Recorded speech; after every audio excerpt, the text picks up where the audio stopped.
Oh, I think. Hold on. Let me refresh one more time. Yep, there I am. Okay.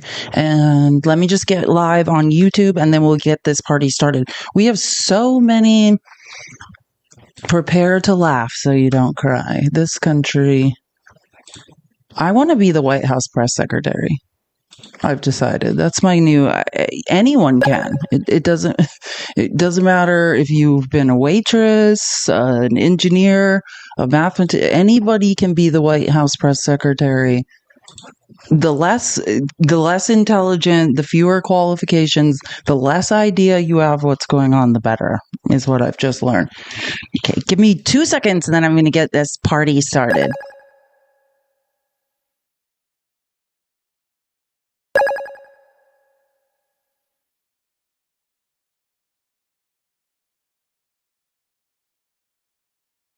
Okay, I made it to YouTube successfully. Yay!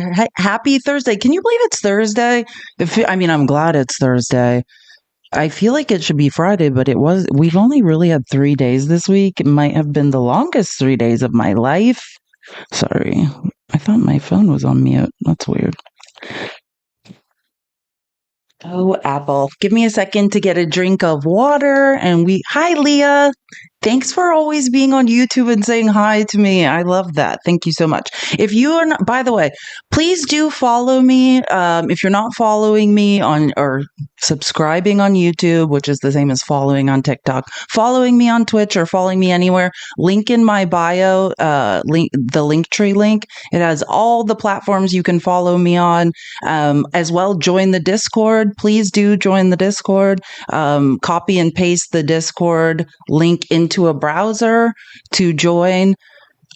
Sorry, this is a new thing. Sorry, TikTok Studio is now making the chat smaller or something, so I can't see. Okay, there it goes. I got used to TikTok making everything large, and now it's small again. Now I can see what you guys are saying. Please should run for president. No, I shouldn't. I don't think I like like to analytically point out what's wrong with DC. I don't know if I don't know. I don't want to be swimming in the very obvious corruption, which I'll get to. It's funny that you say that because I was just thinking to myself, this is why I can't be involved in politics. It's just, there's just so much. Well, let's put it this way. If we ever get lobbyist money, if we repeal Citizens United, if we get money out of politics, then maybe. I would be a true public servant who wasn't rich, it was just working because I thought it was a good idea. Yeah, I would do that. But I don't like, in order to stay in Washington, it seems like you have to lose every ounce of self-respect. Don't get me wrong, AOC is doing a good I'm not saying no one's doing it right. I'm just saying politics is there's so much hypocrisy. And then once you're on a team, and I don't mean a team because even Bernie Sanders is an independent, but he caucuses with the Democrats. And it's then you've got to start sort of not saying what you think. I talk about it all the time. I did a lot of work in the swing state of Arizona for the Kamala Harris campaign. Wasn't paid because I don't want to be paid because then I feel like people are buying my opinions. But even not being paid, it's I don't know, I don't know. I like to be able to say whatever I think when I think it. And that's the beauty of what I do now. I can speak freely and never wonder. I feel like when I worked in corporate America, it's your real thoughts and feelings you're not allowed to say. And I don't want to go back to that feeling. I don't want to feel like someone's buying my loyalty ever again, except for you guys. You know what I'm saying? That I could say everything I want to say. Keep tapping the screen. Let's get to 50K as fast as possible. Sorry I ended the live yesterday. It was there was so much going on yesterday on TikTok. My phones were vibrating off the desk. And I just was I have no idea what's going on, but I need to go find out. So I guess in a way that's a good thing because I'm more focused today and I have a very good presentation. We have a lot of stuff to go through. Is it? Let me check one thing really quick. Because if it's loaded to the presentation, then I want to show you guys something, which some of you might have seen, but I just find this the most fascinating thing ever. Oh, it is here. I should have cropped it. I can probably everyone close your eyes and then when I tell you to open them, which some of you have already seen this. I just was going, when I was reordering the presentation and going through like my photos and things to clean out. I saw this again from Tuesday and I was like, oh yeah, I did take a screenshot and I told everyone else to take a screenshot. So I do think we should start today's live talking about one of the most interesting things of all time. Hold on. Okay. If you watched my live with Matt, USMC Angry Veteran on Tuesday, like, right, we had so many technical. Actually, oh my gosh, I forgot. Maybe people didn't see this because people were like, actually, we haven't heard a word you guys said. And your live has been cutting in and out the whole time because Matt was using TikTok Studio and it just wouldn't work. So we had to restart, I think, twice. And then the third time, like, he just did it from his phone and we got it right. So I don't know. Maybe no one heard us and saw what we were talking about. I just want to show you guys what Matt looks like without a beard. Because if you've never heard me freak out about this, like I'm in a group chat with Steve, facts still matter, which by the way, he made it through customs. Steve is safely back in the United States and was not shaken was not shaken down by customs for his opinions on the internet. So Steve is alive. So that's good news. But I'm in a group chat with Steve and Matt. It's called Two Santas and a Lady because they have like white hair and beards. And I was like, Matt, like you're probably gonna retire soon. Like you're old. And he's like, and then or I didn't say that to him. The way I found out first, I think, was political mom, Chelsea. I was like, yeah, like how old's Matt? And I think she's like, I think he's like 39. And I was like, no, he's not. What? And she's like, yeah, I swear. She's like, I think he's 40 or he turned 40 last year. Like, I think he really is 40. And I was like, oh, okay. Cause I've been calling him Santa and I never knew. Matt's like going to be like, why are you doing segments on your about me? I'm just doing it. I don't care. Oh, my ant hat. Yeah, just real quick. It says fire. It's a fire ant. Isn't that cool? I like this hat. Anyways, yeah, the hat game is working. Anyways, back to my weird segment about Matt. So I thought Matt was like 65 and I was like, this will be so great. Like I'll push Steve and Matt around in wheelchairs. And then I was informed that Matt's like 40. And then on Tuesday, he's like, I'm 41. And I was like, oh, okay. And then I was like, what's up? What's up with the beard? And Matt told me, like when you're in the military for so many years and you can't, you have no control over what your hair looks like or if you can have facial hair. He's like, it's kind of, I think essentially it's a protest. Why is this not showing up? Hold on. Actually, how am I going to do this? I want the picture to show. Well, maybe I'll make this bigger and then I'll move it. So anyways, I was like, can we see a picture of you without a beard? Because I was like, yeah, I can't believe you're 41. This is the real Matt. Can everyone, ladies, if you want to take a screenshot, this is Matt like 2 years ago. Fax is here while I'm talking about this. Hey, Fax, this is the real Matt. Without a beard, like 2 years ago. I know, everyone, let's just ponder it. I know. And it looks like, look from here up. It is him. Do you know what I mean? Like, it's him. Now, this is the Matt we know. This is from the live. He put this picture up and I was like, but no, this is like recent. I think this is what he looks like underneath the hair. I don't know why I find it necessary to do a segment on it, but I just saw the picture and I was like, I think everyone wants to know. This is what USMC Angry Veteran looks like underneath the beard. He is married. I feel like I need to say that. I find this to be like one of the most, like there's like a whole genre of TikTok of people who can like do makeup on their face and you can't recognize it. I feel like he's catfishing everyone. I thought he was an elderly Santa. Fax. I told Fax this. Fax can attest to this. I told Fax on the phone. I was like, I thought Matt was older than you. I thought Fax was younger than Matt. That's what I thought this entire time until recently. I was like, we can wheel Matt around in a wheelchair. He'll be just fine. Yeah, Matt's 41. So just saying. Oh, I did. I know. I was like, it's okay, Steve. We're going to take care of Matt if he's not prepared for retirement. Matt's a child. So just in case anyone was wondering how old, no, Steve, you look amazing. I didn't know how old Steve was. That's a whole nother story. I'm not going to get into that. Like, I'm not going to out everyone's ages. I also didn't know how old Steve was. Like, everyone looks great for their age. Well, I don't know what I'm trying to say. If you asked me how old I thought Fax was, like maybe 50, I don't know. Also, I'm realizing I'm doxing people, so I'm going to stop. But this was a screenshot from our live on Tuesday, so I feel okay about this. He posted it. Not me. It's not like I'm like, I went and found all this information on that. He posted this. But yes, Fax is in the chat. Survived U.S. Customs. I was like, he's in line, and I'm like, isn't it an amazing time and place to be a white man? Like in U.S. Customs, I'm always like, it's too bad I'm not a white man. Or Dr. Danny, if you know Dr. That was her screen name that was somehow populating on the top of this live at the beginning. She always tells me, she's like, it's the one time it's good to be a white woman going through customs. I'm hateful. Joseph, are you projecting your hate onto me? Joseph in the comments says that I'm hateful. If I'm hateful of something, it might be people that can't correctly identify who is robbing them or who they should actually spend their energy being angry at.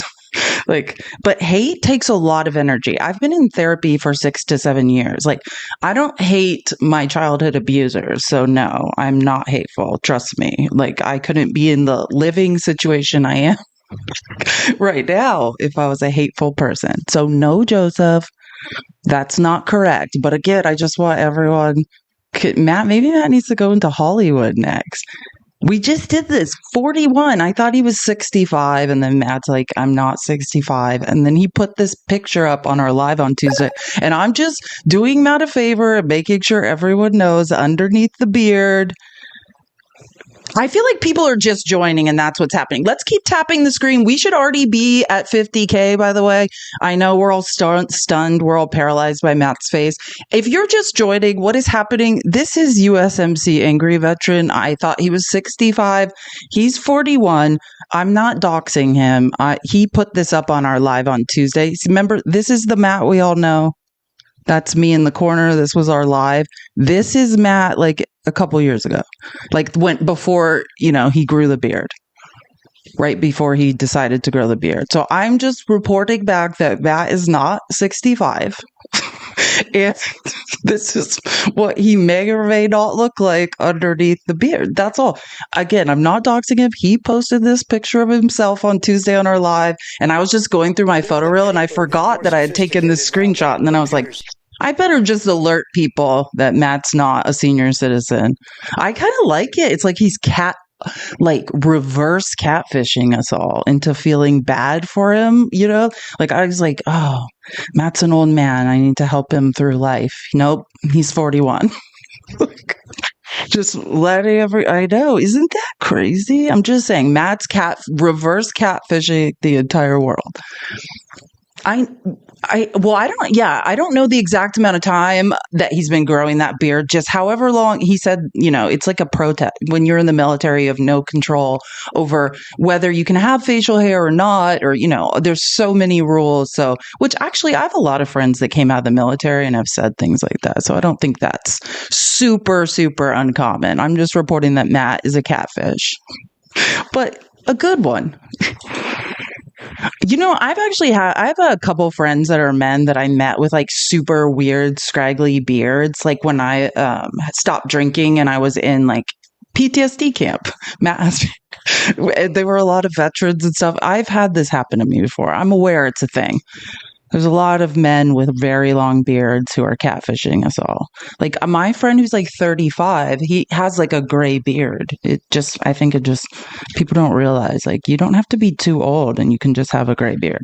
Now let's move on to I'm trying to figure out how I want to start this live. Because here's the things I want to cover today. I have this huge thing, and I said this before I ended the live yesterday, that really what I'm upset about and I want to make sure we talk about are these insane pardons of Trump. Like the people Trump is, I can't. This pay for pardon scheme is out of control. Then I want to talk also about, Trump always chickens out the taco trades. Like that's something I wanted to cover that was in yesterday's presentation. Then late last night, on top of the taco trading stuff, the internet, I think it's a 3-judge panel, right? Struck down Trump's tariffs, or most of Trump's tariffs, the ones that, like I said, did I not say for the first time in history we're being taxed without representation? And where the F are the libertarians that said they had a problem with being taxed without representation? Well, last night a court agreed with me. But I think maybe how we'll start this out. Oh my gosh, I just realized I forgot to add one thing. Because I think what I'll do is I'm going to start with some clips from this morning's Caroline Leavitt show press conference. And then what I forgot to add to the presentation was, what's her name? The woman that does the parodies of her press conferences. I also recorded that.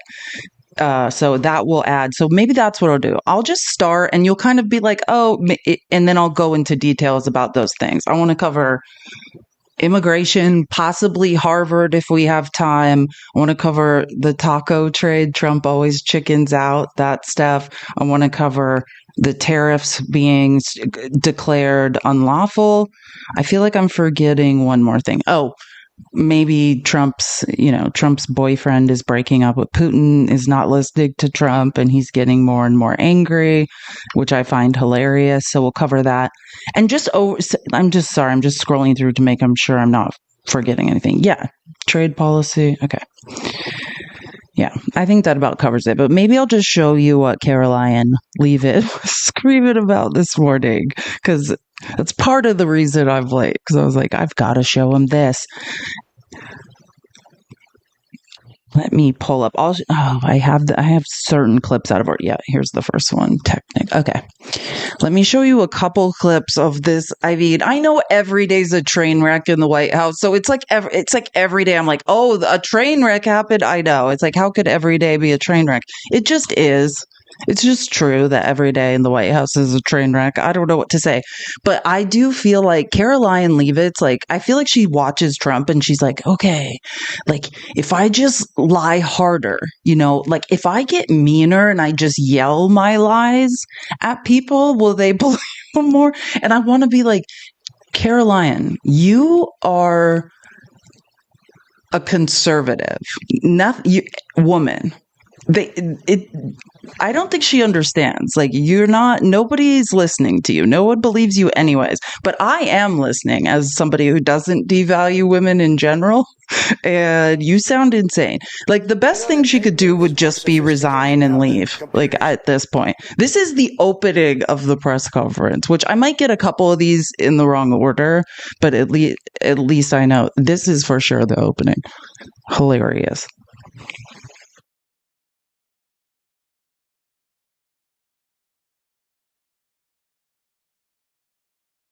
The Trump administration faced another example of judicial overreach. Using his full and proper legal authority, President Trump imposed universal tariffs and reciprocal tariffs on Liberation Day to address the extraordinary threat to our national security and economy posed by large and persistent annual U.S. goods trade deficits. The United States has run a trade deficit of goods every year since 1975. In 2024, our trade deficit in goods exceeded $1 trillion. Everybody agrees this is unacceptable. President Trump is delivering on his promise to fix this problem, and he has taken a long overdue and much needed bold stance for American workers after decades of our manufacturing base being hollowed out. Last night, what? Tell me without telling me. And if you think that lie was weird, it just gets worse and worse. Today might be the most, sorry, okay. Sorry. Steve is texting me. Steve wants everyone to know, facts still matter, that he will be live tomorrow morning. 8 o'clock Eastern, 5 a.m. Pacific, 8 o'clock Eastern. He just got back in the country. So if you're wondering when he'll be doing his next live, he will be live tomorrow. And I told him I would tell you all that. So I know we all miss him. That's what I turn on when I wake up too. So what am I supposed to be doing right now? Yeah, nobody does lie more than KGP. Can we all tap the screen? I know we're kind of like, it's been a very weird week. These earphones fit differently too. I feel like I need to bend these, or I think it's my ears. I have very weirdly shaped ears. Let's tap the screen. I need to make sure. Sorry, I'm just checking my gift goals. If you would like to subscribe, we have 450 subscriptions. I need to get back to 500. I'm sorry, out of my mind. If you'd like to subscribe, please do. I'm repinning the live goal. Okay, I think I'm caught up on everything. Now I just need to. Thank you, Marlene. You're the best. I'm just going to close this because I'm going to try to get this in order, and I know I don't have them in the right order. I think it's this one. Yeah, I'm just going to go to this one. I don't know what the order is. All of this is lies, and the lies get progressively more sad and weird as it goes on. I also want to take the opportunity to debunk some false claims that have been circulating in the... So she's like reading off, she's just reading this off a piece of paper. I also want to take the opportunity to debunk some false claims that have been circulating in the press about this bill. The blatantly wrong claim that the One Big Beautiful Bill increases the deficit is based on the Congressional Budget Office and other scorekeepers who use shoddy assumptions and have historically been terrible at forecasting across Democrat and Republican administrations alike. For example, just before Congress enacted the original Trump tax cuts at the end of 2017, the same CBO projected that growth would average a mere 1.9% over the next 10 years. However, by 2019, actual growth had surged to 3.4% once the Trump tax cuts went into effect, exceeding the CBO forecast by nearly 2 full percentage points. The CBO's latest forecast makes the same anemic growth assumptions as they did in 2017, missing the impact of the One Big Beautiful Bill. The CBO assumes long-term GDP growth of an anemic 1.8%, and that is absurd. The American economy is going to boom like never before after the One Big Beautiful Bill is passed. If you caught the first, I did a live yesterday for 2 hours before I called it, and this is something I didn't know she was gonna tell this lie. I probably should have guessed because Mike, all of this, it's just an email that goes out and it's like, here's the bullet points of lies you need to hit. Here are the talking points for the media today, right? So I should have, when I heard Mike Johnson telling the lie, I should have known. Next thing will be Caroline Leavitt doing an insane press conference screaming the same thing, which think about what she just said. She said that the TCJA, right? They said growth would be, which I don't know about projected growth. She's talking about the rate of growth for the gross domestic product, right? And Mike Johnson actually lied less in his clip yesterday. What she said is actually more of a lie than what I was fact checking about Mike Johnson. But I just want to remind you, this is the fact check I was doing yesterday when I was playing a clip of Mike Johnson getting things more right, than she did, but still completely wrong, right? And this was just someone underneath that made me think about it. Which I like his name because it's Kevinly Father, like Heavenly Father, but his name's Kevin. I think that's funny. Yeah, go to private Christian school in elementary school. That's funny. Sorry, I thought I spilled my water. We brought the greatest economy in the history of the world. That's what Mike Johnson had said. And this is what Kevinly Father says. It wasn't even close. Trump forced manufacturing contraction, which I have talked about so many times, that Trump said the TCJA and his targeted tariffs were going to bring back manufacturing, and he lost manufacturing jobs. That's a fact. And I've showed proof of that. And in debates, that's one of my favorite things to show proof of. And shrunk the GDP to 2.4% before the pandemic after promising 6%, which I always like to, this is This is Trump making promises. No one makes Trump lie pathologically. So we're at 3.3% GDP. I see no reason why we don't go to 4, 5, and even 6%. And I don't want to go beyond that because then I'll be criticized if we don't hit it. Yeah, you did nothing of the sort. So anyways, you hear Trump out of his... So I assume that's like why they're saying this. And I think Caroline, if I heard right, she said 3.4. He's lying and being like, he's less insane. Like he's saying pre-pandemic, I'm at 3.3, which is a lie. I just want to be clear. It's all a lie. And I was showing this because I was like, I know I'm not crazy. I basically, because of how many debates I've done on this and how many people are like, Trump brought manufacturing back. Like I've had this debate so many times.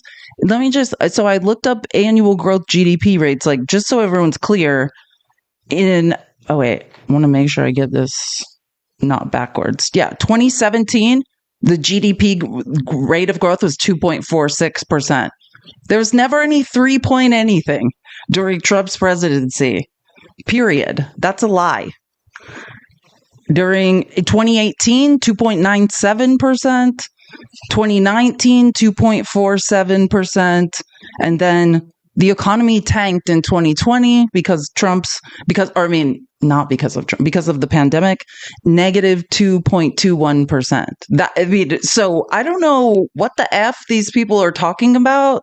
The rate of GDP growth, which, by the way, these aren't miracles. Like, the economists want the average rate of GDP growth to be somewhere like, 2% and over, right? I mean, you can't know exactly what the magic number is, but this is just kind of in line with what people expect.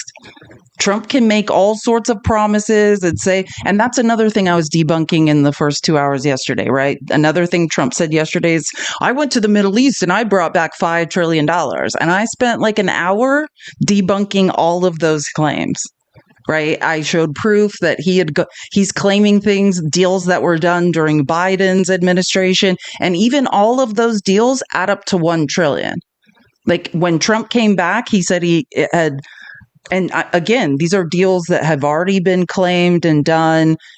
There's proof and reports from anonymous sources like Saudis who are saying before Trump visited Saudi Arabia, Qatar, and the UAE, we were all asked to just say, how much money have you spent in the US?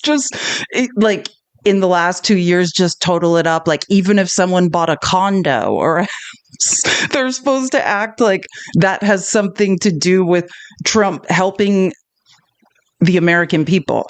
I said this yesterday, the gross domestic product, we're number one. Like that's how I know MAGA's brains don't work and they don't understand the economy. We've had the number one gross domestic product in the world since 1980. What has that got you, MAGA? I can tell you there's been a $50 trillion transfer of wealth from 1980 to 2022 to the top of the economy. There are a very small amount of people who are benefiting and who are getting richer. It's not you, MAGA. I don't know what you're talking about. You're not getting anything. You're not number one in anything. You're the person that can't do basic math and correctly identify your abuser. You're like pointing at everyone else and be like, did you abuse me? Did you rob my house? No. For the last time, it was billionaires. That's who robbed you. Please stop looking at everyone else and trying to accuse them of robbing you. Exactly. I literally, and I don't think I ever did that segment. There was a day I had like the definition of Stockholm syndrome screenshotted, and I was going to do like a 20-minute speech to MAGA about how they all have Stockholm. Or maybe I did do it and I can't remember when it was, but believe me, yes, MAGA, if you don't know what Stockholm syndrome is, look it up. That's what's going on with you. You have Stockholm syndrome. For sure, 100%. Okay, let me make sure. I did this one. Yeah, here's some more lies. Oh my God, the lies. Now remember, this big, beautiful bill, it is the largest increase in a single bill to the deficit in U.S. history. And this is math. This is not, it doesn't matter what lies you tell and be like, oh, math is shady. Math is bitter against us. No, it's just math. That's the facts. You give us the calculations in the bill, then you do the math. Trump is blowing out the deficit minimum 3.3 trillion. That is what, over 10 years. That is why Medicare is being robbed to the tune of 500 billion. That's why. Analysis that growth will average 3% in the long run after the One Big Beautiful Bill is passed, which is nearly double the ridiculous CBO projection. This higher growth would result in $4.1 trillion in additional revenue over the next 10 years. Between the common sense spending reforms contained in the One Big Beautiful... That's a complete lie, just to be clear. That is not true. No, there's no math to support those claims. The closest thing I can think is Trump being like, I came back with $5 trillion. Like, none of this is true. Bill and the robust economic growth that will be generated as a result of it, there will be no increase to the deficit. The same analysis from the CEA shows just how this historic package will unleash prosperity and ignite a blue-collar boom across America. You have to be, your brain has to be not working to believe this. We know now. We have case study after case study. We did this exact same thing. This is the TCJA on steroids. We already did this. We know wages didn't increase. We know wealth didn't trickle down. We know there was no golden age of the middle class the first time. We already know this. This is a transfer of wealth to the top of the economy. I mean, this is pathological lying or idiocy. You can choose which one, Caroline. Are you a pathological liar or absolutely out of your mind and you have no idea what you're talking about? I don't know. At this point, who knows what any of these people are talking about? And actually, let me pull something up that I didn't add from yesterday's presentation, as long as we're just refuting the weirdo lies, because this is... Every time I hear this woman speak, it just drives me insane. Let's check on the big, beautiful bill from a real economist, not some woman that can't do math. Again, this is a real economist and an economics professor at the University of Michigan, Justin Wolfers, talking about the big, beautiful bill. Nicole, I want to highlight one really important part of the current budget discussion. So you're talking right now about this very important issue, which is how much we spend versus we tax. That's the budget deficit. There's also a Robin Hood aspect. How much do we take from who and what do we give to who? This is the anti-Robin Hood. This is, according to one of my favorite budget wonks, Bobby Kogan. He said this is the largest redistribution from poor to rich in American history. So if you're okay with those at the bottom end of the income distribution getting by with less, because you think it's important that those at the very top end get tax cuts and therefore have more resources to get by, that's fine by you. But for those of us with a heart, honestly, it breaks our hearts a little bit. That if you have money, I mean, yeah, I think I'm one of the poor people at the bottom of the distribution, but math doesn't lie, MAGA. It's not that Donald Trump really knows. And understand, and I didn't really touch on why it's so offensive, what Caroline was saying. She's talking about, it's going to grow the economy by $4 trillion. There's no math for that. The only thing the big, beautiful bill is doing, just to be clear, when you look at the math, it's stealing from the rich. Stealing from the poor. It's taking Medicaid. It's taking Medicare. It's taking all sorts of resources from the poor, so that corporations and rich people and the 1%, 0.1% can have tax cuts. That's it. Trump going to the Middle East and accepting bribes and then somehow trying to say that has something to do with fueling the economy. We already know trickle-down economics doesn't work. We already know mathematically. So understand. I mean, either you understand or you don't at this point, that this is all lies. None of this is true. If you believe that Donald Trump has not robbed you, or that, more specifically, that we aren't robbing the poor to give tax breaks to the wealthy and corporations, I mean, and it's easier for you to live in your delusion. That's your own business. You're still not right. You're still not smart. You're not correct. You don't know something no one else knows. You just can't do math. I don't know what else to say about it at this point. Oh, I love this clip. Okay, now I'm going to the bottom to start because I'll go back to Caroline's lies when we move on to the next topic. Okay, really quick. This is something Robert Reich posted this morning that really annoyed me. The 35 richest Republicans, because you know me, I'm always tracking the weird stock trading of Congress, the unusual whales report. It drives me nuts how many people in Congress are very obviously becoming multi-millionaires off of insider trading. The 35 richest Republican members of Congress have a net worth of $2.5 billion.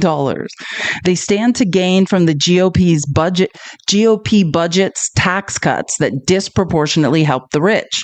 Meanwhile, they're cutting Medicaid and food assistance for millions of their constituents. I mean, imagine that. This is why I say I don't want to be part of Congress. I don't want to help rich people get richer, rich people who are installing themselves in Congress, pretending like they care about their constituents so that they can vote themselves into tax cuts and take huge stock positions using insider trading information. That is the reality of what is going on in Congress. It's despicable. Oh, and I have so many good Lawrence O'Donnell the last 48 hours. If you don't watch Lawrence O'Donnell's show, if you're looking for a good, like, kind of evening news program, can I just 10 of 10 recommend Lawrence O'Donnell to you? He's amazing. 2 days ago, or 3 days ago, I can't remember which, Robert Reich was on his show, so I want to play this, but even more importantly, there will be a lot of Lawrence O'Donnell in this program. Lawrence O'Donnell went off on Trump last night. I love that man. He's amazing. Oh, I need to find my clip. Hold on one second. I just have to find the clip. Where is Robert?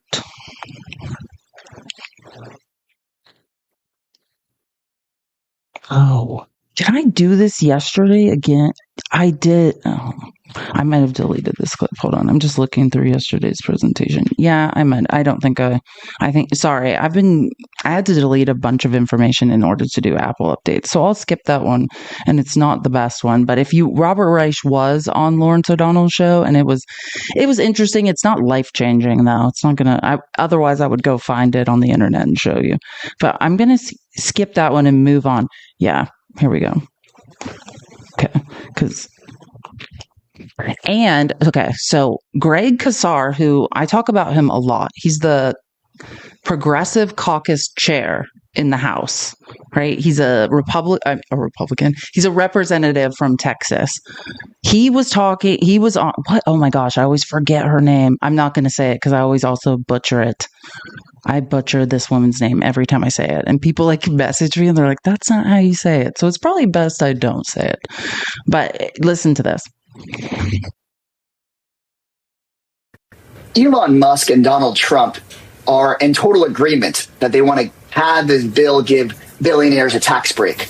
They're in total agreement that they want this bill to have a $25 billion contract for Trump's, quote, Golden Dome, where Elon Musk is the front runner to get those $25 billion. It seems the area of disagreement is whether they want to kick 10 or 15 or 20 million Americans off their health care. What people at home need to know is that we don't need to give billionaires a penny. We don't need to kick anyone off their health care, and we don't need to give Elon Musk another sweetheart contract. So we should be fighting to block this bill, period, and not be distracted by Elon Musk and Donald Trump having little disagreements about how many Americans they want to let die just so that they can get themselves a sweetheart contract or a tax cut. Love how he said that, because it's also when we hear, oh, there's 4 Republicans in the Senate who are holdouts. Yeah, holdouts unless more people lose, the ability to take care of their families. They're not holding out to do the right thing. They're saying, hey, let's rob more poor people. There's a disagreement about how many poor people should be robbed. That's not a noble argument, and not necessarily, and like I showed showed, if you saw the first 2 hours of my live yesterday, I dedicated a little bit of time to showing like, yeah, Elon Musk is leaving Congress. Elon Musk is in a lot of trouble. His Tesla sales are down. They're considering replacing him as CEO. I played this clip yesterday. This is what Greg Casar is talking about. This is like, I think, a teaser from CBS News that a longer interview is coming on Sunday. They just aired this 30-second clip right before Elmo's rocket exploded. So, I was like disappointed to see the massive spending bill, frankly, which increases the budget deficit, doesn't decrease it, and undermines the work that the Doge team is doing. I actually thought that when this big, beautiful bill came along. I mean, like, everything he's done on Doge gets wiped out in the first year. I think a bill can be big or it can be beautiful, but I don't know if it can be both. My personal opinion. To understand how absurd this is, these are two, and this is just my opinion, malignant narcissists, pathologically trying to outlie each other. He didn't save any money. He stole a bunch of data. He didn't save money. He didn't. He has cost us a lot of money. It turns out when you illegally fire a bunch of people, that costs a lot of money. Trump hasn't saved any money. He spent $200 billion more in the first 100 days than Joe Biden. Nothing anyone has done has saved us money. And whether you like it or not, he can pretend, oh, it's the big, beautiful bill. Your cuts weren't real, right? You can go to doge.muskwatch.com and break it down. I've done so many analyses about how Doge's work was not real. Yeah, there's nothing real to cut because you weren't cutting real things. I mean, you fired a bunch of people, saved some money in real estate, and that's now costing us more money. That's what happened. Trump is just spending and spending and spending. I mean, he blew out the deficit the first time. Now we are in a nightmare. And this is, so again, I was talking about this. Late last night, a judge said that Trump's Liberation Day tariffs were halted by the Court of International Trade. Smashley, thank you for extending your subscription. Appreciate it so much. Also love the name Smashley. I'm not going to go through this article. There's one I found. I like articles that are like super clear and concise, and I found one after I like better. This is a good one. This is a different business article from the Washington Post. Which Trump tariffs are thrown out, which are still on? Here's what to know. I think this is a good article just to get to the point. Which tariffs have been halted? So, two broad categories of tariffs implemented by the Trump administration have been halted by the court's decision. The global tariffs, the recession day tariffs on April 2nd, which affected the penguins, have won. The penguins, that's what I was going to say. Good day for the penguins. Like, their 10% blanket tariffs on the goods they are not trying to export to the U.S. have finally been lifted. Justice for the penguins. So these tariffs impose a 10% tax on imports from nearly all countries. Initially, Trump said those tariffs would rise to much higher rates for dozens of countries, but those so-called reciprocal tariffs on more than 75 countries were later delayed and not scheduled to take effect until July. The court also halted 25% tariffs that Trump, citing an emergency. So remember when he started lying about, the illicit substance, illegal migration imposed on many products from Canada and Mexico. It was mainly a trade war with Canada, and we know the illicit substance isn't even coming from Canada. And tariffs of 20% on most goods from China for its alleged role in facilitating production of the illicit substance, which has nothing to do with countries. So those two things. The court also appeared to have halted Trump's order that removed duty-free shipping for small value packages, which I talked about. It was like a workaround, or shipping previously used by retailers such as Shein and Temu on goods from China, though the immediate effect was unclear, which that could be bad. Because there was this workaround that was basically saying, okay, but if there's small packages under a certain amount and a certain weight, they won't be tariffed. I don't know. We'll have to see what happens. Which tariffs are still in effect? So the tariffs, the legal ones, right? The specific products such as steel, aluminum, automobiles are not affected and are still in effect. Trump did not use emergency powers and do an end run around Congress to implement those. So instead of relying on a 1962 trade law, typically the Commerce Secretary or other government official has to investigate whether the imports affect national security under this law. So the process takes longer than using emergency powers. So those are fine. Why are the courts blocking some tariffs? The court considered whether Trump had overstepped his authority in opposing tariffs using a 1977 law that granted him emergency powers over the economy, the International Emergency Economic Powers Act. It found that the law does not allow the president to, quote, thank you for the gift, impose unlimited tariffs on goods from nearly every country in the world, right? And these lawsuits, there are small businesses all over the country being damaged by Trump's trade war, which in my opinion is just him manipulating the markets so he can get richer and his friends can get richer, people with capital, right? It's the sine wave. He's driving the market up and down. That's what the taco trade is about. People think Trump's chickening out. I do think Trump's a coward, but I don't think that's technically what's going on. I think he's manipulating the market over and over and over, driving it down so people can invest and letting it come back up. Let me see. What is the Court of International Trade? Oh yeah, if you're wondering what court ruled on this, because I did look into this. The U.S. Court of International Trade, what just happened, is a federal court based in New York that oversees disputes involving customs and international trade law. It is made up of 9 judges who are appointed for life. Wow, another lifetime appointment. Learn something new every day. Cases are generally overseen by one judge, though. In the cases involving executive orders or acts of Congress, so I was right. I was like, wait, there's 9? I read it was 3. A 3-judge panel can be appointed. Appeals of the court decisions go to the U.S. Court of Appeals for the Federal Circuit, and then this will eventually end up at the Supreme Court. Like, that's where we're headed, most likely. What are investors and businesses saying? Major stock market indexes were trending up in after hours trading. So the markets were closed when this happened on Wednesday, but the markets had been tumultuous since obviously. Taco. Trump always chickens out, right? The markets are up, then they're down, then they're up again. What's he chickens out?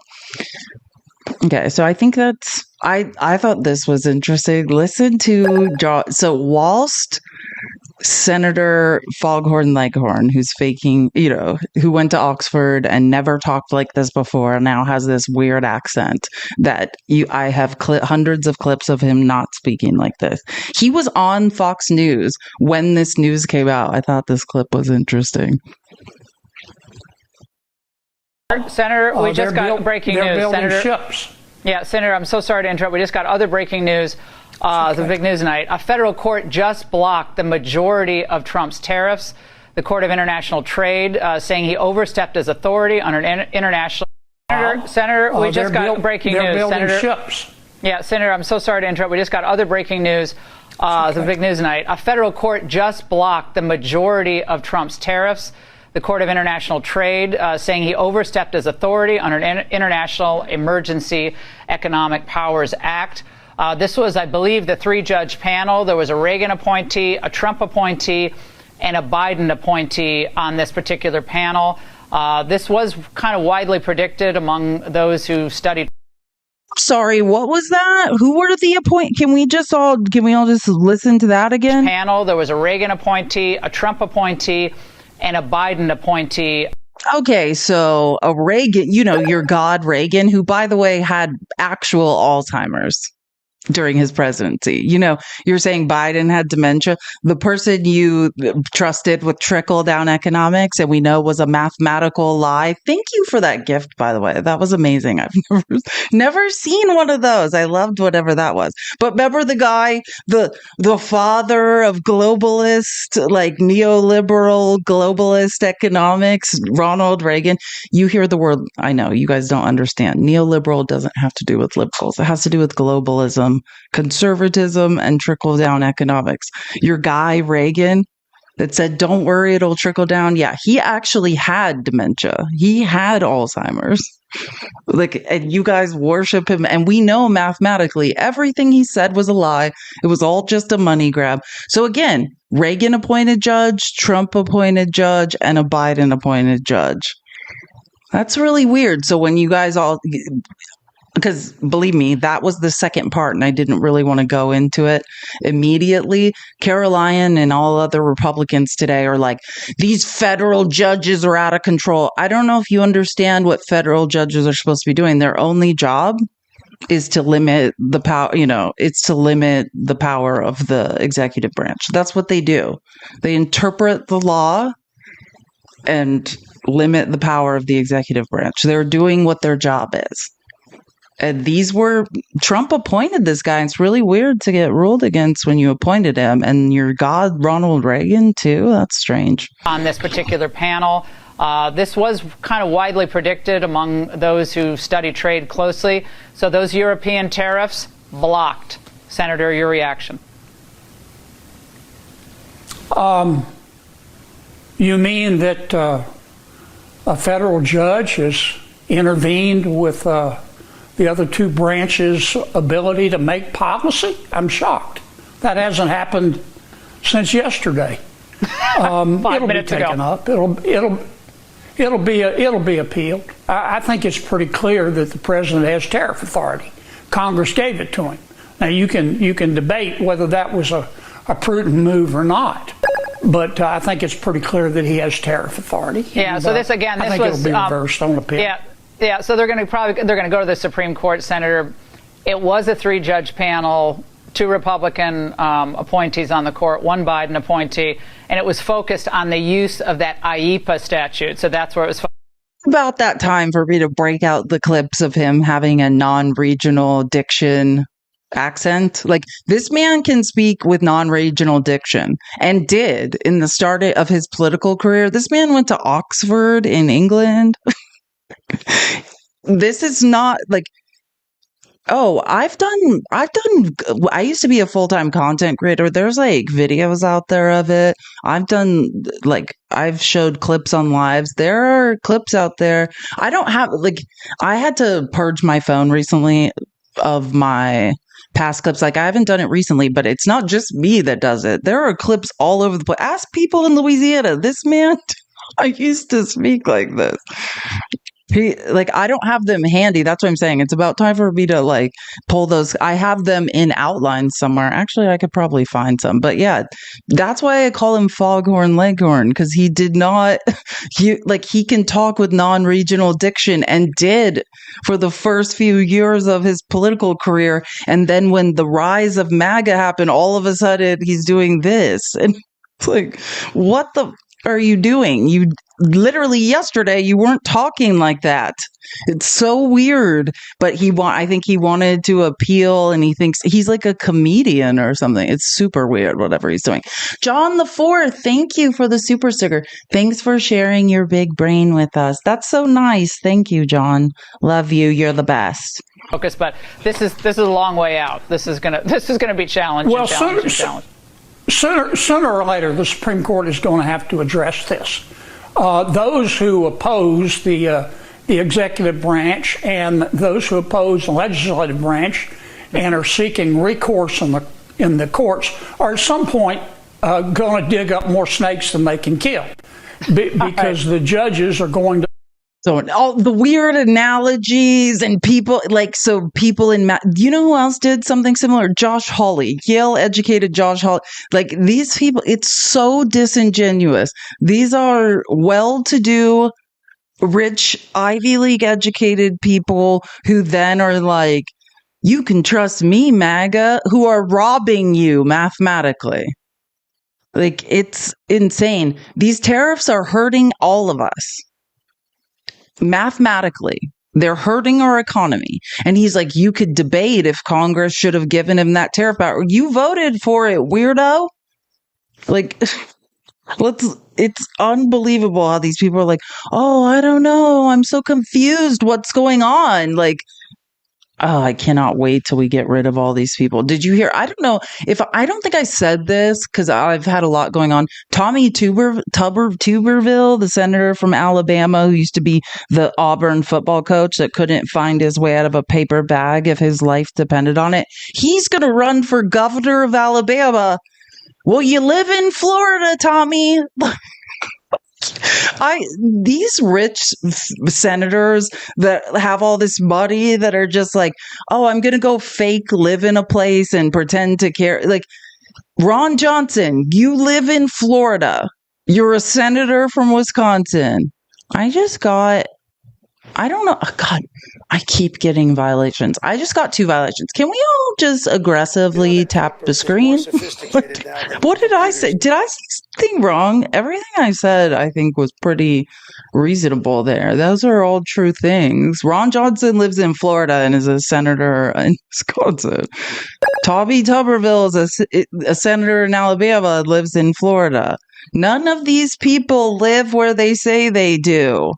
They all just gather around Trump and evade taxes in Florida. Like, that's the reality of what's happening, which is also why it's funny that Trump's devastating the Floridian economy with all his terrible trade policies.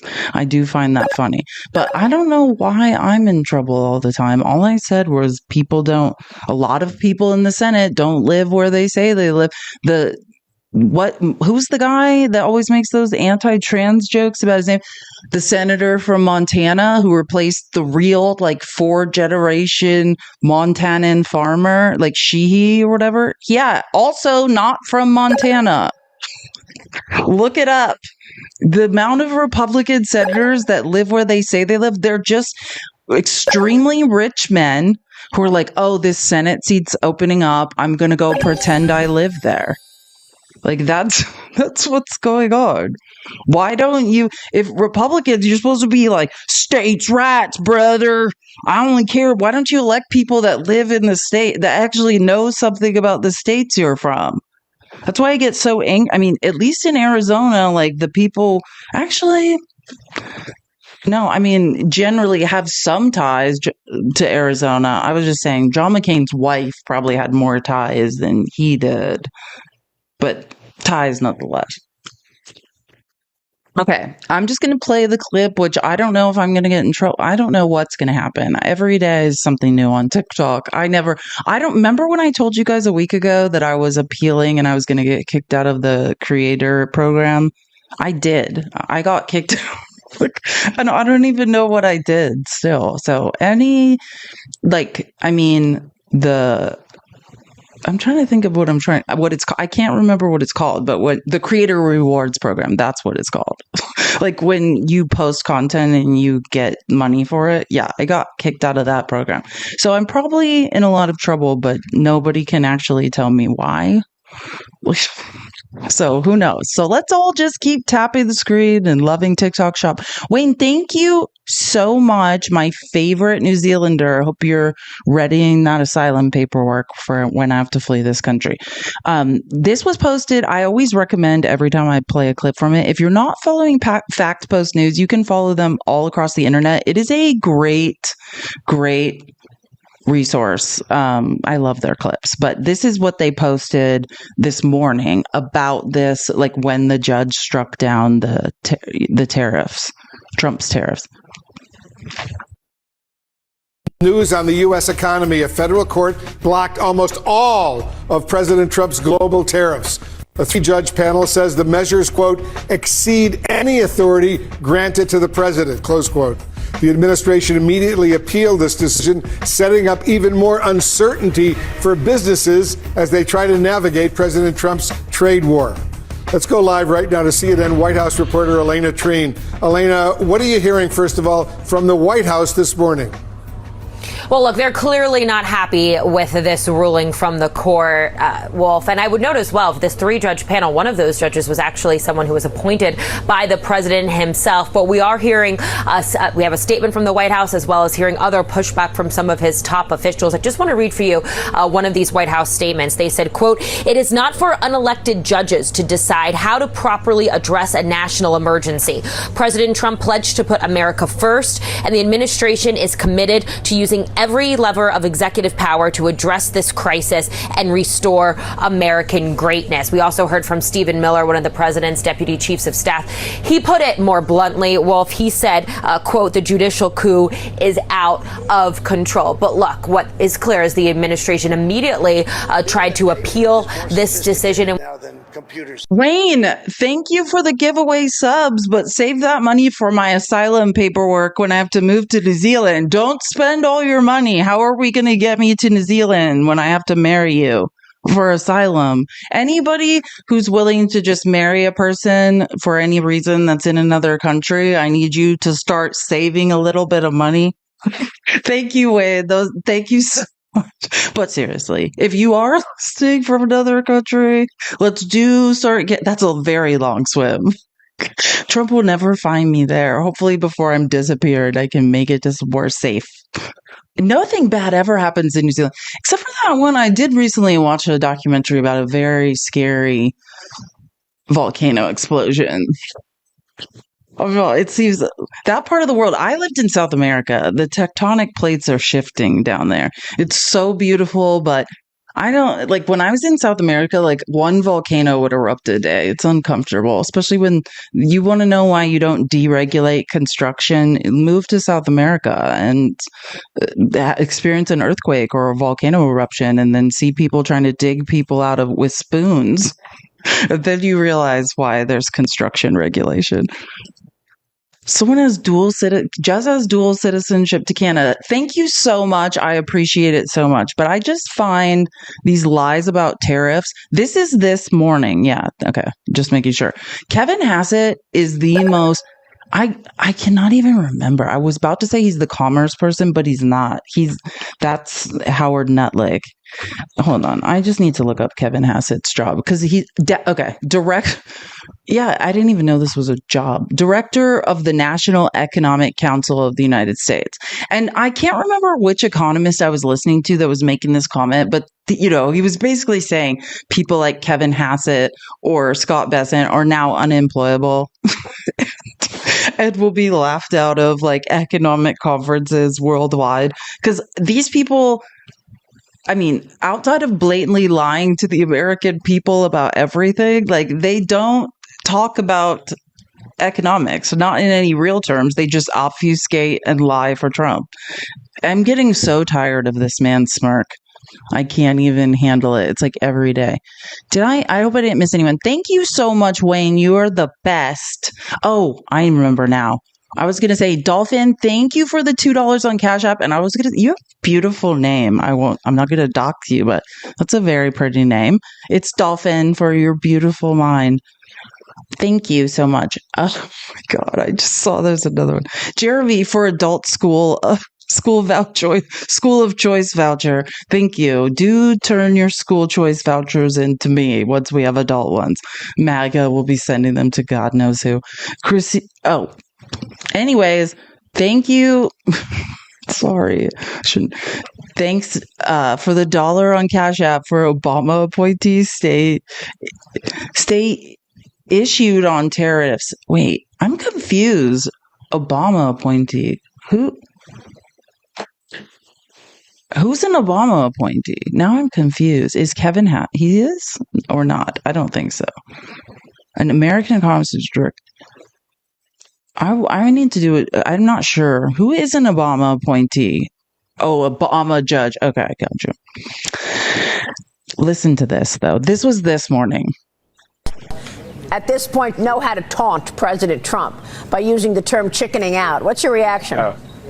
Yeah. Well, actually, I think if President Trump had just a minute more, if you go back into the room behind the Oval, he's got all his hats and things over there. Yeah. And he has a hat which is the accurate response to what that person said, which is Trump always wins. People, This is an economist. Like, that's what I need you. This man is an economist, allegedly, who's talking about creepy hats that Trump had made in China and then tariffed China out of their mind, so the hats would increase in price by $1,000. Do you understand what I'm saying? This is a man who's supposed to tell the truth about basic math, who's like, in his back hat closet, he has other hats he should put on. If the economic community ever accepts this man back, I'll lose respect for everyone. Like, what are you talking about? Behind the Oval, he's got all his hats and things over there. Yeah. And he has a hat which is the accurate response to what that person said, which is Trump always wins.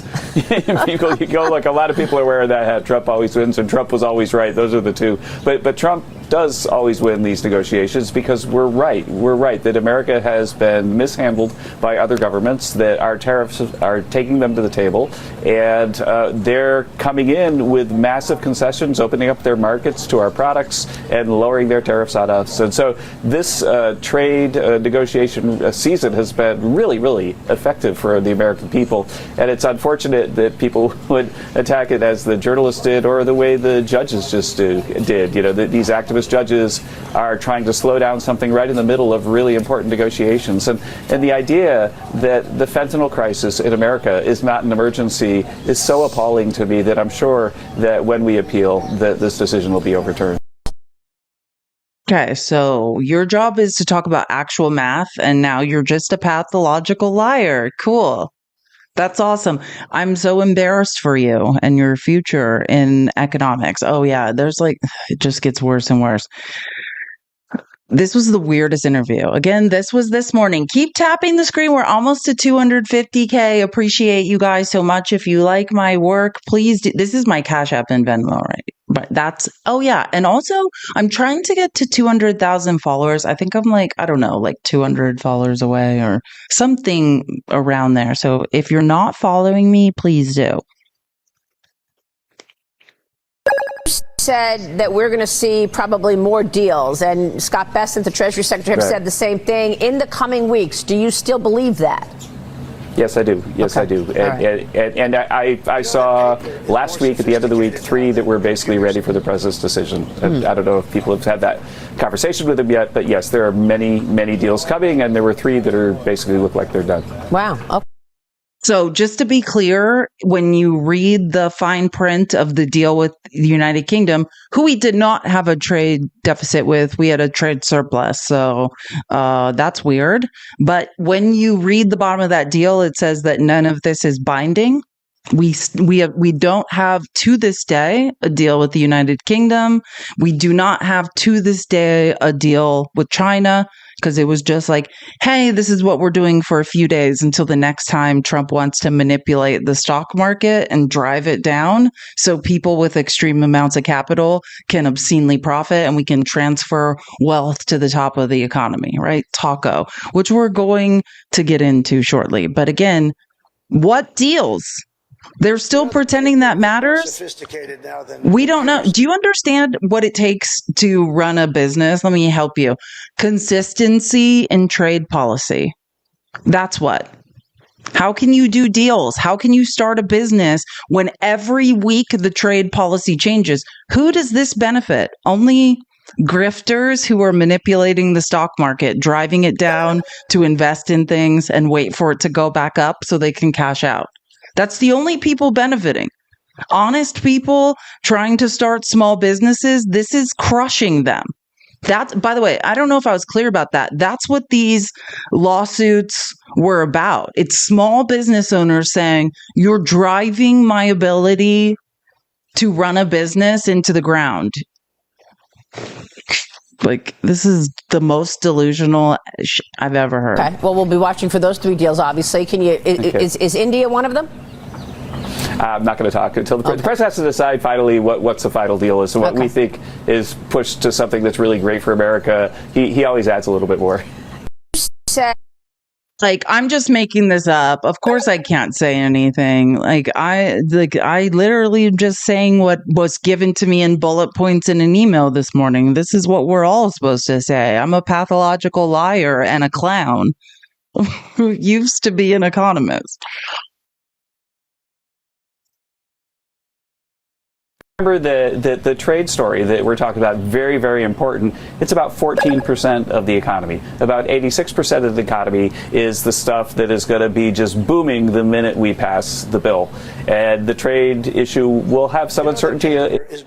That's a pathological lie. Again, just to be clear, because I've only read 150 some odd pages of the big, beautiful bill, but I've put the entirety of it into AI and had it analyzed and put it to bullet points, and none of what he just said is going to happen when the big beautiful bill goes into effect, unless he's implying that when we don't when we don't make corporations pay taxes, when we don't make billionaires pay taxes, that somehow that trickles down and that increases the middle and lower classes' wealth. And we know, right? This is no longer 1990 where we only had 10 years of data and no one was sure. We know.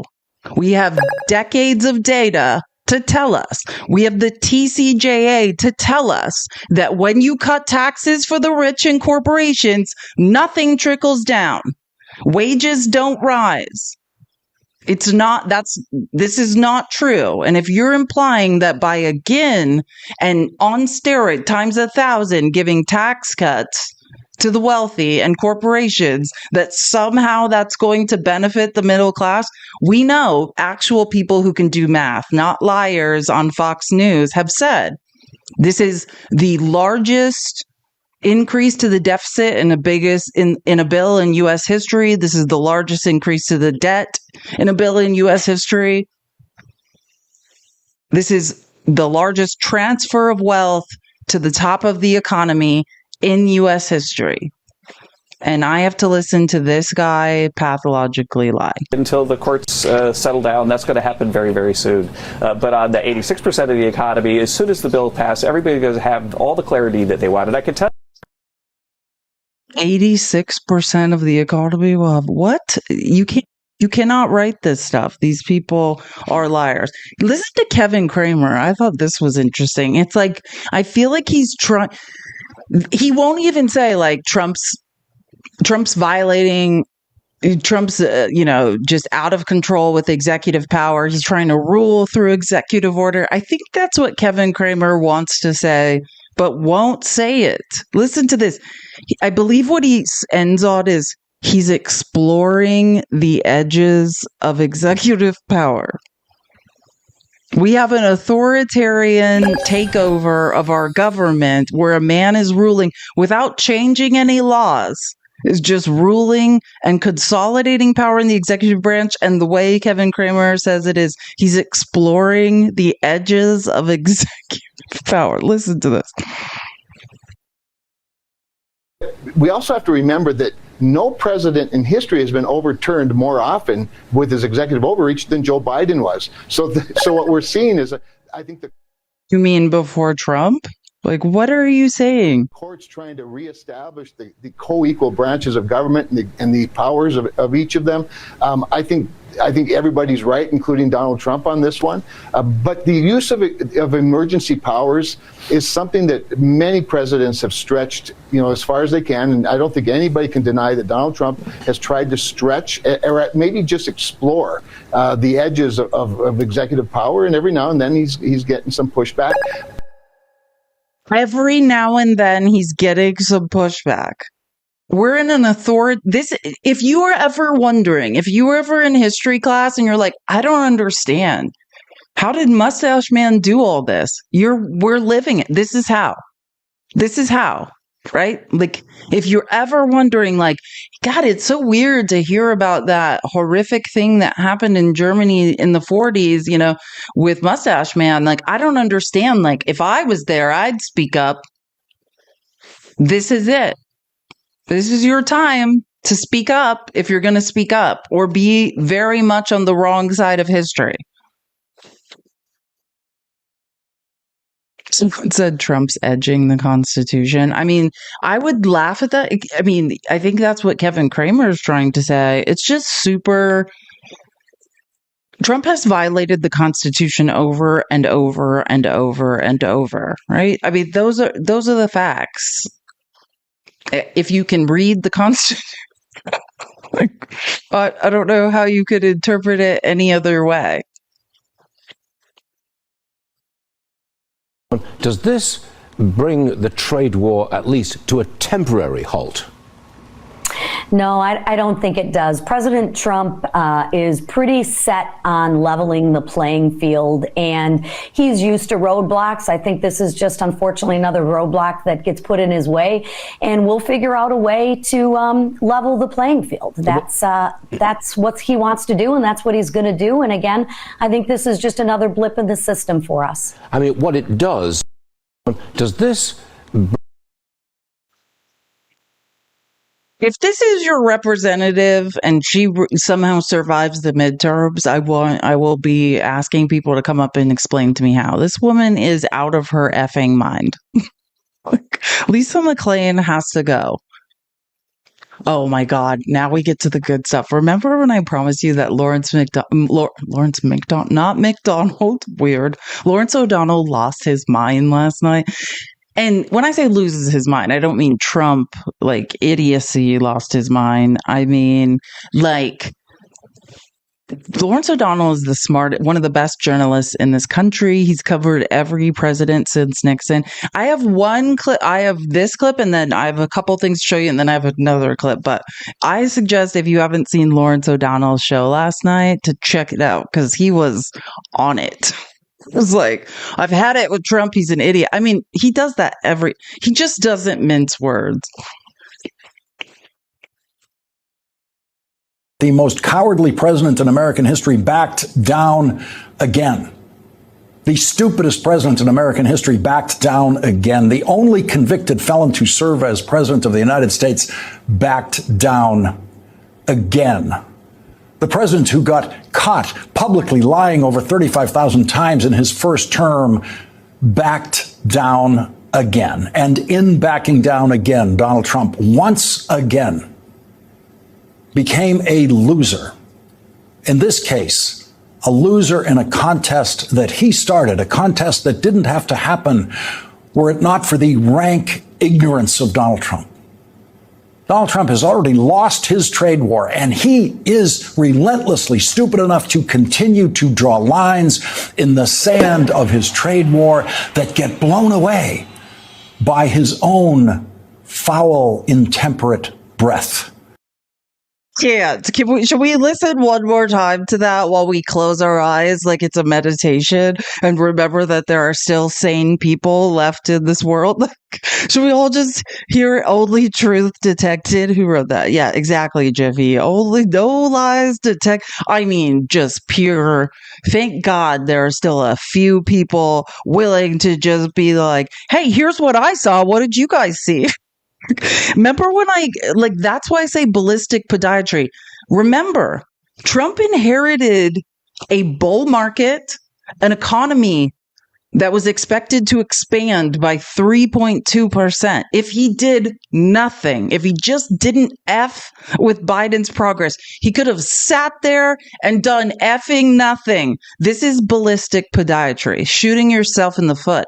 But I also don't think it's just that. I just want to be clear because I understand because, it depends on the day and Lebby's just not the day, the hour with me. You'll hear me say Trump's stupid because I think the key when you're looking into the psychology of a malignant narcissist is to understand that many things can be true at once. Yes, Trump is not smart, right? Trump does have a lot of people advising him, but I do believe I don't think Trump's in a trade war because he believes he's an economic genius. I think he's specifically, and this is because I was raised by a malignant narcissist, and the way I learned to protect myself was to see the world in patterns. And he's doing this to manipulate the markets. Since the second time he did it, I've been on the people's receipts every day saying there's a very distinct pattern. I think now we're going on the sixth time he's pushed the market down. Who can benefit when the market dives? Understand the sine wave of capitalism. Why would very rich people want the market to take a dive? Buy low, sell high.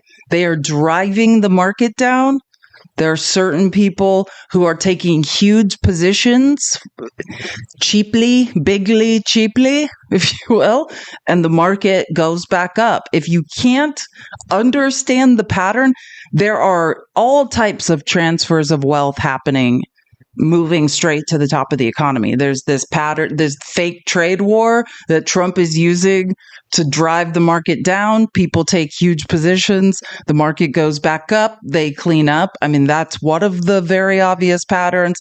Then there's the big, beautiful bill, the largest transfer of wealth to the top of the economy in a single bill. I mean, that is what is happening. And you're saying, like, well, if he's driving our economy into the ground, like, how is that good for him? It's clamping down on power. Like, understand what, you hear Trump all the time sing Viktor Orban's praises, the authoritarian dictator of Hungary, or Putin.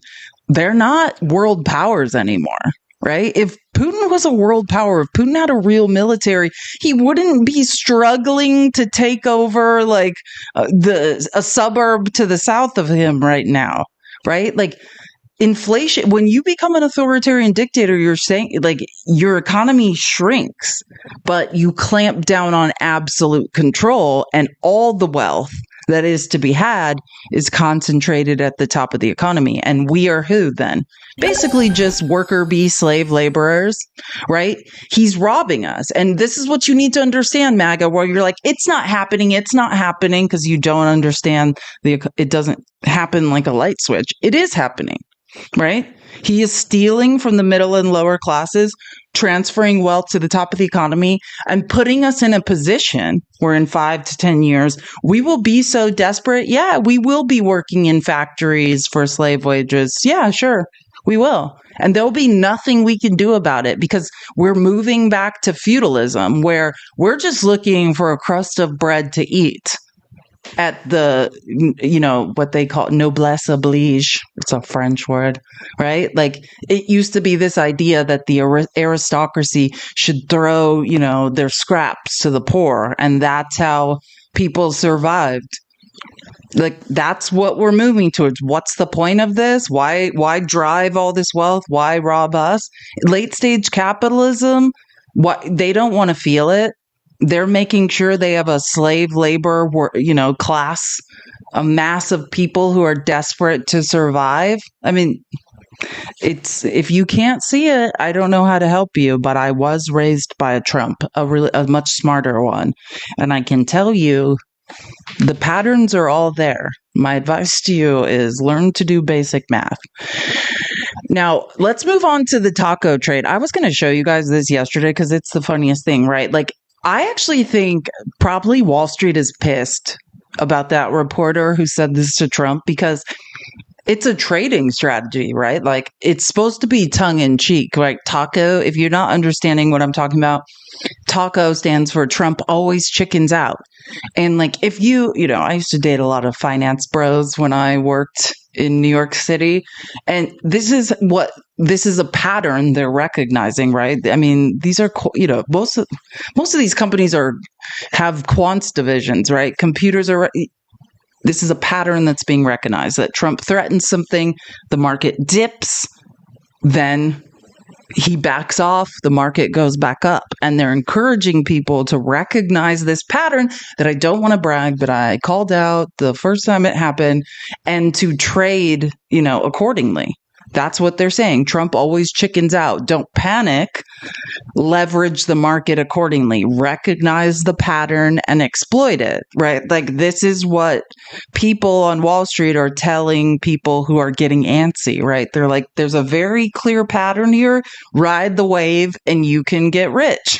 Like, if you have the capital to make trades at the right time, you can make a lot of money. And that's, if I had a fiduciary responsibility to rich people, which is why I had to leave corporate America, then I'd be doing the same thing, right? Like, just saying, recognize the pattern and exploit it. And you can read, it's really short, but it basically says what I just said. And then there was this, right? This happened yesterday. A reporter made the mistake of informing Donald Trump about the taco Trump always chickens out trade strategy that was being used on Wall Street. And he had a very nasty moment, which I was going to show a different clip, but then the New York Times had this big enlarged one of Trump getting angry. So I'm going to use this one.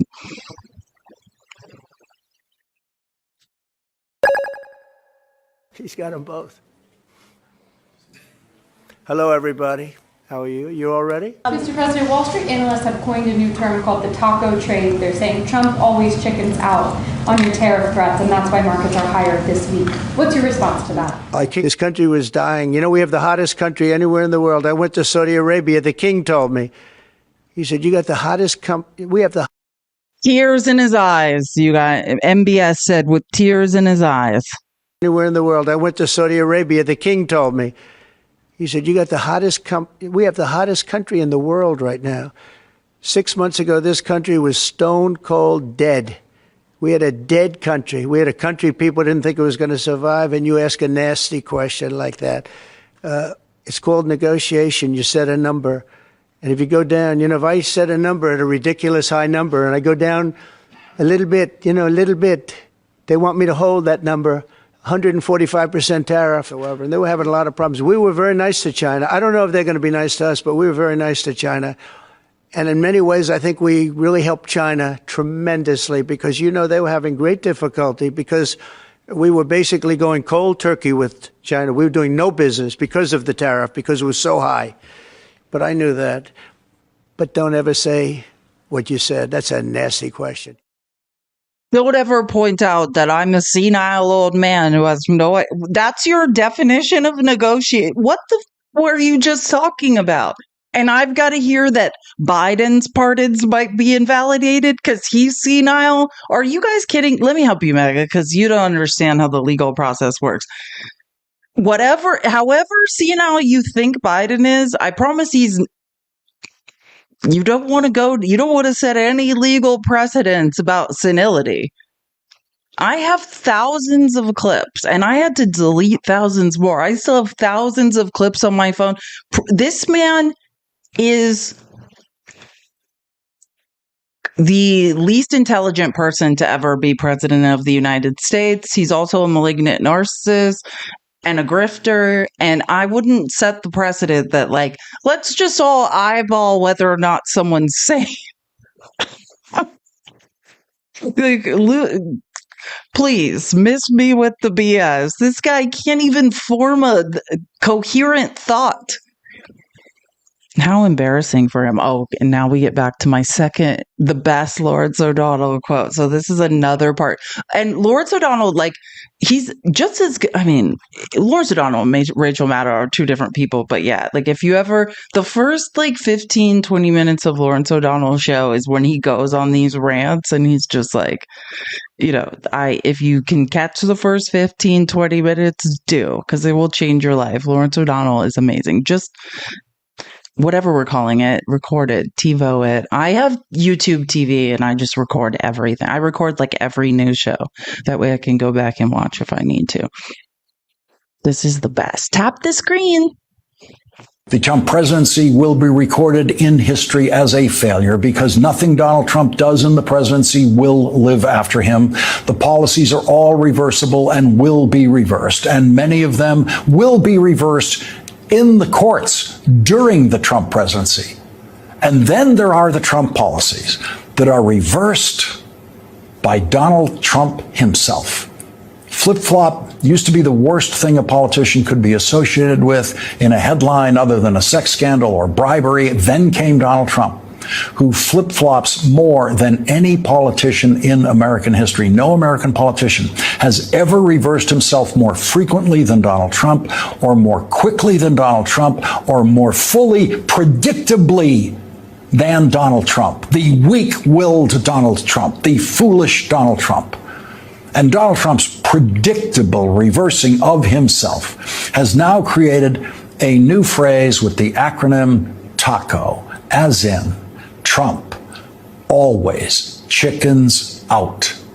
And that's what the usually conservative British newspaper, the Financial Times, now says about Donald Trump. Trump always chickens out.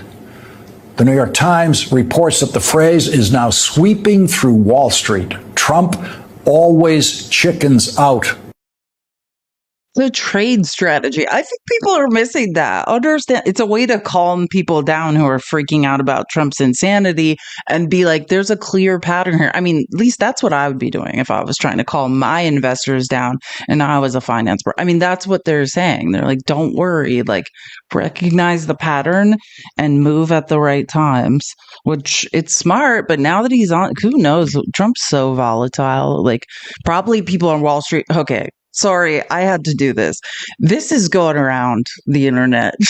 I forgot I had this. I forgot about this. This is, which I've taken several freeze frames of this. I think I'm going to turn it, if I ever start debating, I'm just going to use this as my background. But this is a video that's going around online of what Trump said to that reporter when she told him yesterday at the White House about the taco trades. But I think the visual is better. It's more accurate. Chicken out. Oh, and then I chicken out. I've never heard that. You mean because I reduced China from 145% that I said down to 100 and then down to another number? And I said you have to open up your whole country. And because I gave the European Union a 50% tax tariff. And they called up and they said, please, let's meet right now. Please, let's meet right now. You call that chickening out? Because we have $14 trillion now invested, committed to investing when Biden didn't have practically anything. We had a dead country. We had a country people didn't think it was going to survive. And you ask a nasty question like that. It's called negotiation. You set a number, but don't ever say what you said. That's a nasty question. I've watched that like 300 times. I've taken like every freeze frame of this video. I have so many. I'm going to turn them into memes maybe one day when I'm losing my mind. Steph, thank you for the super chat. Lawrence O'Donnell mocking Trump is so hot. I know.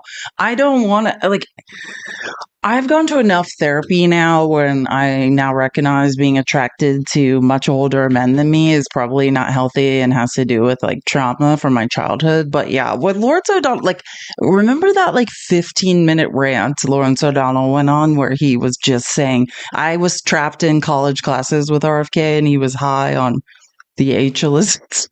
So that was like when I was like, I love this man. Also during the Stormy Daniels Trump trial when Trump became a 34-time felon and Lawrence O'Donnell like waited in line every morning at like 3:30 a.m. to get into that courtroom and like didn't make someone else wait for him.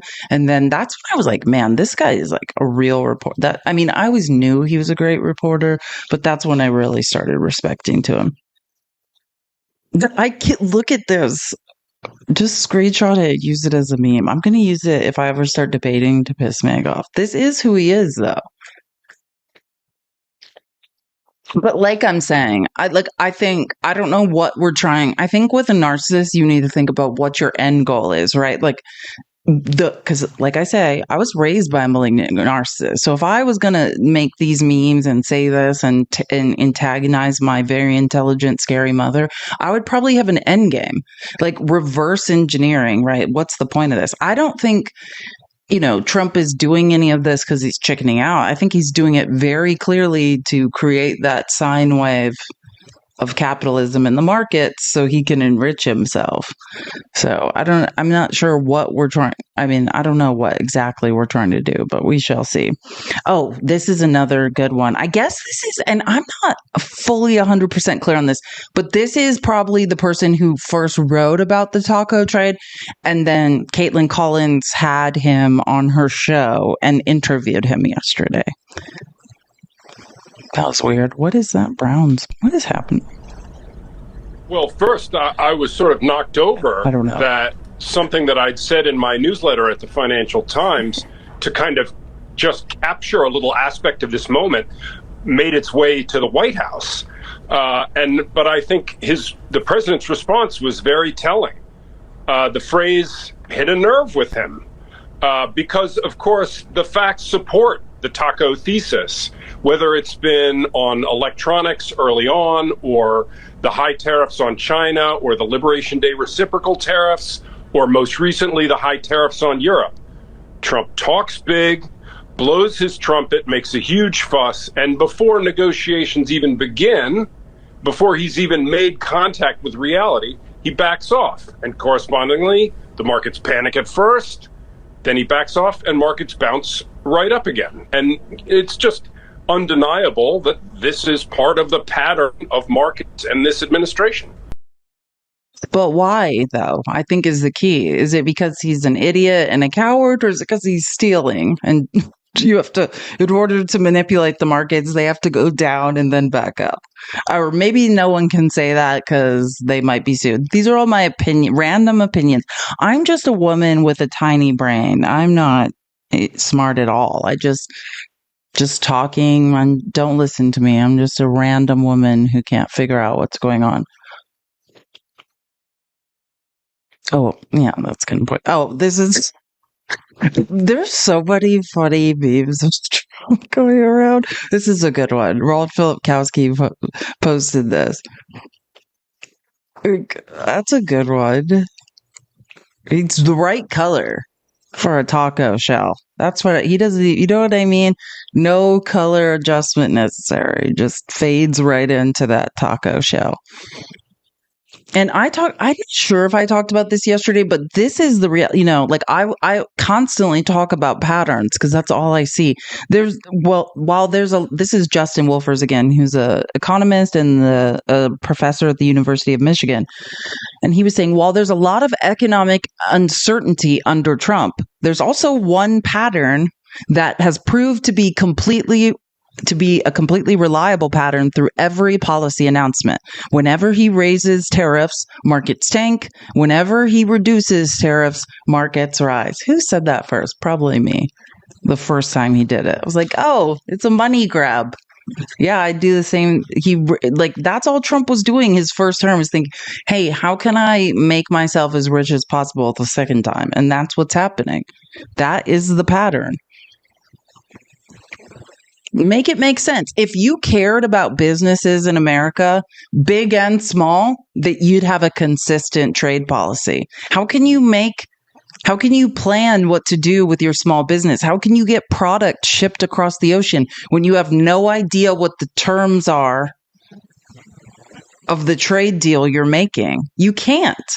The point is not to grow the size of this economy. The point is to transfer wealth to the top.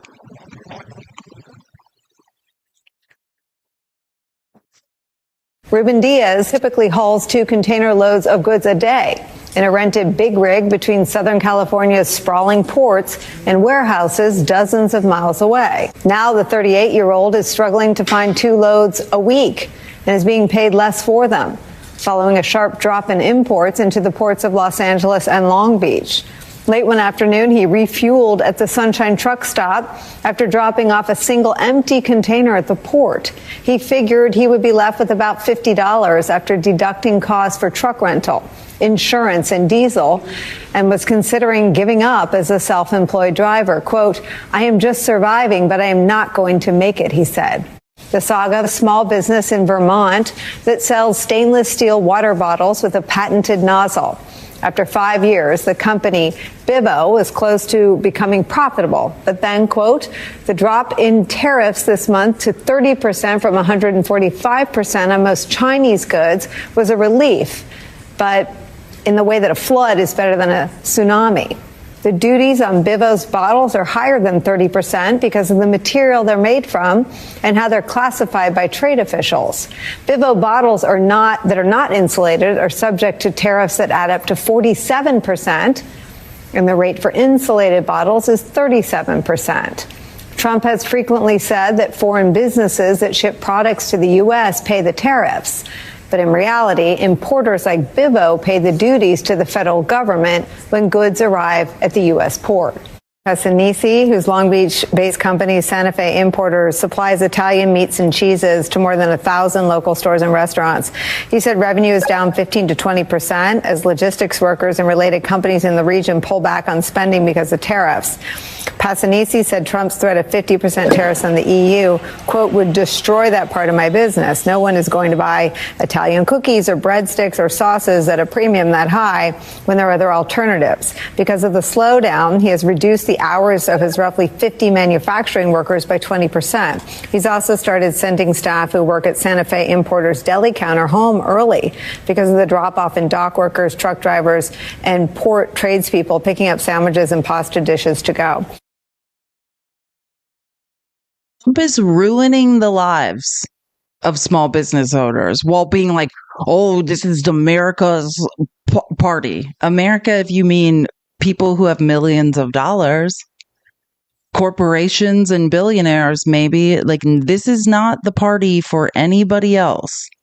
This is delusion at its finest. Oh, I'm not saying he cares. I'm saying, wake up, MAGA.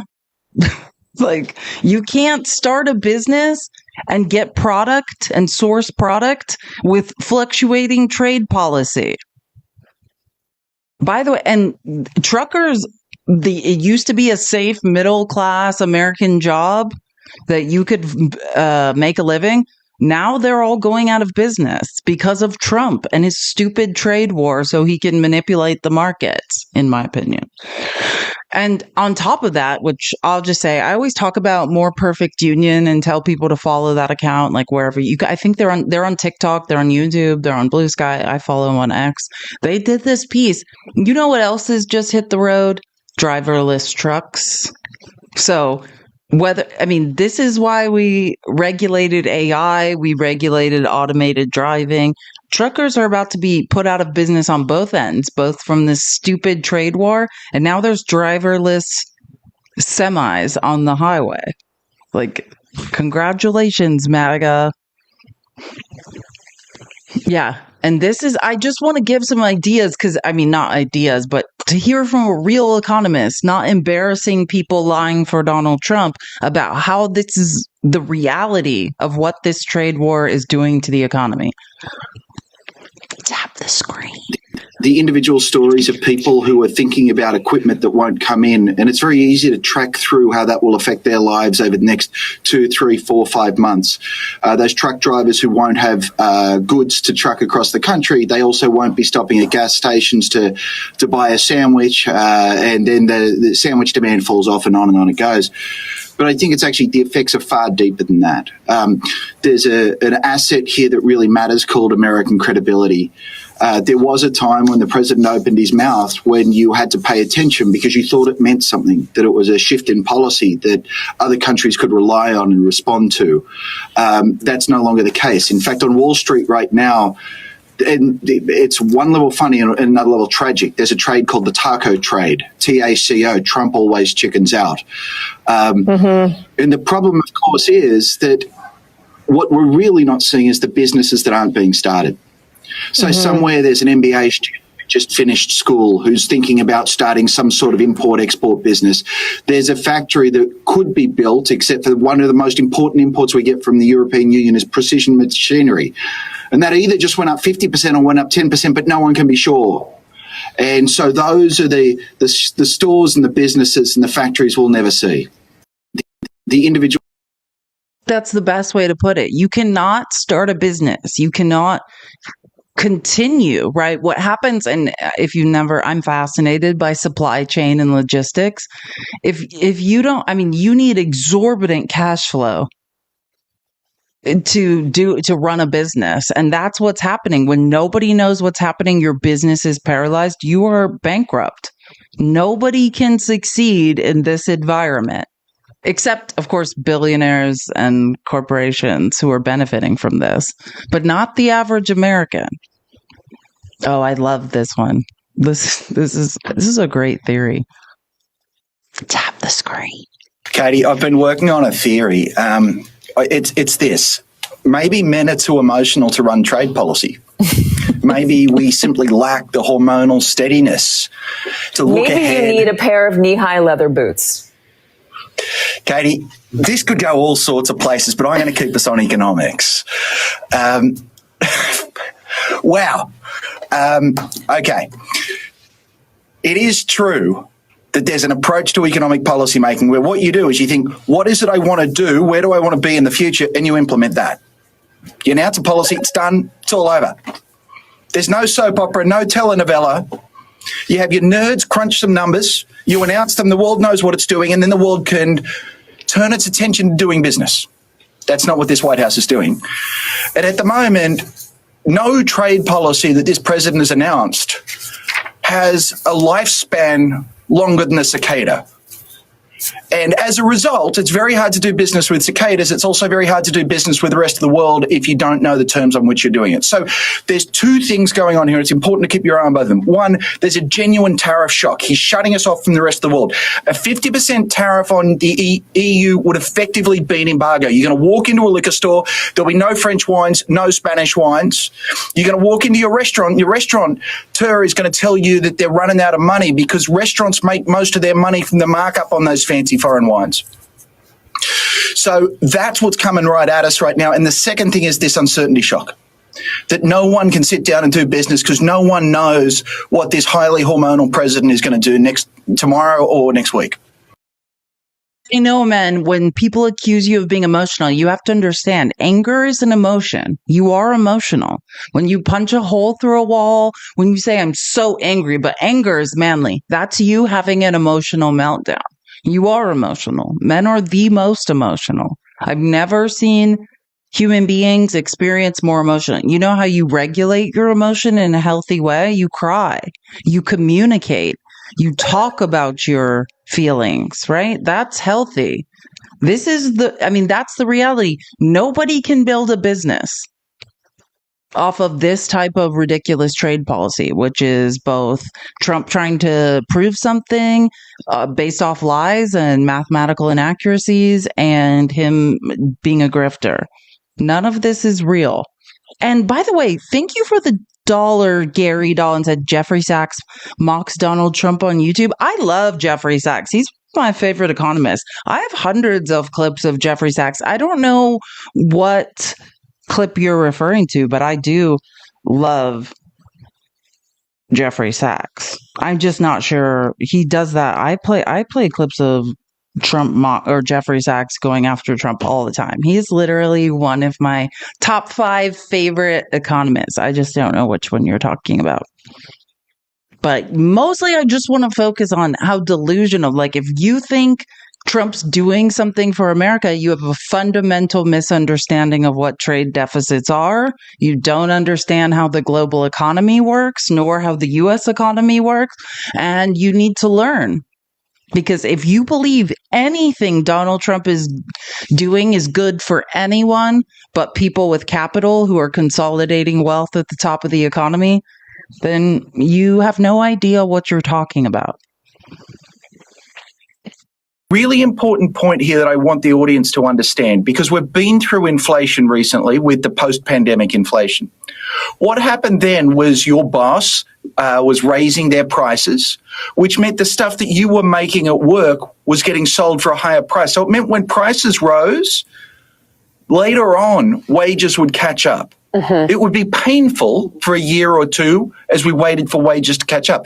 There's something very different about a tariff-caused inflation. Now what happens is your boss's costs are going up, and that's what drives the prices up. There's no extra money to pay for your pay hike. So this is an enduring sense. This is going to create a persistent lower wage for Americans. It's a very, very different cost-benefit analysis.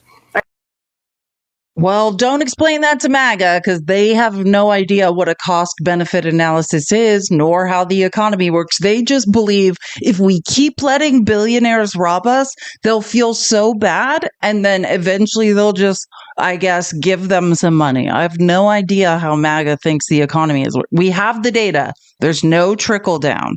Wages don't rise when we give billionaires money. Trade wars are not helping your wages go up. You're going to lose your job.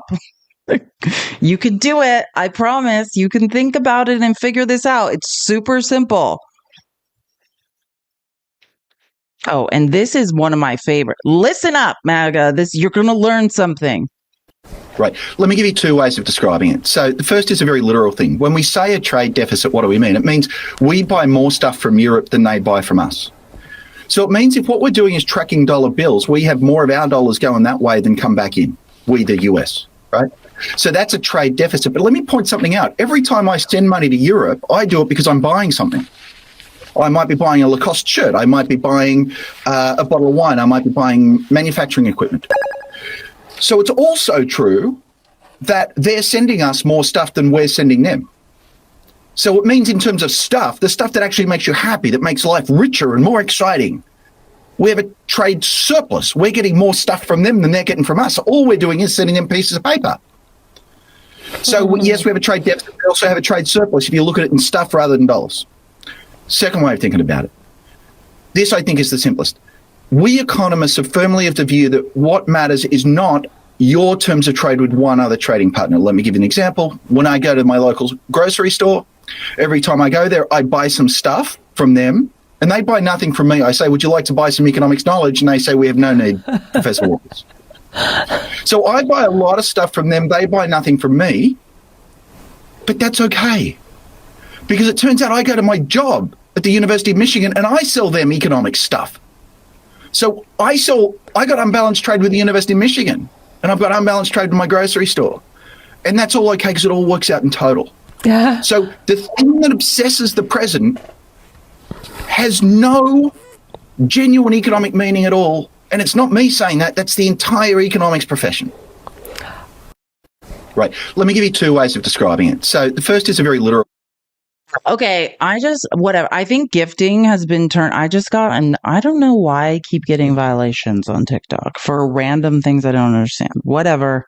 I got in trouble again because I don't know why. I got 2 violations for not even sure why, but whatever. Just tap the screen. And if you would like to support my live, just Cash App and Venmo is probably the best way. And I should have probably ended the live and wrote an appeal because I really don't understand what I'm in trouble for, or there's 3 things I'm in trouble for, but I really don't have time. And I already ended the live early yesterday, so I'm just gonna keep going and not worry about it.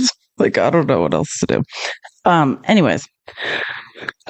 Oh, sorry, I think that's the best way to describe a bilateral trade deficit. And you also don't, when MAGA doesn't understand globalist trade, which they created, ironically, during the onset of neoliberalism, which was Reagan's idea, which was essentially, we don't want to pay workers in America a livable wage.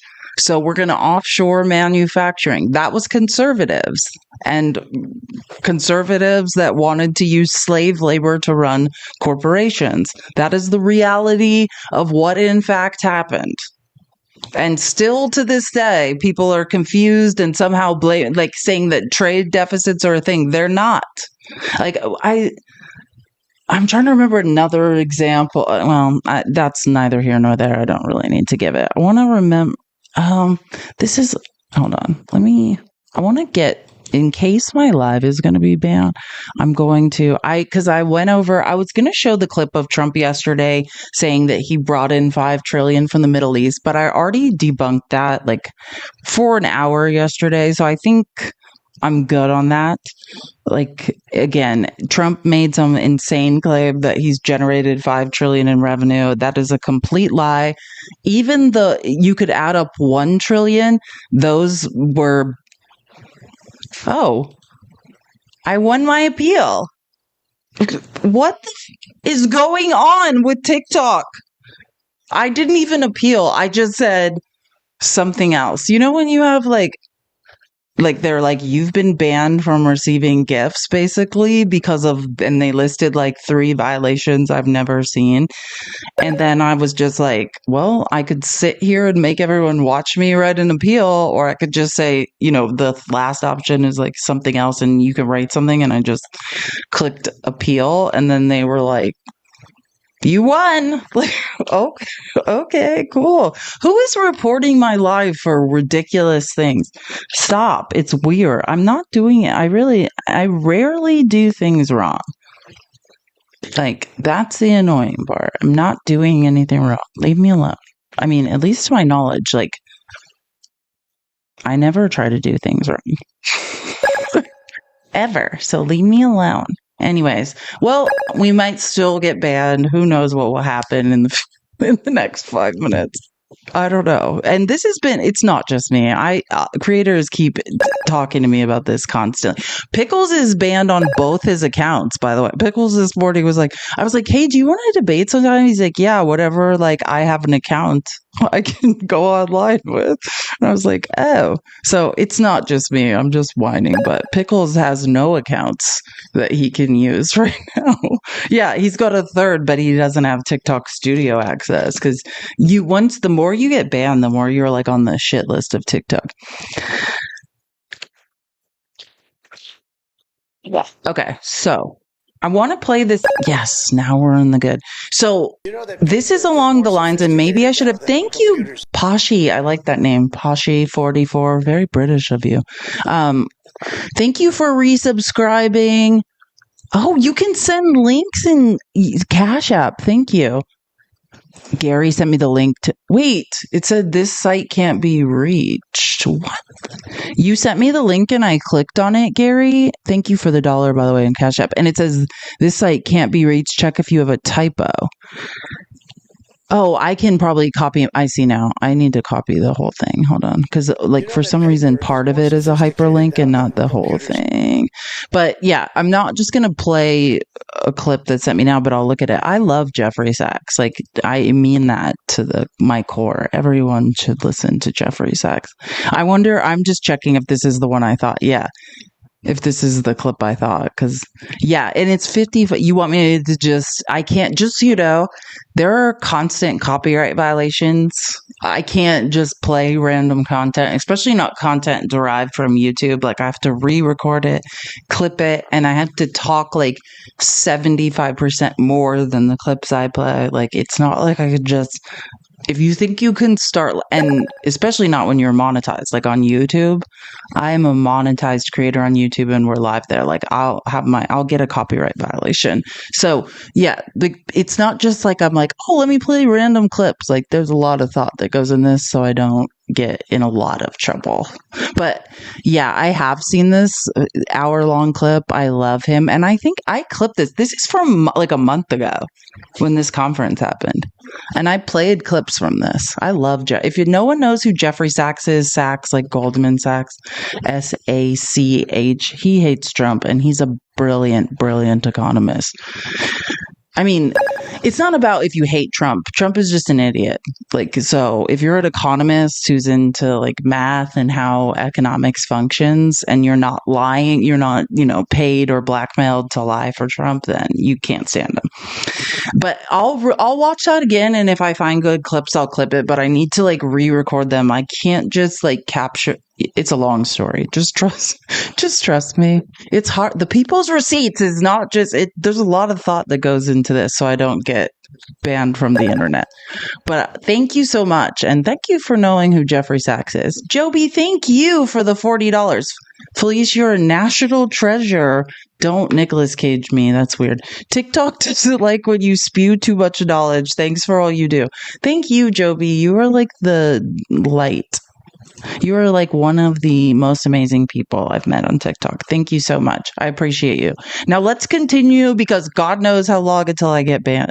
We get banned again, or this live just gets taken down. I cannot believe I won that appeal. I really thought TikTok was like systematically just going to be like, and now you can no longer be on this app. But then again, it's probably in there. It's really weird to stop people from being live. Oh God. Does anyone want to listen to Joel Patrick scream at me? He's requesting to talk to me. If you know who Joel Patrick is, he has like 1 million followers on YouTube, and he finds me sometimes and yells at me about Trump. People are like, no. Joel, why do people feel this way about you? I get it. Joel and I both are like neurodivergent, so I think no, it's not. Of course, I've got it. Like, it's not that. It's just, oh, no one's ever met Joel. He's actually he's so lovely. Everyone needs to meet Joel Patrick. Hey, Joel. Oh, is that your childhood photo? That is an adorable photo, actually. It is, yes. You are an adorable child. I'll give you that. Actually, I'm glad you have that up. It'll make me get frustrated less while you talk. I'm just going to picture you as your inner child that I don't want to be mean to. What's on your mind? What do you want to scream at me about? Women's reproduction? Are you mad because women are, disproportionate, maternal mortality rates are skyrocketing and you want to blame that on women? No, that's not good. No, I'm just kidding. What's on your mind? Thank you for the swan. Sorry. I was just curious as to what you thought about Elon Musk leaving the government. Honestly, I think two malignant narcissists are rubbing up against each other, and you really can't. You know what I mean? Like, Elon Musk didn't save the government any money. So I think it's kind of like, well, no, because they didn't approve any of his cuts. Like, my defense of Trump, like, if you want me to defend both of them, Elon being like that 30-second clip, which everyone's passing around, which maybe, did I play it earlier? I think I did, but you know what I'm talking about, right? That clip where I assume you're talking, where he has the Occupy Mars shirt on before he crashed his third rocket. And he said, like, that the bill, blew out the deficit, which it did technically. Are you eating cereal? You're making me hungry. Here, let me just pull it up and play it, because now we can finally have a conversation and I have media. Hold on. Let me find the clip and I'll play what we're talking about. But I think that the feud between Donald Trump and Elon Musk is not so important, because it's really like, two malignant narcissists who are robbing the middle and lower classes, or like pretending, playing off each other. But here's the clip. So, I was like disappointed to see the massive spending bill, frankly, which increases the budget deficit, not just decrease it, and undermines the work that the Doge team is doing.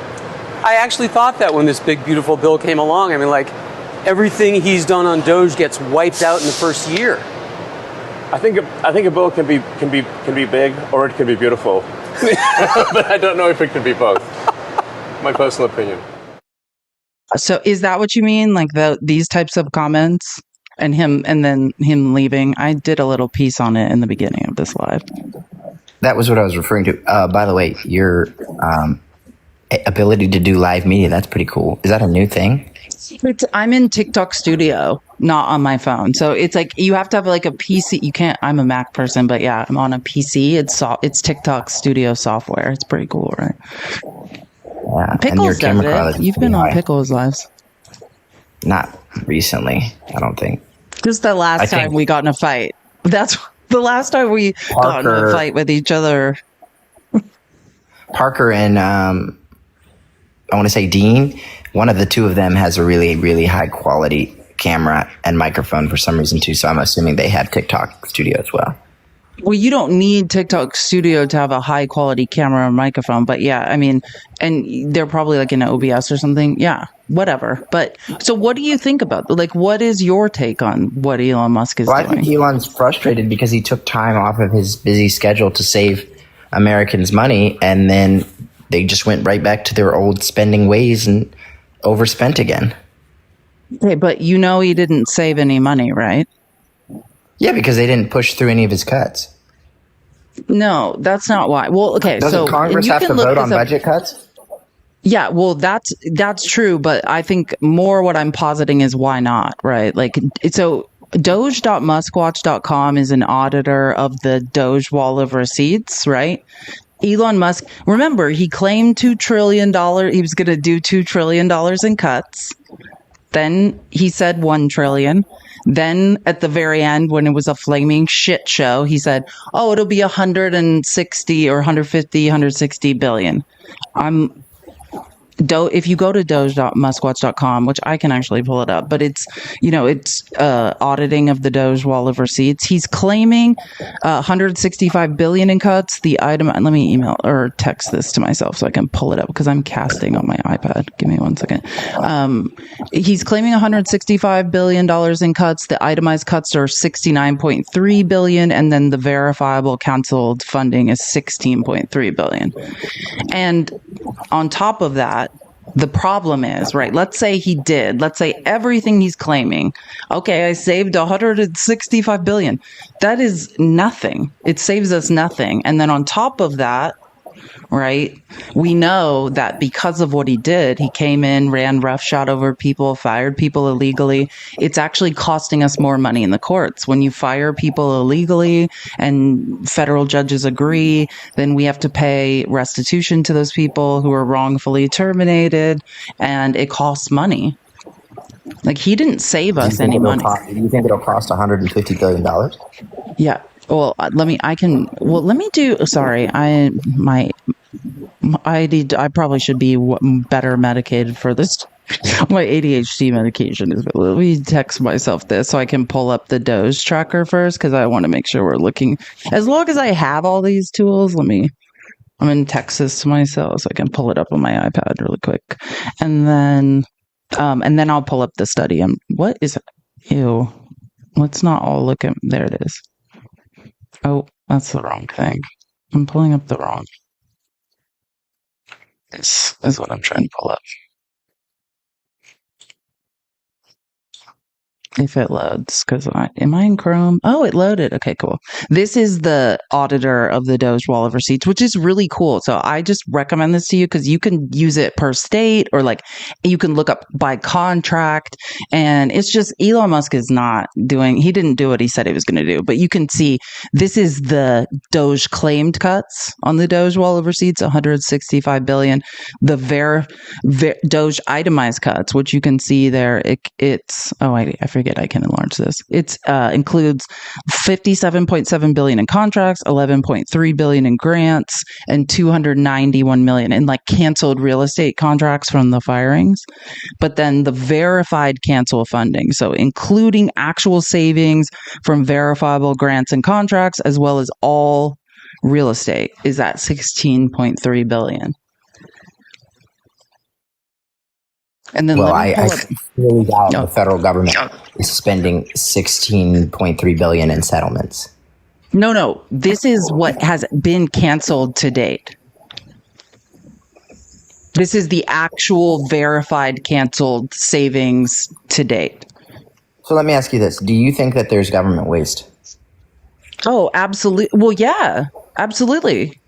I know a lot about it. The Government Accountability Office. Yeah, like the problem is Elon Musk is not a qualified person to root out government waste, right? Like, we have people. The problem is Trump came in and fired those people. The inspectors general that Trump fired when he first came into office, those are the auditors that root out waste, fraud, and abuse and write these and do actual audits and say, here's how we streamline, here's how we cut out waste, fraud, and abuse. I was just reading yesterday on my live a Government Accountability Office report because Mike Johnson was talking about how 11 billion in SNAP payments were fraudulent.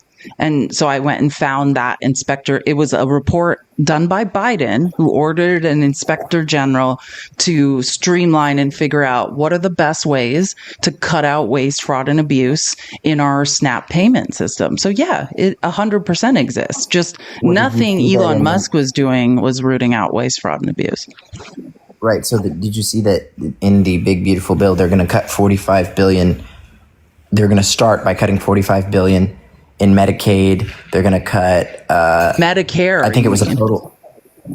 I thought it was Medicaid. They were cutting. Hey, you're talking about the Pay-As-You-Go Act because we're blowing out the deficit past 2.3 trillion. The Pay-As-You-Go Act was basically something introduced by Republicans. If the deficit ever widened past 2.3 2.3 trillion, and Trump is going to blow out the deficit minimum, right? There's different, depends on the think tank and the mathematical analysis. Minimum is 3.3. Yeah, 500 billion from Medicare. 500 billion from Medicare, and then they're cutting another 100 billion from SNAP benefits. And are you upset by that? That's the question, Joel. Medicare is what we pay into.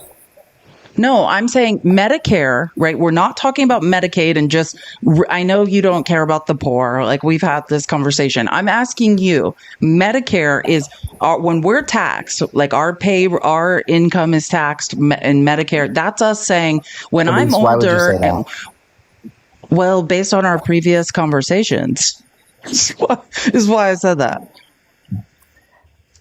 Joel, how much you time do see the, and I get why you see. Listen, how much can I just time say and this? effort have you I'm donated neurodivergent too, and I think people misunderstand you. But sometimes when you debate, you see the world as black or white, right? It's this or that. It is black and white.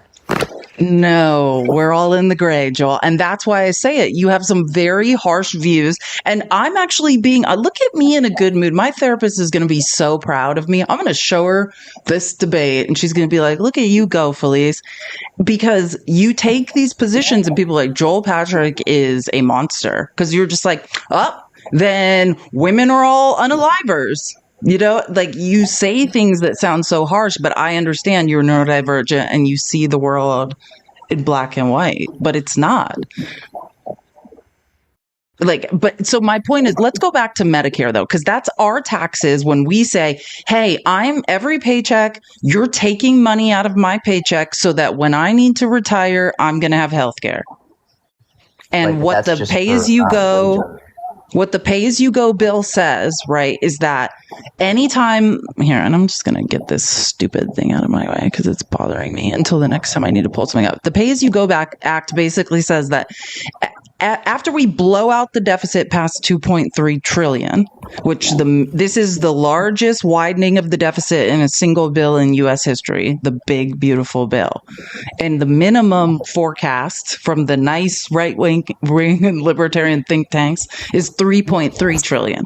That basically, thank God, there's a 4% cap on how much they can steal from Medicare every single year. So it will be 45 billion a year. That's what you quote. It's 45 billion a year until it adds up to 500 billion.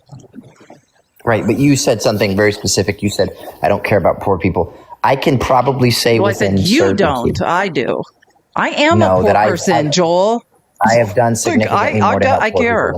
I am a poor person. You're not a poor person. Yes, I am. I've read all this. I'm sure. I'm starting a new make career less than $36,000 a year.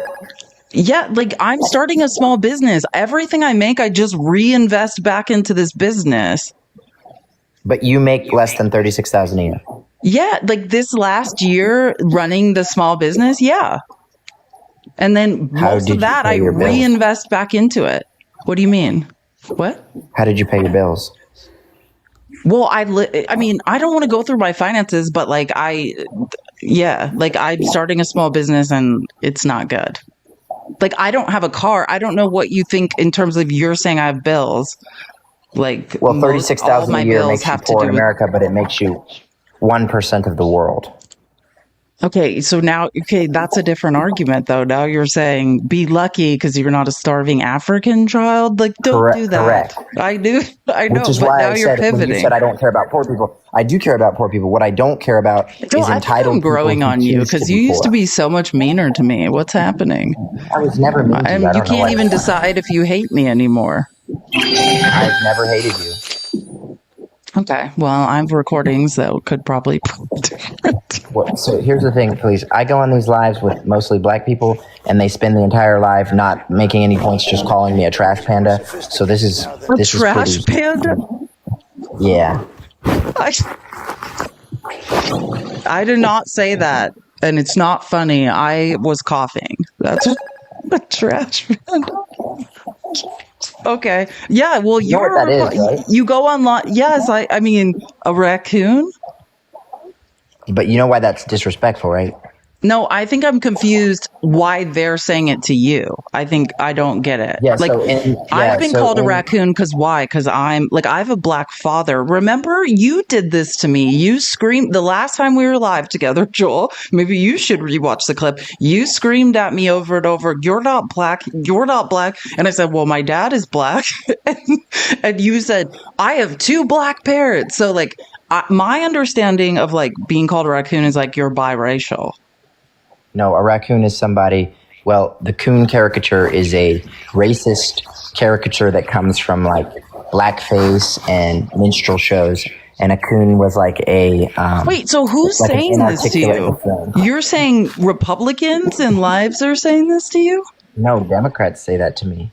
Actually, I don't know. Says that to you. Stop. Oh, no, and if then they should not be. Yeah, then they need to be talked. That's inappropriate. Yeah, say that to me. Okay, well, I understand. Okay, I did not understand what you meant. I thought you were talking about more because I was going to say you're not biracial. That sounds like something they'd say to me, but no, that's crazy. And I don't necessarily. Who said that to you?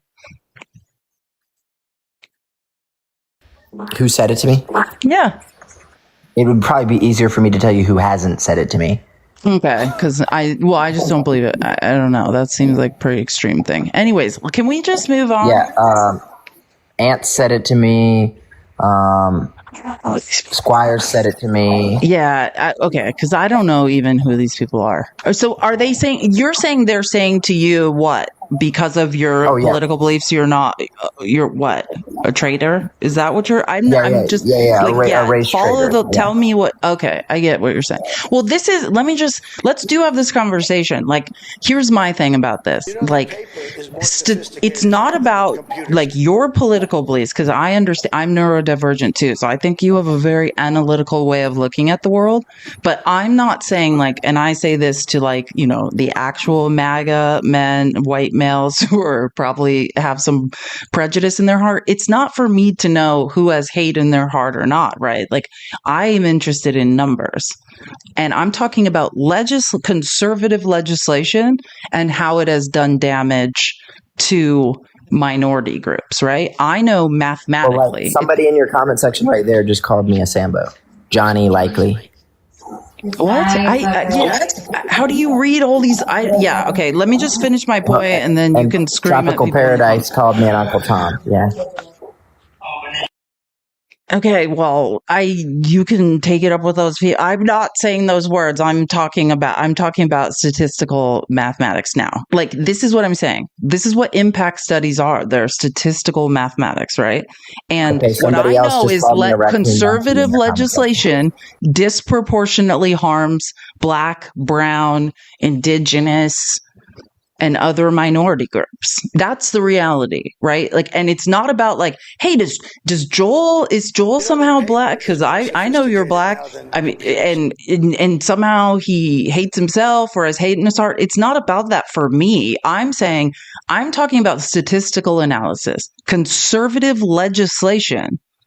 Right? When, let's say, the nonpartisan Congressional Budget Office runs the numbers, who's going to be harmed by this, right? Or who will lose out? Statistically, conservative legislation harms Black and Brown people.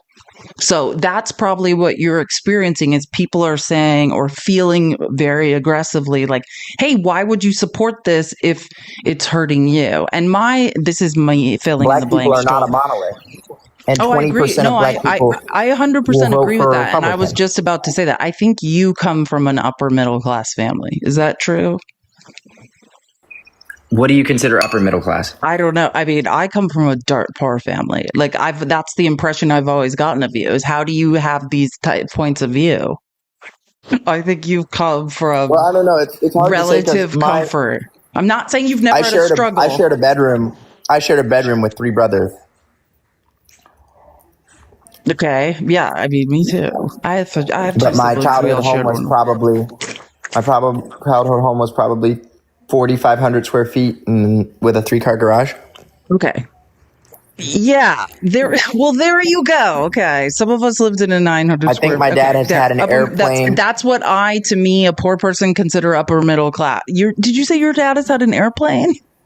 He'd had an airplane since about 2010, maybe. See, so I was right. My observation, like, these are just things I assumed of how you could have these But views. I don't consider but Joel, that. Mathematically, so let's say you have not experienced I don't consider that rich, the though. hardship. I'm in a 4,700 square foot house, and I'm 29.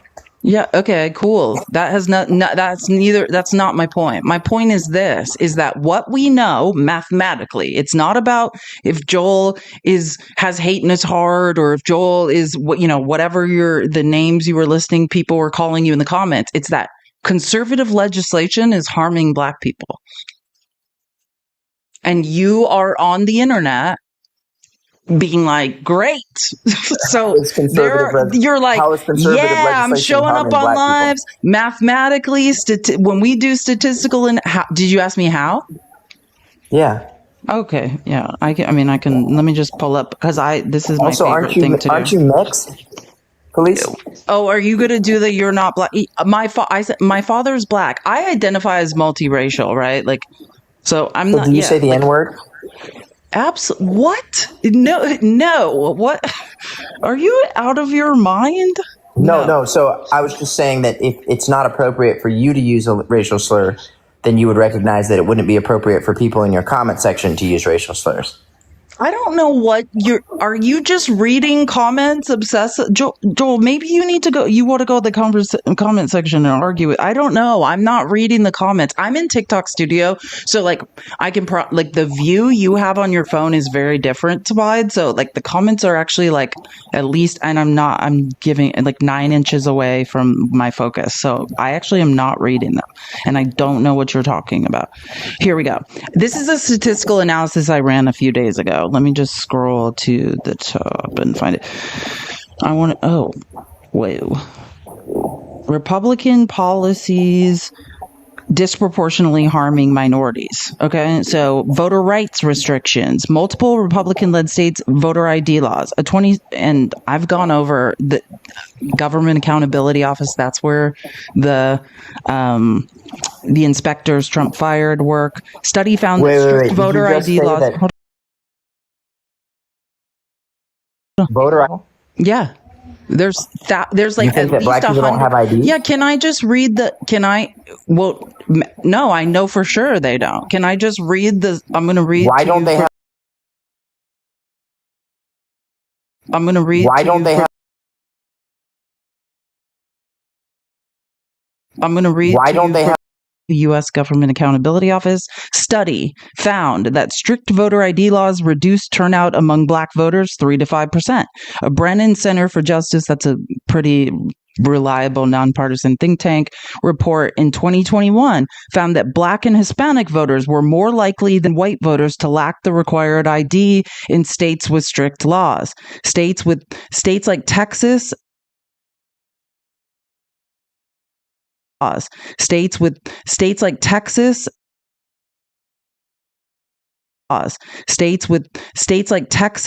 I had to pause for a second because TikTok Studio was telling me no one could hear me. The federal court rulings VC v. Perry and NC NAACP versus McCrory. Let's go to criminal justice legislation. The Sentencing Project reports that Black Americans are in prisons at nearly 5 times the rate of white Americans. The ACLU found that despite similar usage rates, Black people are 3.6 times more likely to be arrested for the devil's lettuce possession than white people. Republican opposition to the Equal Act, which sought to eliminate sentencing disparities between, powder, yayo, and the Sea Rock, right, that were disproportionately putting Black people away for life, has been perpetuated as perpetuating racial inequality. Healthcare, we could go into, I've talked to you about this before, but the maternal mortality rate, Black women are 3 times more likely to unalive during childbirth because of misogynoir. 2021 study found that Medicaid expansion reduced racial disparities in health care access by 51%. So the big, beautiful bill that's getting rid of healthcare expansion is going to disproportionately take healthcare away from Black people. I mean, that's the reality. That's why you're getting the reaction you're getting from black people. When you go into those lives and you debate them, they want to like shake you and be like, why are you voting for legislation that is disproportionately discriminating against us? Right. So saying that the outcome of a practice is the same as the intent of the practice isn't completely accurate. For example, you said voter ID laws. There's nothing stopping black people from getting IDs except laziness. Yes, there is. What? What do you mean? Economic upward mobility. How much does an ID cost? Yes, this is what happened. And we know this from think tanks. It's not like Republicans are hiding it, right? Like let's take the SAVE Act and let's just get away from black people because this is supercharged. But like the SAVE Act, the point is, right, we know that actual prosecuted instances of undocumented immigrants voting, there's like less than 25 cases since 2002. Like, and I'm talking about not just that they voted, because there's like only like 5 of those, but attempted, like registered to vote and then were prosecuted. The Republicans, conservatives used to be the people of small government. We don't need laws. We only need to make laws when there's a, mathematical argument that there's something we need to, defend against. There's not undocumented immigrants are not voting in this country, period. The SAVE Act also disproportionately affects women. How many states are I'm going to land my plane. States? Well, let me say one more thing really quick. The SAVE Act also affects married women, right? It makes it harder to vote if your current name does not match your birth certificate. And if you do not then have another form of identification, such as a passport, right? And very few people have passports. But these studies were done in Trump's first term, that basically, because I love how people are always like, well, barely any Republican women in red states don't have passports. Why would they do that? Why would they stop Republican women or conservative women in red states from voting? Because Republicans are constantly doing mathematical studies, and they know that if they just take out a large chunk of women and stop them from voting, that disproportionately, let's say, if no women could vote, if the 19th Amendment was repealed, that conservatives would win elections 100% of the time. This is statistical analysis. So maybe they can't repeal the 19th Amendment. That's a really hard thing to do. But they're just saying, what type of legislation can take the biggest chunk out of women casting a vote? Right, but you just said that. Well, so I'm saying, so my line of logic is same thing with voter. No, so that's what I'm saying. So same thing with voter ID laws. Statistical analysis shows that who and what type of ID are people least likely to have and who. And those analysis show just like, hey, if you stop women from voting, conservatives will always win. But those black IDs and brown that they require people, to vote are all state black IDs. And brown people it's all state IDs least, or state driver's licenses. Fine. No state requires passports. Joel, you're just saying, I'm not talking. First of all, Joel, the SAVE Act is going to, if your name doesn't match your birth certificate, then that's a different, if you don't understand what the SAVE Act is, then I suggest you read it. But my point was, the line of logic I was on is that Republicans are doing math, statistical analysis, and deciding how can we restrict the amount of people that are voting. You tell me, why would you want to stop American citizens from voting? Why would you gerrymander? Why would you create voter ID laws that stop people from? Way too many people vote already. You're saying that American citizens shouldn't vote. So you are in the right place, Joel. You're trying to stop people from voting. But let's talk about voter ID laws. I'm trying to stop stupid people from voting. Who are stupid people? Black people? Women? What do you mean? I don't think women are inherently stupid. I don't think black people are inherently stupid.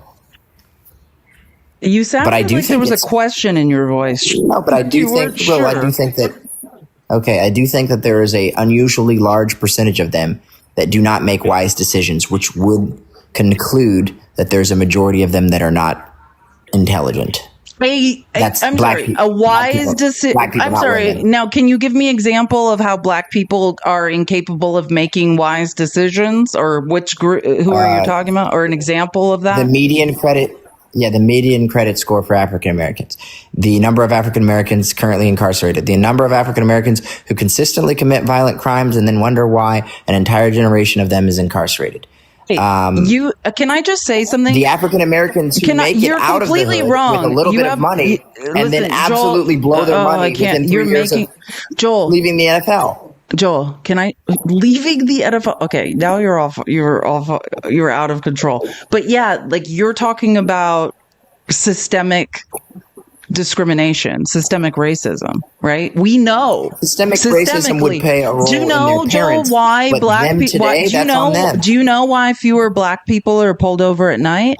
Because it's dark and cops can't see in cars. You're talking about. We know that systemic racism exists. We know but that. If I was trying to stop crime, I would pull over more black people, Joel, because they disproportionately commit crime. I read you that no, that's not true. Math says otherwise. Yes, they do. Let me just then read why would you you this again. Then explain to me why 38% of incarcerated individuals. I read you a statistic 38% of incarcerated individuals in the United States are black men, and they only make up 1.7%. Yeah, of the population. I can explain that to you, and I just gave you an example of that. Right? It's with the devil's lettuce. We know that the We know that the average usage rate between white. The same rate as we black know that the average usage rate between white and black men is around the same, and black men are disproportionately incarcerated for it. We know the average white male in America is incarcerated 30% more than undocumented immigrants. But that's not. But that's not because wait, hold on. I'm just giving you an example. You asked me for math. Joel, take it in. You're wrong. You don't know what you're talking about. That's not because of race. It's because of finances. No, Yes. Well, hold on. Can I just make my point? You never let me finish. Benefits people with Joel, money. you're yelling your feelings, and you can pull up a study, or you can let me. We have a justice system that benefits people with money over people who don't have it. That's an objective truth. Yeah, but that also, listen, that you're talking about intersectionality now. Is race layered onto classism? Sure. But but it doesn't, listen, that's not the point. When we know that the usage rate, right, with the devil's lettuce is around the same for white men and black men. And we know that disproportionately black men are incarcerated at a higher rate.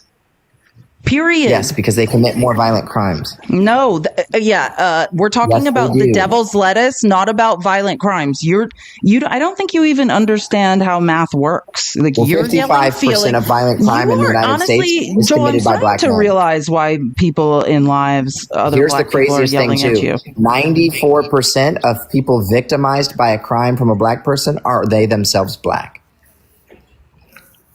You're saying that crimes committed can be either interracial or intraracial. And by the way, quote a source for that. But yeah, I do understand that crimes tend to be the Bureau intraracial of versus inter. 42. You're talking about intraracial versus inter. I don't necessarily dispute what you just said. Dispute everything you said before that led up to it. Okay, are you a feminist? You're all over the place, Joel. None of this has anything to do with anything. I don't know. Do I believe that? Let me just clarify. It's not, because I believe it's not about there's male and female, right? Gender is a construct. I think gender is a spectrum. I think human beings have certain rights. The same rights you want to enjoy, inalienable human rights, I think everyone should enjoy. That's how I feel. It's less about gender. It's about equity and equality and trying to achieve that. There is no everyone. Equality. Yeah, there is no equality between men and mathematically, exactly. And that's what we're working towards. That's why we need to legislate. If we were on two different sides of pretty much any athletic competition I could think of, you're not going to be equal to me. You're not as fast. You're not as strong. You can't change direction as quickly. There are differences between men and women, biological differences, and that's okay. Okay, let's talk about that, Joel, because listen, That's a spectrum, right? I'm a Division I scholarship athlete. I know there's a huge on the spectrum of men in America. I run 10 miles a day. I am unbelievably coordinated. Please be quiet, Joel. Stop. Listen to me. There is a huge cross section of men in America that, not by nature of just being male, are more athletic than me or are better than me at sports. It's just not true. It's a spectrum, right? Okay, and I know as a female athlete, no matter how good I am, no matter how great I was at sports, and believe me, I'm effing great, that there's always going to be someone better than me. Right? But what sport were you good spectrum. Joel, stop. It has nothing to do with the line of logic. It does have something to do with it. No, it does not. No, it doesn't. Let me help you, Joel, yes, because it does. you're all over the place. Joel, stop talking. You're wasting my time now, and I'm starting to get annoyed. Your claim was that I, as a woman, am worse. I'm not as athletic as any man in America. That is not true. That's not what I said. Yes, that is exactly what you said. And I'm explaining to you that coordination is a spectrum. There's a whole host of men I'm more athletic, and there will always be some more athletic than me. Period. None of that has anything to do with you. It does, because as soon as you say it, I'm going to say something. You're going to be like, oh, you're right. What sport did you play D1? Okay, the reason it matters is because the moment you say what sport you play, I'm going to ask you, well, if you were so good, why didn't you play for the men's team? And you're going to say, well, I played for the women's team. And that's because there is a difference in biological competition between men and women. And that's undeniable. And it's a settled fact. You're so confused. Okay, so again. Why doesn't Caitlin Clark play in the NBA when she would make 10 times as much money? Because she's not good enough. Are you joking? Do you not listen, Joel? I'm going to help you. This is why people get frustrated with you. You don't understand how to follow a clean line of logic. That's the truth. Your claim was that because you're a man, you are more athletic than every woman in the country. Now, you're like obfuscating and into weird minutia that has nothing to do with anything, right? Of everyone in this live, I'd say half of them I'm going to beat at horse. I'm going to run 10 miles faster, or more than half. I do it every day. I haven't trained in 10 years. Joel, I will outrun you in 10 miles. You are not right. Your original claim is wrong, and it has nothing to do with what we're talking about. Everything you've said is just, hey, these are my feelings. Wait, what do you mean I'm not right? You don't know what athletic condition I'm in. God, that's my point about not being right. I played professional soccer, Felice. That has nothing to do with what I'm talking about right now. I will outrun you. I don't want to be on this tangent. You're just talking about yourself. I said biologically men are superior in muscle mass to women in general. Okay, so you asked me for a statistical analysis on systemic racism in America and how black people are being disproportionately harmed mathematically. So I'm now going to stay on the line of logic we were originally on. That's good. I'm glad to hear you're athletic, Joel. It kind of makes me like you more, but not much. Black Americans make up 13% of the population. 37% of prison inmates, like you said, are black. 3 times more likely to be arrested than white Americans. 5 times more likely to be. At least you can't use those numbers. Stop talking. I'm quoting the ACLU. 5 times more likely to be incarcerated for illicit substance offenses. Black people are 2.9 times more likely to be unalived by police than white people. That's the CDC 2022. 24% of police shootings. These are rates too. It doesn't matter how many black people are. This is systemic racism. You said a number in there that was not correct. No, I didn't. I'm quoting. Black men are not 13% of the population. I'm quoting studies. 24%. But they're not 13% of the population. African Americans as a whole are 13% of the population. I'm not talking. Wait, what are you talking about, men? I didn't. Anyways, I didn't say men. The 38% is black the 30% Americans. of the prison population. I said black Americans. Anyways, I said black Americans. Please just listen and receive the information. You asked me to mathematically prove systemic racism. I'm doing that for you. And you're like, I'm a professional soccer player. Wait a minute. Like, you got a number wrong. But Felice, you were saying things that were not true. Black people are 2.9 times more likely to be unalived by the police than white people. That's the CDC 2022. 2022. But why is that? 24% of police shooting victims, despite being 13% of the population. That's and why is that? So no. 24% because of the police are more likely to unalive despite someone when in dealing Wrong. with someone for a violent crime, and African Americans are 55% of the violent crime in America. That's incorrect. You're making up things. Sentencing disparities. Now listen here, Joel. For the same crimes, black defendants received 19% longer federal sentences for these same crimes. That's from the U.S. Sentencing Commission, 2023. More likely to be charged for committing the same crimes. More likely to be charged. Oh, camming up. He's getting serious. More likely to be charged as adults when in fact they were minors. You know, military age men. That's from the Sentencing Project 2022. Let's keep going about systemic racism that can be mathematically proven. Economic inequality. Median black household wealth, 24,100. 188,200 is the median wealth for white households in America. That's from the Federal Reserve as of 2022. You worship the Federal Reserve. So the average median black household is making 24,000. No, that started with the transatlantic slave trade and constant transfers of wealth. Joel, you need to take a history class. Employment and wages. Let's see here. Black unemployment rate, 5.6%, is nearly double that of white Americans, 3.1%. Black workers can earn 76 cents, Joel, that's you, for every $1 white workers earn. That's from the Economic Policy Institute, 2023. Home ownership and redlining regulations. Oh, do you want to hear about Jim Crow? Let's get into Jim Crow. 44% of black families own homes versus 73% of white families. That's from the National Association of Realtors, 2023. Homes in black neighborhoods are undervalued by 23%. Do you know by nature of just being black that your home is worth less money? Did you know that, Joel? That's from Brookings. The Brookings is my favorite think tank. Joel, don't argue with math. You have no idea what you're talking about. Just sit in your awesome privilege and be quiet. Oh, we're on maternal mortality. You're famous.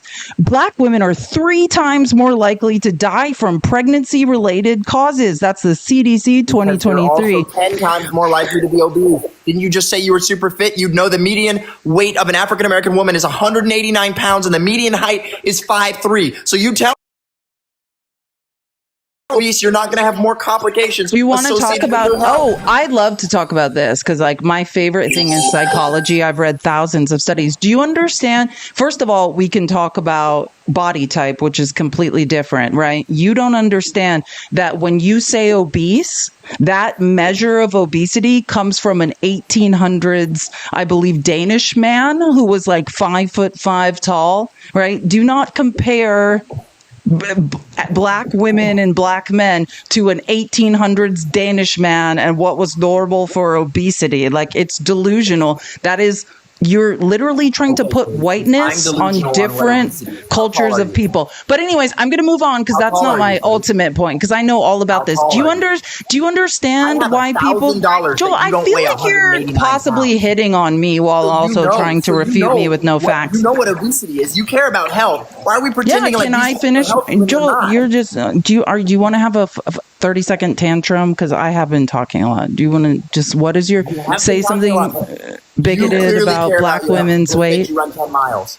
Do you know that the reason African Americans were dying disproportionately due to COVID was because of their pre-existing poor health decisions? That's like saying, like, if I was shot and I also had a heart condition, that pre-existing condition. So, like, you know, that's ridiculous, right? Not the same thing. Okay, well, can I? Yeah, let me talk about that. Can I make my original point really quick, and then because Joel, I'm gonna refute what you say. I want to do good for my therapist and not start screaming at you. So can you just listen to me?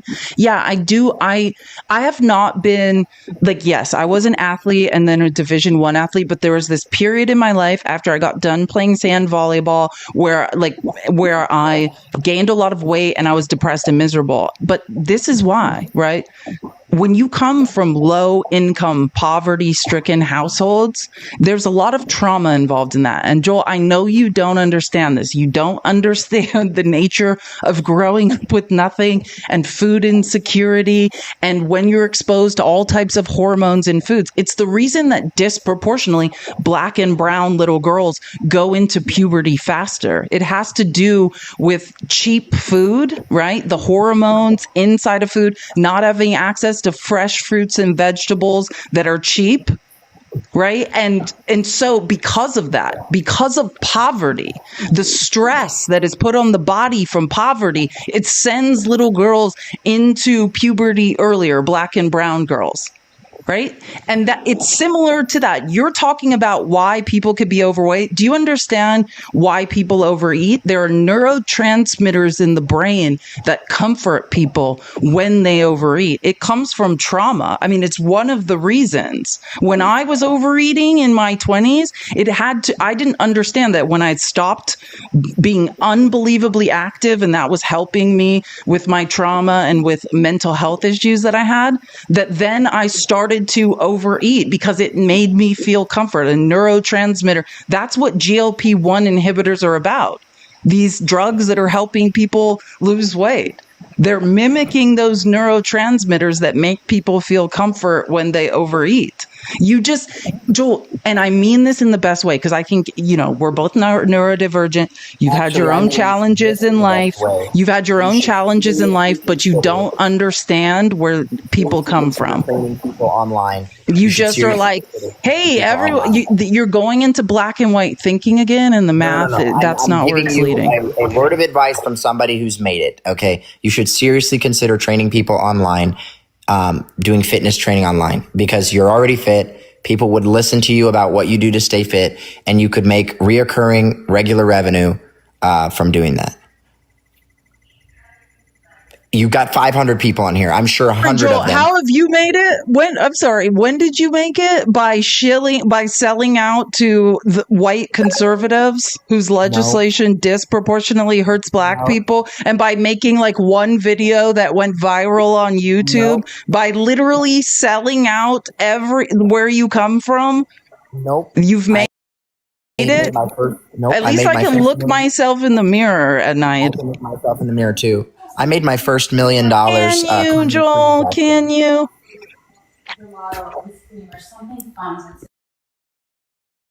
Make money selling out brown and Black people. Made my first $1 million climbing trees.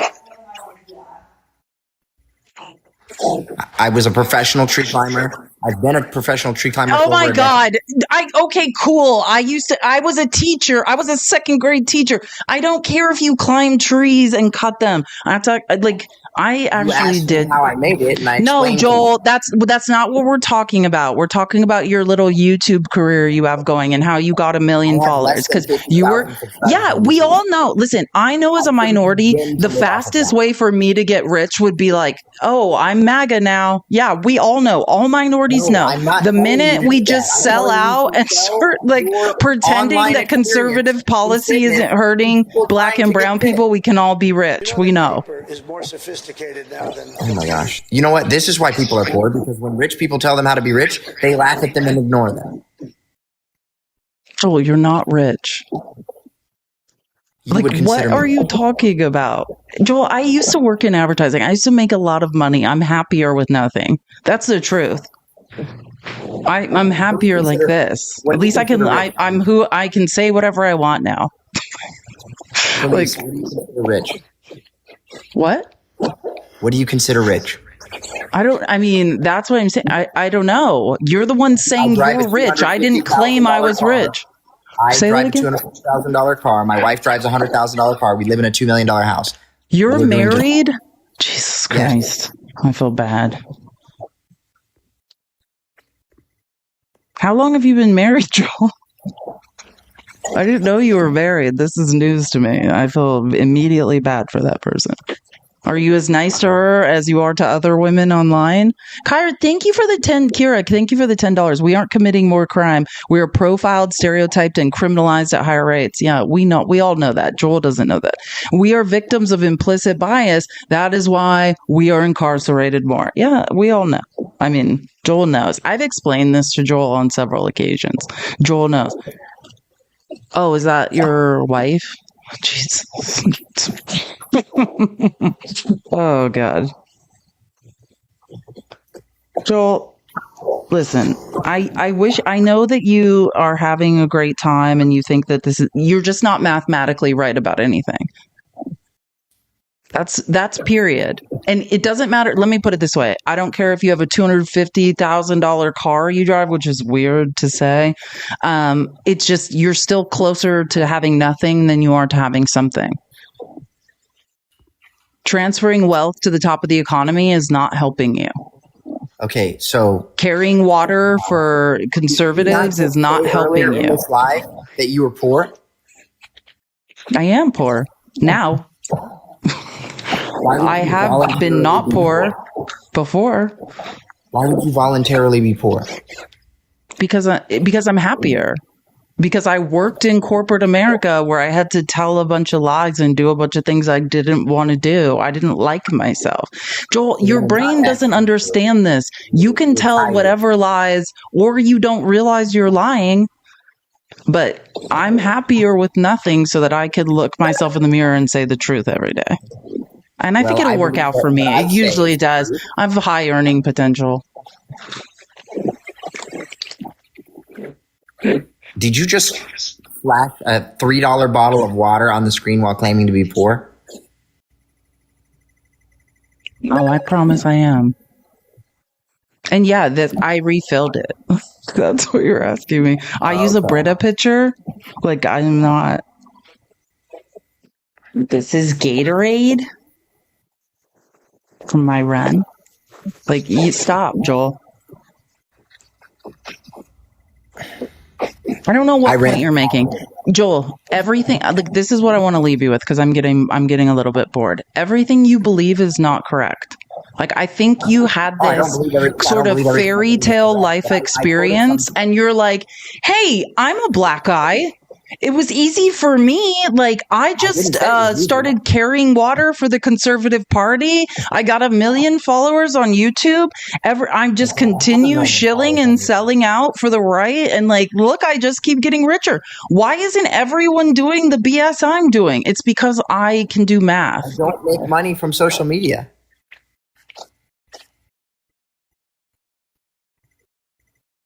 You've never made money from YouTube. Not from YouTube, no. Joel, I feel like we're in a semantics debate. I don't care where your money comes from. I've made some money off of the internet with the white privilege card, but it wasn't. Thank you. Yes, that's what it is. Oh my God, now it's all coming back to me. Yes, now I know. Now I remember. Jay told me this because I had no idea. The first time I talked to you was on, what I used to do lives with Jay, and I didn't know who you were. And he's like, yeah, he sold this white privilege card and made a bunch of. Now I couldn't remember what it was. Thank you for admitting to it. Objectively, you said 3 things that weren't true. You said that African American women weren't overweight. Then you said that they were overweight, but it was because of generational trauma. I never said anything about African Americans' women's weight this entire time.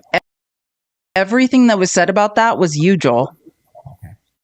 So are they You overweight? said everything. I've never commented on a person's weight this entire time. I said that the measure for obesity, for body fat, was based off an 18th century Danish man who was a tiny little man, and none of that makes any sense. Okay, we all objectively know the difference between someone who's overweight and someone who's And not. then you made all those comments about black women's bodies. I think black women are hot AF. You're never going to catch me disparaging black women. If I could trick a black woman into loving me, I would marry her tomorrow. Like, so you're not, don't worry. I think black women are gorgeous. You're talking to the wrong person. You can think that they're gorgeous without recognizing that some of them are overweight? What are you doing? What the Okay, Joel, you need to go sit with yourself. You have a problem. What the fuck was that? Joel, I rarely swear. Why do you, what the is wrong with you? Every time it gets worse. Every single time I speak to Joel, I'm like, is this a nightmare I'm in? It's literally, can you imagine? Joel, I'm sorry that black women don't like you. Let me help you. It's because of the words coming out of your mouth. That's why they don't like you. And now I think you're doing this like black women are fat thing. We all know black women are gorgeous. You could keep doing the like black women are fat thing. There are overweight people in every, culture. And I don't know, I feel like because you feel like you're not accepted by black people, I can promise you it's because you are shilling for white people and they're angry about it. And you can be like, oh, I can't even believe that's a new one. I've never heard that from Joel. Normally he's like, women who get ABs should be unalived or whatever. I've never heard this one before. After putting up the picture of his white wife too. That's ridiculous. That's crazy. Did anyone get to the picture of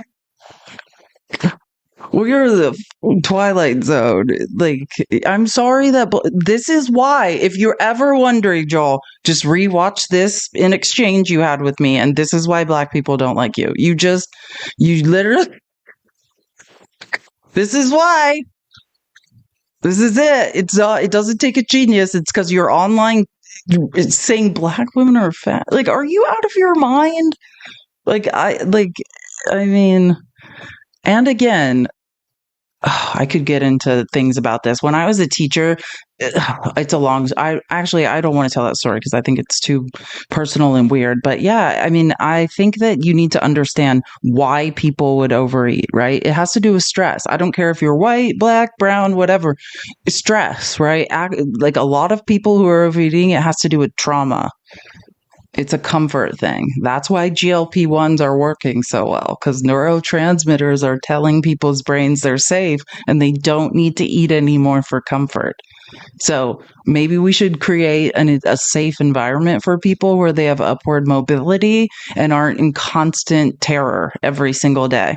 And then maybe food addiction is the realest addiction. Like, something tells me Joel's never watched My 600-Pound Life. Like, I'm fascinated. Psychology is my thing, especially addiction. I try to do my best to understand myself. And if you think fat shaming people is going to be helpful in any way, that's idiotic. Like, it's truly idiotic. Like, I've never heard Joel say any of that, but he's angry at fat people. Okay. It's like, I don't know. I don't know. I feel like Joel might love me though. Like, you know what I mean? Sometimes I'm like, are you fighting me or what are you doing? Like, I'm a professional soccer player. That's a new one.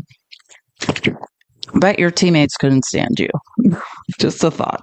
They probably were like, how do we get this guy off the effing team? Did you call them fat too? Like, that's ridiculous. This is why women don't like men. This is why.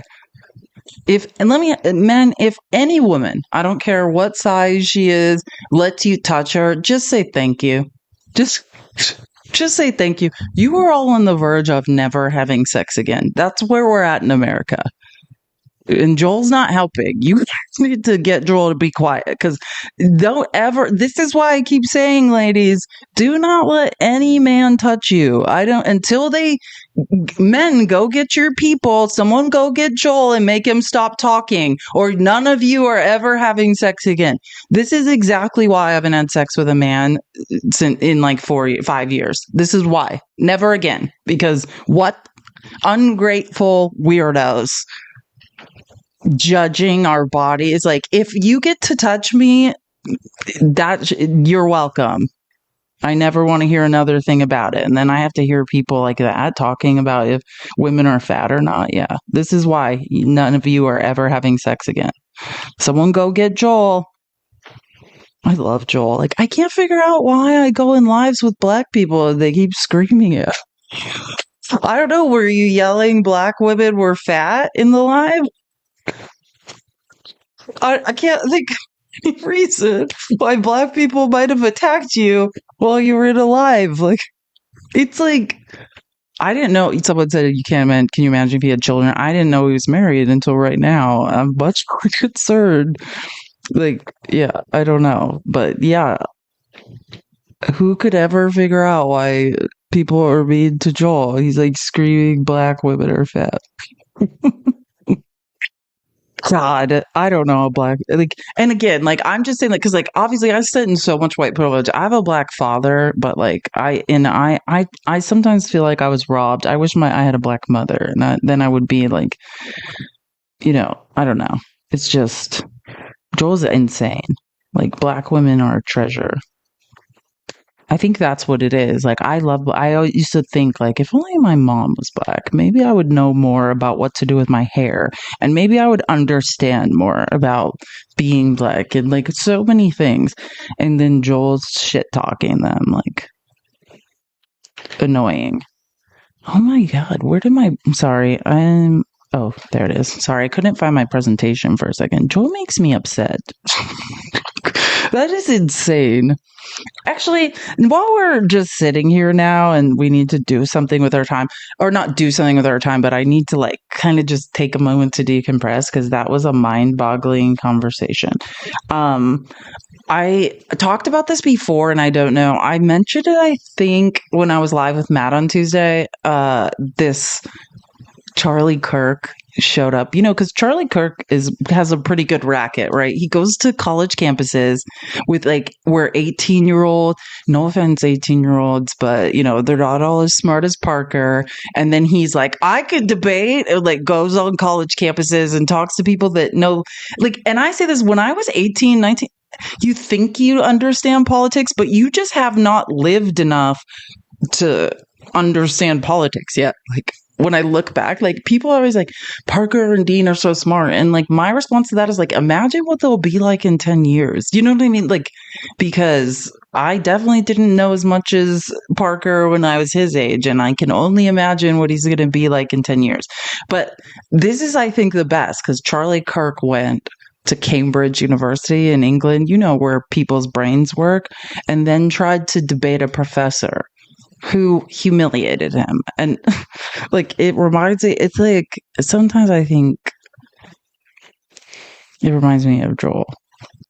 Like, what are you talking about, sir? None of that makes any effing sense. But I just want to show you this because it's a good palate cleanser. Like, Charlie, you could tell too. Charlie Kirk, I've never seen him. Like, he's like having a panic attack almost, but that's because you have no facts. Israel versus Hamas, good guy versus bad guy. Russia versus Ukraine. Who's the good guy and who's the bad guy? Both are bad, one is worse. Which way round? Russia is worse than Ukraine. Okay, so why haven't we pursued that? What do you mean? Well, it seems to me that in the whole of the current US proposition, that Ukraine is being the bad guy. In what way? We funded Ukraine upwards to $200 billion. Absolutely. But we just signed a mineral deal with Ukraine, not Russia. Yeah, but you are expecting Ukraine to give up 20% of its territory to someone who invaded it. Well, is Crimea part of Russia or Ukraine? Ukraine. That's where we don't agree. Well, I'm afraid that's part of international treaty. That's not up for grabs. Well, it's interesting. I mean, hold on.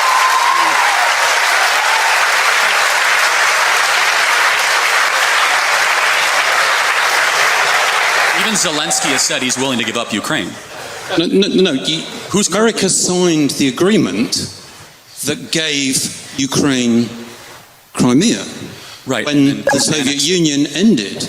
Right. It was done. First of all, it never should have been done. It was largely ceremonial.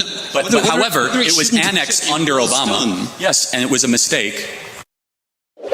International treaties signed by both countries are not largely ceremonial. Like, that is what are you talking about?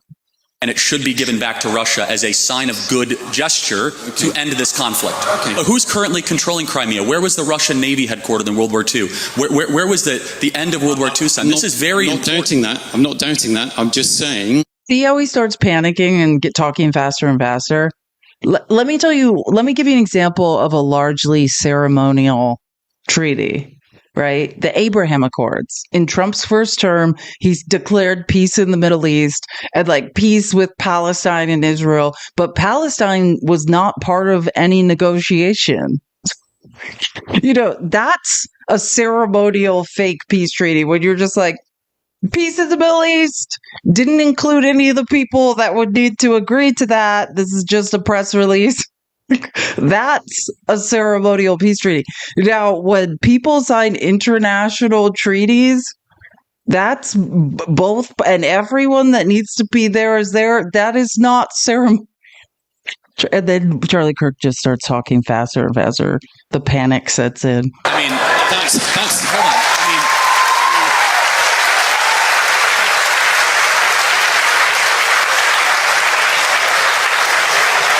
Even Zelensky has said he's willing to give up Ukraine. No. America signed the agreement that gave Ukraine Crimea. Right. When the Soviet Union ended. Right. It was done. First of all, it never should have been done. It was largely ceremonial. But however, it was annexed under Obama. Yes, and it was a mistake. And it should be given back to Russia as a sign of good gesture to end this conflict. But who's currently controlling Crimea? Where was the Russian Navy headquartered in World War II? Where was the end of World War II? This is very important. I'm not doubting that. I'm just saying that if we're being logical on what has happened, that you are now arguing against that flow. And I don't understand it. Because actually, why is Ukraine the bad guy? No, I said they're bad. They're not the bad guy. Yeah, well, you said they were both bad, but one was more bad. Correct, yes. So why is Ukraine bad? Well, there's a lot wrong with Ukraine. First of all, they're not a democracy. Zelensky refuses to hold an election. Well, no, he can't hold an election. Oh, wait, did Churchill hold an election during the war? Because under his constitution... Hold on, Lincoln held an election during the war. That's not true. He can call an election. He can call a snap election. He's full dictator of the country. No. Because he knows that the people of Ukraine would kick him out immediately because he's deeply unpopular. In fact, if he wanted to show a statement to the world, he would call an election and win by 80% and say, see, I'm super popular. So that's number one. I have a problem with that. I have a problem with a person being propped up as a government we're sending $200 billion to that refuses even to face his voters. Okay, I can't agree with you factually on that at all. Okay. I mean, constitutionally, Ukraine is not able to hold an election because it's under military law at the moment, and that's just a matter of fact. Again, he can, as a prime minister or president, he can do whatever he wants. He can't. Okay, all right, we're going to just go back and forth. He can't sign an executive order and change their constitution. Okay. Neither can the American president either. So hopefully there's a bit of... He could even do a ceremonial...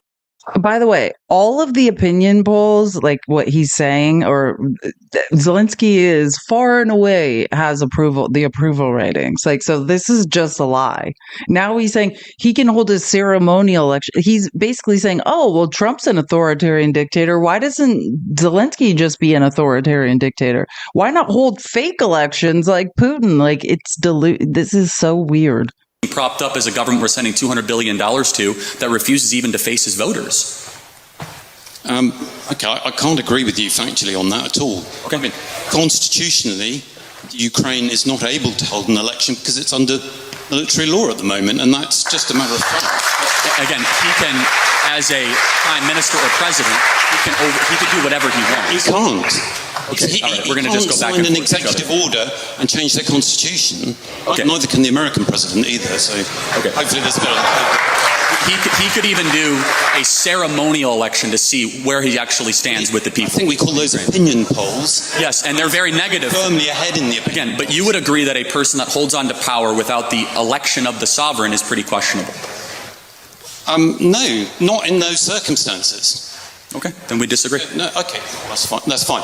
But give me another reason why you... They are the most corrupt country in Europe that never even met the most remote standards of joining NATO. Do you not know where a lot of this money is going? I don't disagree that there is a problem with corruption, but the most corrupt country in Europe, are you sure about that? I'd have to think, I'd have to double or triple think about that, but they're very corrupt. Okay, so that's a little bit doubtful. It's not absolute. Well, I mean, well, there's plenty of corruption around. I mean, let's face it, we are talking about comparison with some of the states you're doing business with in the Gulf. Oh, of course, but we're not giving them money, they're giving us money. That's a difference, right? Saudi Arabia. So it's fine. Well, hold on a second. It's morally acceptable to take money from corrupt people. Well, hold on. First of all, as far as morally acceptable, you do what's best in the benefit of your country. And so, for example, We were allied with Russia during the Second World War, and I'm glad we were. And I would ask you, don't forget, how much money is too much money to send to Ukraine? We're at $200 billion right now. I don't think you have to send any more money to Ukraine. We agree. I think you have to agree to support them as a free country, and perhaps sell them weapons, like you're very happy to sell weapons to less free countries. And I think Europe will pick up the slack, as we ought to. And I don't disagree with some of the comments about Europe not looking after its own security. I just don't get this approach, which was supposedly to end the war quickly, which now seems to be elongating it, and in doing so, throwing up a smokescreen of very variable facts, if they are facts at all, about how things occurred, which actually isn't helping things. And if people can't see that Putin is stalling, I agree with you. I think he might be stalling. And therefore, and I think even your president has acknowledged the fact that he thinks he might be stalling. That's correct. So we don't have a disagreement there. No, we don't. No, we just have a disagreement about the efficacy of tactics, and we don't know. And I'm willing to say we could be wrong. No. Oh well. Of course, you could be wrong in life. Yeah. I mean, we could all be wrong, but actually bringing that war to an end consistently actually isn't going very well. And I would just suggest to you that whatever tactics have been used are perhaps not the best. Period. And Charlie, but more importantly, Charlie Kirk, nothing you said made any sense. And you pivoted so many times it was embarrassing, which is the point. Charlie Kirk can go to like college campuses and talk to 18-year-olds, but nothing you said made any sense to anyone whose brain works. I want to, and speaking on, well, I'm trying to decide because I need to get to the pardon. The most important thing I need to talk about are these goddamn pardons. So I was going to kind of go into the Trump Putin stuff, but I think just in the interest of time to make sure I get this done, I need to talk about Trump's ridiculous pardons because they are effing ridiculous. I'm trying to find where this all starts. Okay. And I think this is, let me just make this point because outside of Trump again, this is a grift. Outside of Trump getting paid millions of dollars to pardon, having a pay for pardon scheme going, why does this matter, right? Because this is Liz Oyer, right? She's the former U.S. pardon attorney that Trump fired I don't think she was fired. I think she resigned because she wouldn't do what Trump told her to do. And the reason this matters is because every time Trump pardons all these rich people who can pay him $1 million for a pardon, right? Like this, when this says fired DOJ attorney says on TikTok that Trump pardons cost us $1 billion, it's because all of this restitution, these are white collar criminals committing fraud who owe a bunch of money, who defrauded people out of money, and now are not going to pay it back because of these pardons. And this is just since May 1st that Liz Oyer estimated that it was $1 billion. This is just another way that Trump's costing us all money. It's absolutely absurd. Washington Post article, and it has tons of interesting information if you want to get into how Trump's never-ending pay for pardon scheme is affecting everyone, because it is in many ways. I want to find, hold on, I feel like I had a couple of clips before this. Yeah, maybe I do, or maybe this is the wrong one. We'll see in a second. I love Katie Fang. Folks, it is a pardon pipeline that has been created by Donald Trump. It is now being facilitated by the pardon attorney, Ed Martin. Many of you may. You're like, oh, Ed Martin. Felice, haven't you been talking about Ed Martin, who has these like weird mustache man leanings and has been raising money for like J6ers? Yeah, Ed Martin, the guy who was the interim U.S. attorney for D.C. and couldn't get confirmed because Tom Tillis grew a spine. The senator from North Carolina is like, I'm not confirming someone who's a white nationalist psycho. Yeah. Now he's the pardon attorney, and he has many hats, but one of them is he's now overseeing pardons. What could go wrong? I've seen my Substack conversation with the former pardon attorney, apolitical, non-political Liz Oyer, who did her job well and exceptionally well under Biden and other administrations. And when she and I had a chance to speak on Substack Live, she made it very clear. This is a non-political appointment. Pardons and commutations, clemency, this is not something that should be driven by political gain, by political motivation. And look, let's be blunt. Does that happen here or there? Of course it does. Does it happen under a Democratic president? Of course it does. But is it so brazen and grifty like it is here with Donald Trump? It is a Donald Trump specialty. This pardon palooza is a Trump specialty. It's disgusting. And the reason why I wanted to share this with you guys is because you need to know what is happening. Amen. And let me just give you some examples of the pardon, because I don't feel sorry. Joel literally killed the spirit out of me. I need to go lay in the bottom of the shower and be like, what the F just happened? But I always talk about how one of the ways I decompress is I watch reality TV. Do you guys know who Todd and Julie Chrisley are? These people have a pretty popular reality show on USA. They were from Atlanta, and I always was like, it makes no sense to me how these people have all this money. I used to say this, I used to think this, I'd be like, none of this makes any sense. Anyways, I read all of the court documents this guy was committing fraud on top of, they were very entertaining family. No one's going to deny the show was entertaining. It just turned out that Todd Chrisley was and Julie were committing fraud on top of fraud on top of fraud on top of fraud, right? That's the reality. And then and I found the clip because I was like, I don't want to describe it. I want people to have to see what I'm talking about. On sometime in July, whenever the Republican, when Grindr broke in Milwaukee because the Republican National Convention was there and so many people were trying to have gay sex. Yeah. During the Republican National Convention in Milwaukee, Savannah Chrisley walks out. And in that moment, I knew, she's trying to get her parents pardoned. And I just want to remind you of the speech their daughter made. And now we know they were pardoned a couple of days ago. I just want to remind you, this is Savannah, their daughter, who's on this reality show, speaking at the RNC convention in July. Good evening. 726-00019 and 726-01019. These may be just numbers to you, but to me, they're my whole heart. These numbers are my parents' identification numbers in our federal prison system. My name is Savannah Chrisley, and you may have seen my family on TV, but for the past decade, we've been consumed with a different kind of drama. Let me just explain something about fraud, financial fraud. It's not like maybe they didn't do it, right? This is forensic accounting. They did it. You know what? That's the thing. Why does the federal government have a 98+% conviction rate? It's not because they're just the most amazing lawyers. They are talented. It's because these are crimes over the wires. These are financial crimes that you can't hide from. Right?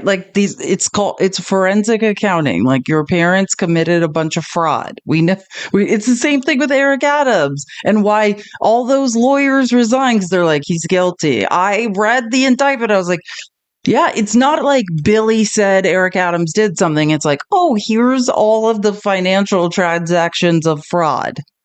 So that's why this is ridiculous.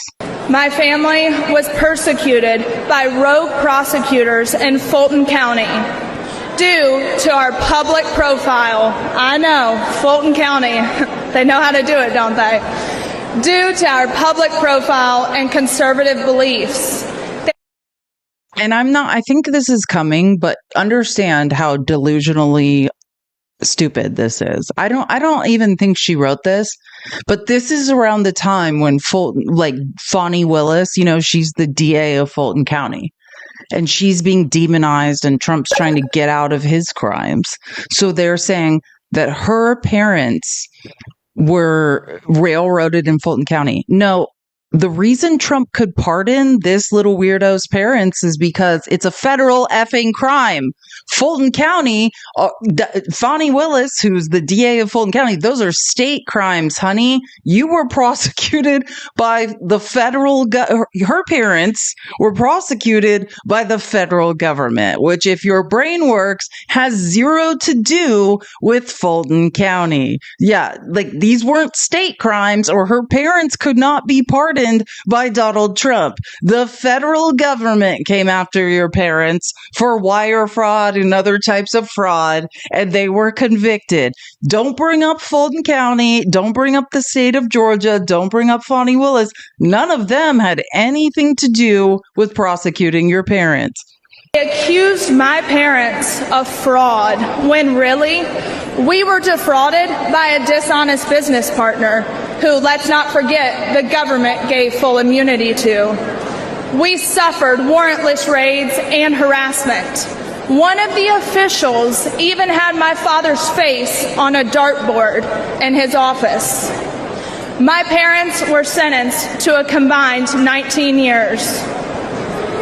I know. And let me tell you, I got custody of my brother and sister, 10 and 16 at the time. And you don't know heartache until you look two children in the eyes and say, I don't know when mom and dad are coming home. I'll never forget what the prosecutor said in the most heavily Democrat county in the state before an Obama-appointed judge. He called us the Trumps of the South. Yeah, hey, it's fun. He meant it as an insult, but let me tell you, boy, do I wear it as a badge of honor.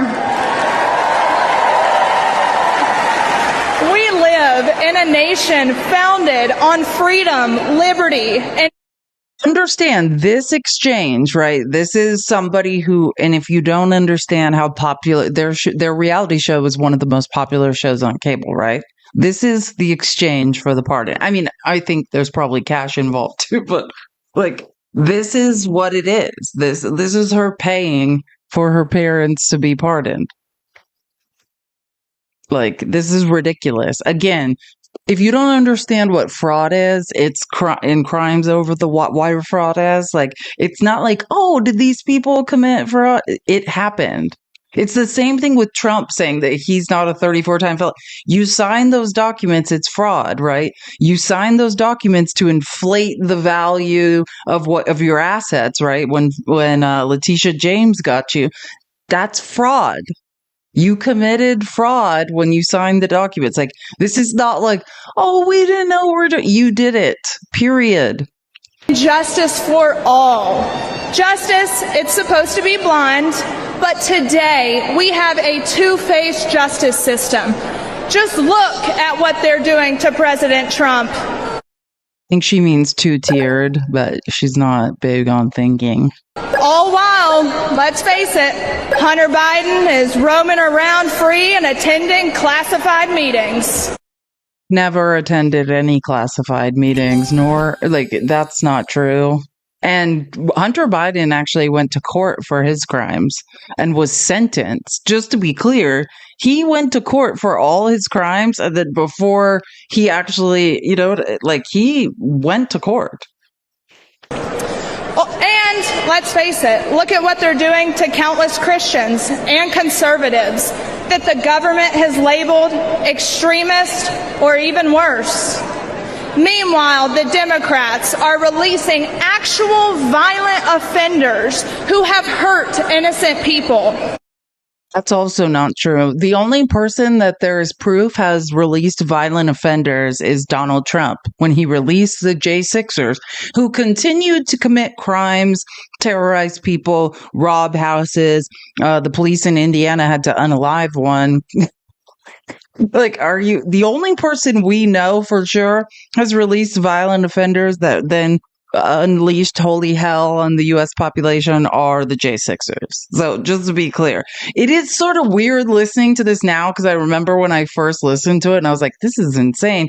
And it's always projection. Like, she didn't write this. Do you know what I'm saying? She didn't write this speech. If you've ever watched the reality show, she can barely chew gum and walk. So she's reading this from a teleprompter, but it's funny hearing it now. Well, I don't know if it's funny or like you want to cry and bang your head against the wall. Kira, I saw you said, by the way, so based on his logic, Mexico could annex 1/4 of the U.S. right now. I'm not exactly sure. I'm sorry, I didn't see that till right now, but thank you for the $3. I'll try to, sorry, my computer went to sleep, so I wasn't staying on it. A lawyer of mine, Brett Tolman, who's a former U.S. attorney, he told me about a plaque that hangs in the Department of Justice, and it reads, "The hallmark of fairness in the administration of justice is consistency. The only thing consistent about Democrat justice is how they I will die if people don't learn the difference between adjective and nouns. punish their enemies. That's not justice. Look at what they've done to Steve Bannon. I mean, the man should be at home. Proverbs 24:16 says. Again, Steve Bannon also committed financial fraud. There's no doubt that Steve Bannon committed financial fraud. Like, it's called forensic accounting. Like, just like your parents committed financial fraud, and we know for sure it happened because they signed all the documents. Same thing there.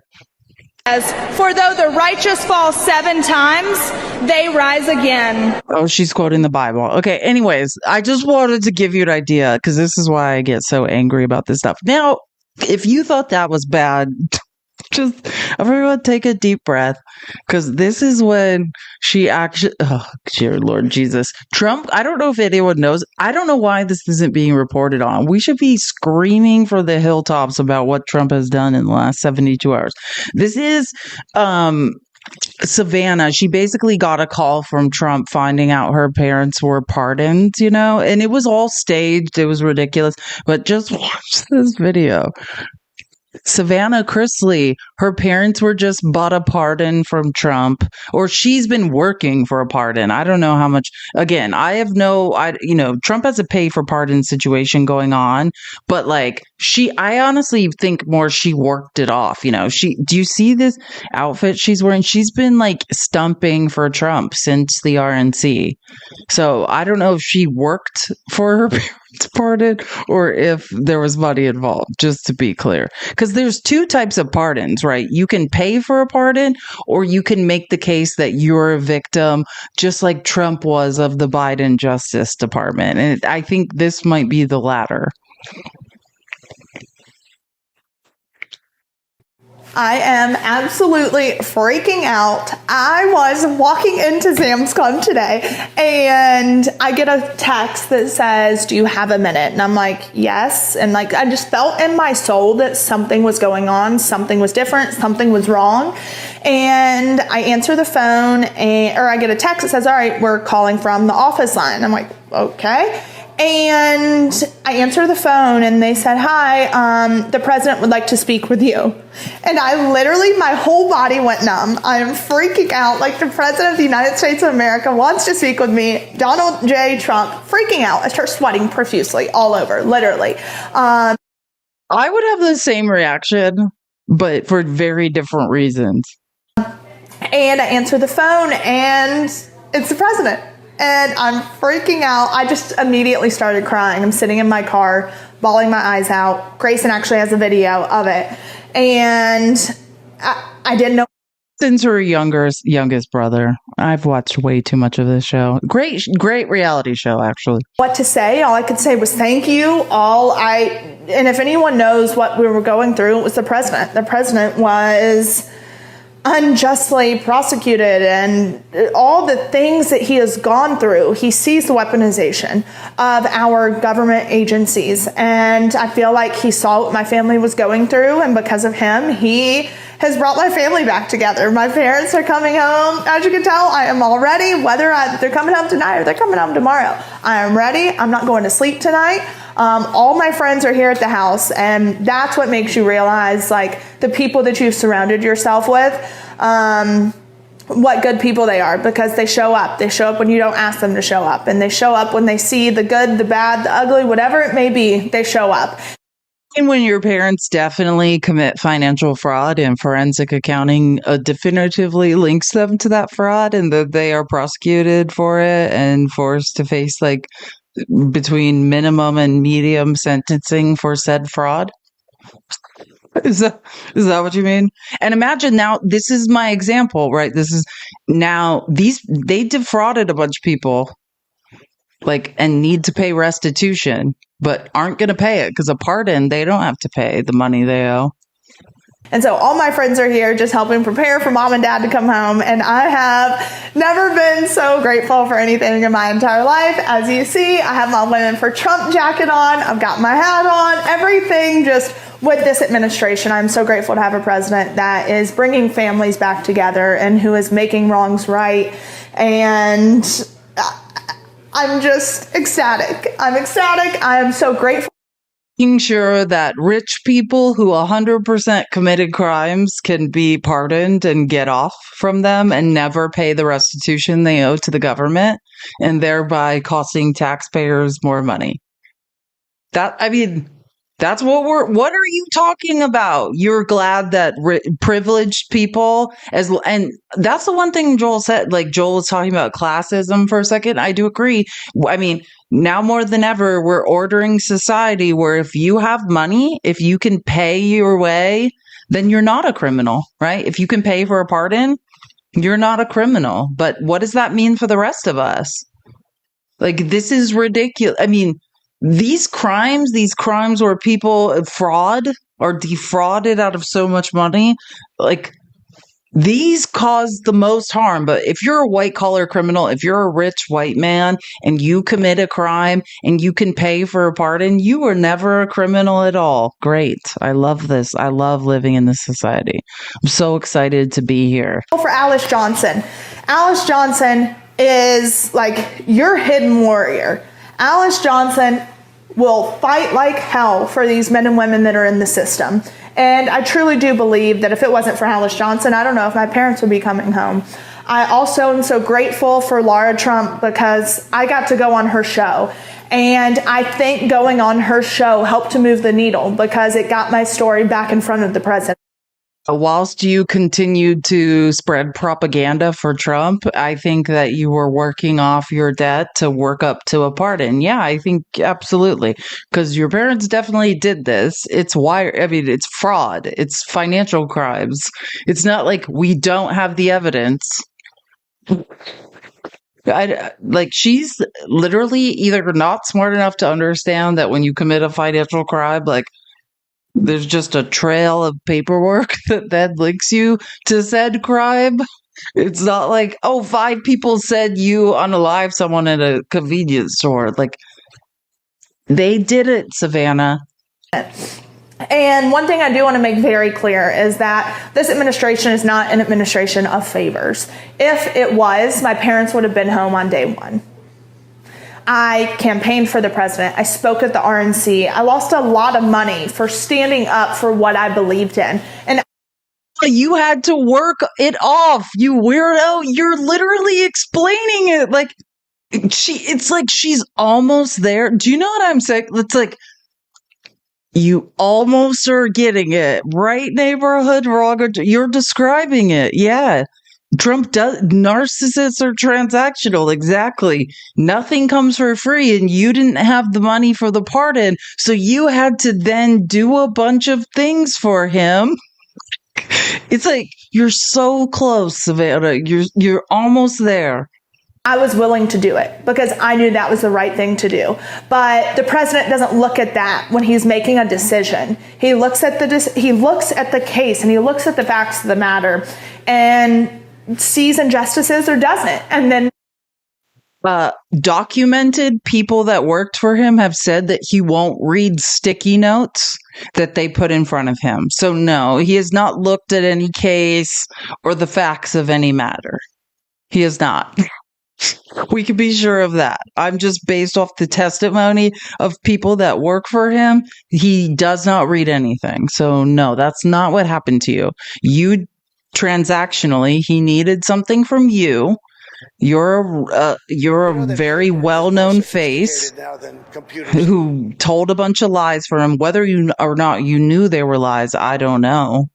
Your brother Chase has never showed his face in this mess. She has a brother who is not part of any of this, and I suspect it's because he knows the truth and won't do it.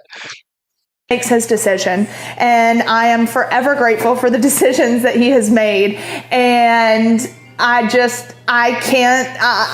still on cloud nine, trying to get all my thoughts together, trying to figure out when I need to go pick up my parents. I just want. He's unbelievably famous. That's how this transaction worked. This is a very famous person. They had like one of the #1 reality shows on cable, and she did a bunch of work for Trump. She's wearing women for Trump. She's been campaigning for Trump, telling lies for Trump. I don't know how much she knows. She's not very smart. You can watch the show. If you've never seen Chris Lee Knows Best, watch it. You'll understand how this all makes sense after that. She did a bunch of shit for Trump. I love this. This is this black woman posted underneath. The Chrisleys defrauded the government. Then Savannah marched her ass up on that RNC stage, put on her best pageant voice, and now her parents are getting full pardons. She's the real MVP. I know Lifetime can't wait to resume filming. It's so true. That's exactly what happened. It's the USA Network, but that's exactly what happened. Like, literally, and she's like, it's a miracle. You've been like pimping yourself out working for Trump for months. Like, you worked for this. Own it. How soon do you think your dad will be coming out? I don't know. Obviously, the presidential order states that he is to be released immediately, so I'm hoping that they are getting him ready inside now to go. They are saying that they have to wait to see his date change in the system, but we'll see. Whether it's now, whether it's tonight, whether it's tomorrow, I am just grateful to the president, his administration, Alice Johnson, Ed Martin, all of them for making this happen and just believing in justice, doing their due diligence, looking at the facts of the case, because not many do that. Many go with the headlines of this $30 million fraud scheme, and that is so far from the truth. You've been here so many times to visit your dad. Yes. I mean, what does it feel like you're literally going to leave with him? It's absolutely amazing. I am beyond blessed and honored to be leaving with my dad. It's bittersweet leaving a lot of these men behind, because you really become family with these individuals and their families. But I'm not leaving them behind for long. I'm going to continue to fight for these men and women within the system and within the Bureau of Prisons. Like I said, I believe in law and order, but I believe in a system that rehabilitates individuals and gives them a second chance at society. White men who commit white collar fraud and defraud a bunch of people, that's what she believes in. A system where, just like she was born privileged and grew up in Buckhead in Atlanta, she likes a system where she can continue to remain privileged. Yeah, we get it. The funniest, most annoying thing to me is listening now to white people be like, did you guys hear? It sucks in prison. Yeah, I grew up with a dad in prison. I already knew that. Thank you. I love watching white people be like, the J6er said it's really gross in prison. Her dad's in a white collar prison. Like, please, miss me with the BS. I'm sorry, I can't get through it, but okay, wait, one more. This is another one. I don't know how many of these videos she has to post, legally to afford the pardon. Parents, but it's a lot. President Trump didn't just commute their sentences. He gave them a President Trump didn't just commute their sentences. He gave them a full unconditional pardon. So for that, I am forever grateful. Thank you, President Trump, and I vow to stand next to you and your administration and exposing the corruption and continue fighting for the men and women that are in prison. Side the administration, will you expose that corruption, or you're just gonna the main corruption, or I can't do this. Fighting for the men and women that are in prison. Cool. We'll get you a ticket on the next flight to El Salvador.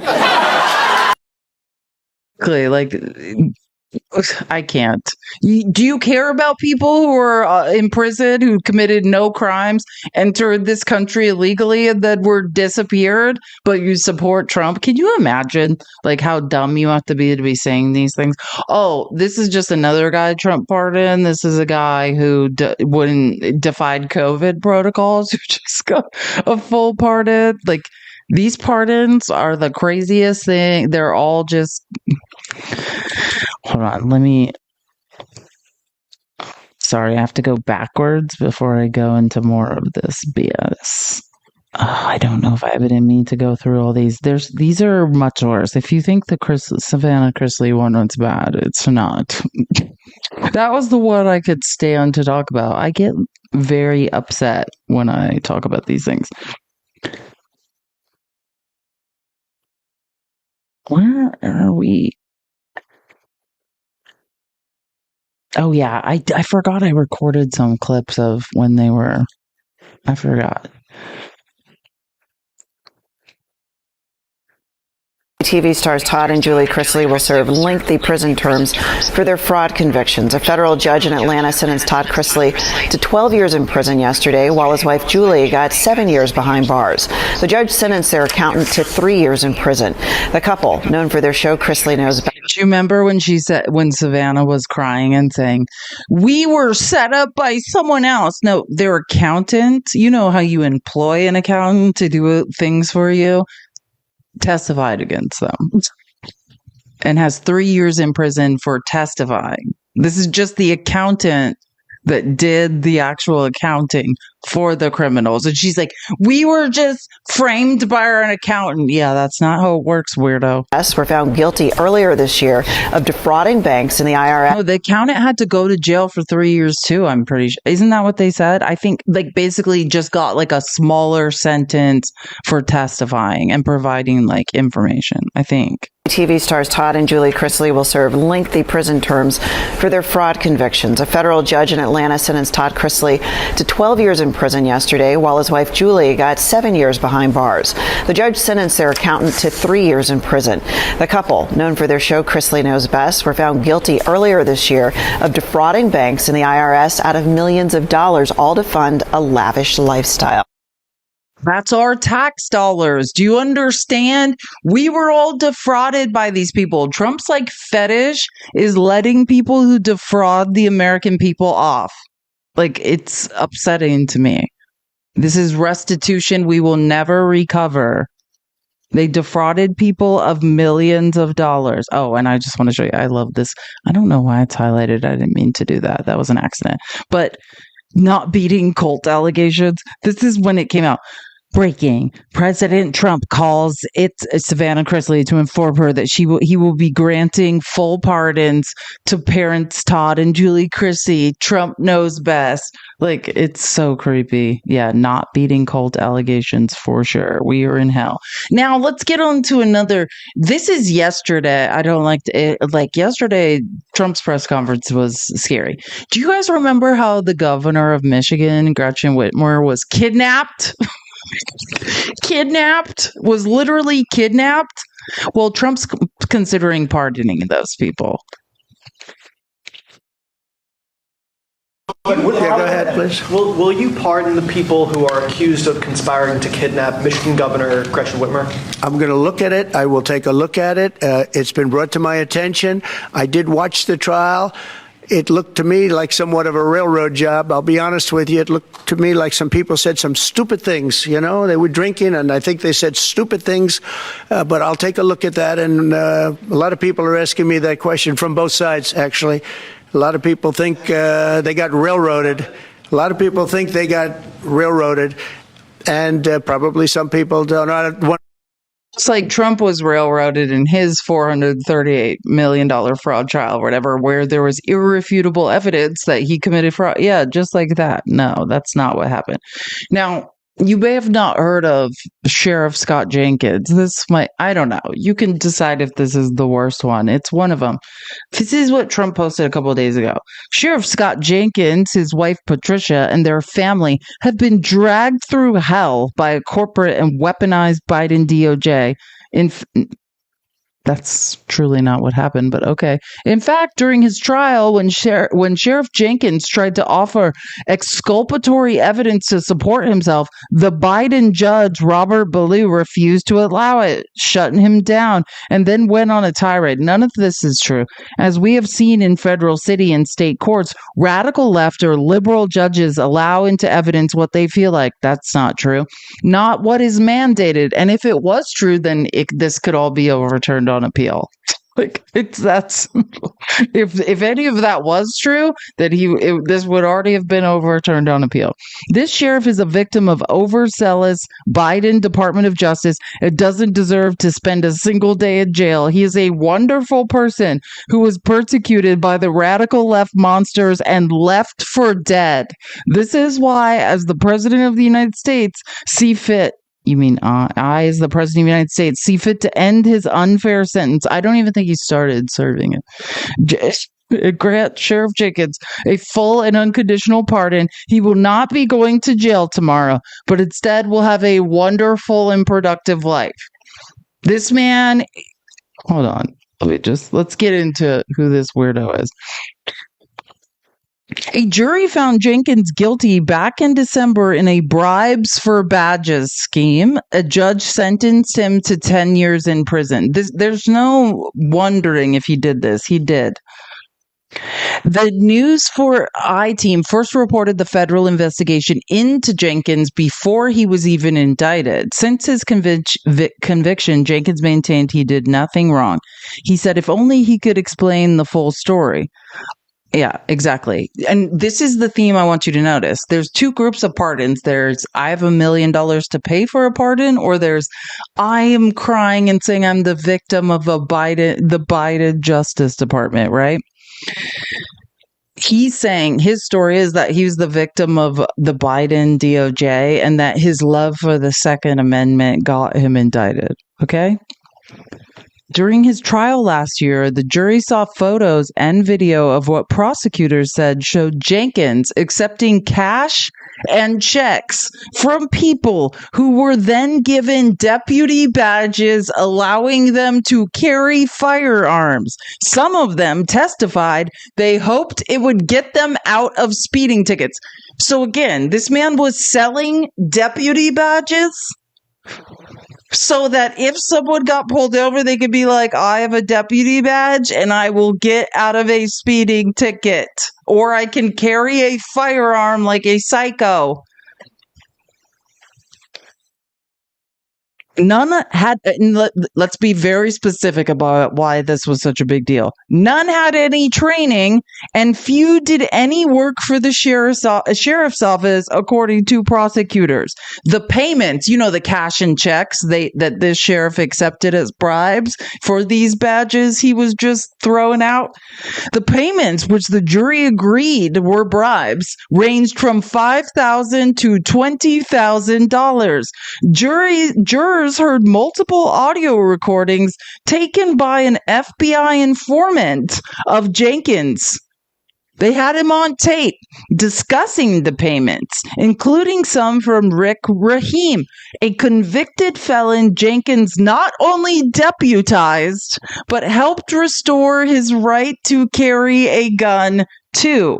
Rahim was one of 3 men who pled guilty to bribing Jenkins. The bribers are in jail. The jury saw an FBI analysis of Jenkins' finances. According to the FBI, Jenkins was spending well beyond his means, as it usually goes.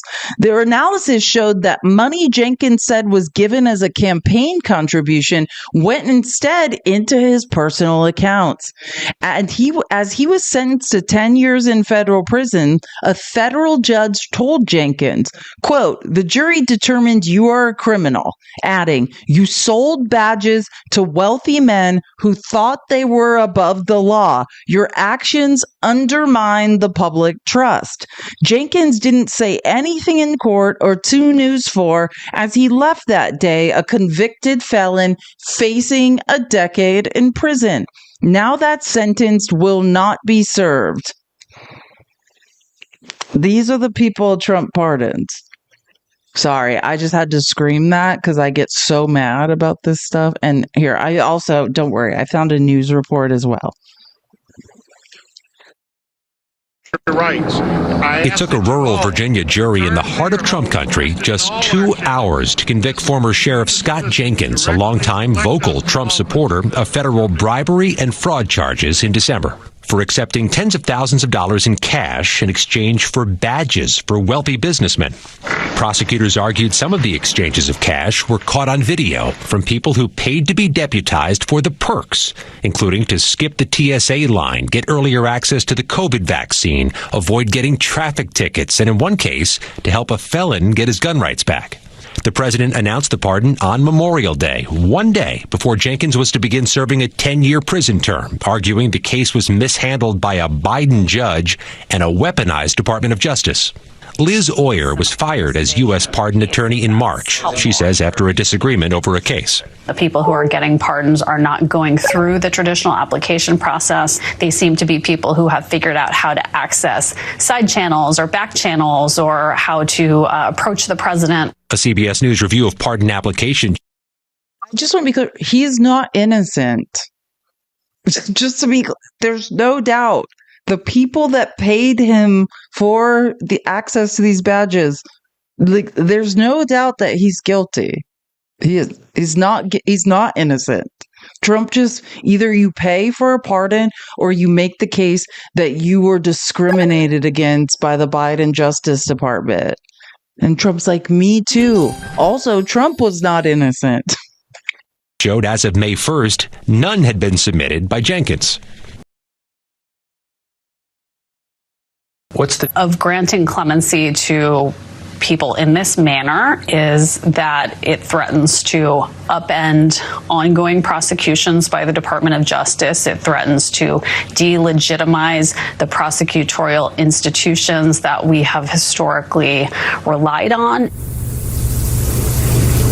The White House hasn't commented on these criticisms. Meanwhile, tonight, the president's issuing more pardons, saying he's going to pardon Todd and Julie Chrisley, reality TV stars convicted of fraud and tax evasion and whose daughter spoke at last year's Republican National Convention. John, Maurice. Okay, Scott McFarlane. I like Scott McFarlane. For some reason, I always want to call him Seth MacFarlane. Is this? Yeah, I think I have another clip on this. Wait, how did this get? This is out of order. But whatever. Former Culpeper County Sheriff Scott Jenkins has just been sentenced to 10 years in federal prison. Oh, yeah. A jury found him guilty in December on all 12 counts connected to the bribes for badges case. The judge this morning saying Jenkins took an oath but failed and that, quote, the jury decided you are in fact a criminal, end quote. Jenkins was not taken into custody today as the government requested. His lawyer says he plans to appeal. Yeah, I'm just showing proof this is real. The president used his pen to wipe away the conviction of Scott Jenkins, a former Virginia local sheriff. A jury convicted Jenkins of accepting more than $75,000 in bribes for handing out no-show jobs. The evidence included video of Jenkins taking bags of cash and first-hand accounts from co-conspirators turned witnesses for the prosecution. The president claimed without any evidence that Jenkins was, quote, persecuted by the radical left monsters inside the Biden Justice Department. Or in hell. And listen, this is the point, MAGA. If you want to live in a world, because I understand math, so I know that you all don't have money. You are not college educated. There's no way you can pay your way out of jail. So if you want to live in a world where if you have money, you can bribe someone for a pardon, you will not succeed. This guy was accepting bribes from rich white men who wanted to live in different ways easier than the rest of us need to. That's disgusting in and of itself. And then he bribed another rich white man, or another rich white man was like, oh, you're helping out rich white men get what they want, or rich men get what they want. Cool. I support that. I don't want to live in a world where if you have money, then you matter. If you have money, you can go to the doctor. If you have money, you can have an education. If you have money, you can have a pardon. If your minds were not clouded by cognitive dissonance, you also would not want to live in a world like that. You will not benefit from it. As a matter of fact, the left will benefit disproportionately more. The left has disproportionately more capital than the right. Like, you guys are out of your minds. Wait, did I thought, yeah, I was going to say, like, I put the screenshot. Okay, that's weird. Now, here's possibly the worst one of all. God, I don't even have the energy to do this, but this Paul Walzak, I mean, I don't know why no one's talking about what Trump's up to this week. This is, you can see it's 11 minutes to listen to this article. This is a New York Times article. Trump pardoned a tax cheat after his mother attended a remember that dinner where if you spend $1 million for a plate, you can have an audience with Trump? This guy's mother went, bribed Trump, and now he gets a full pardon. Isn't it great that this is the America we live in?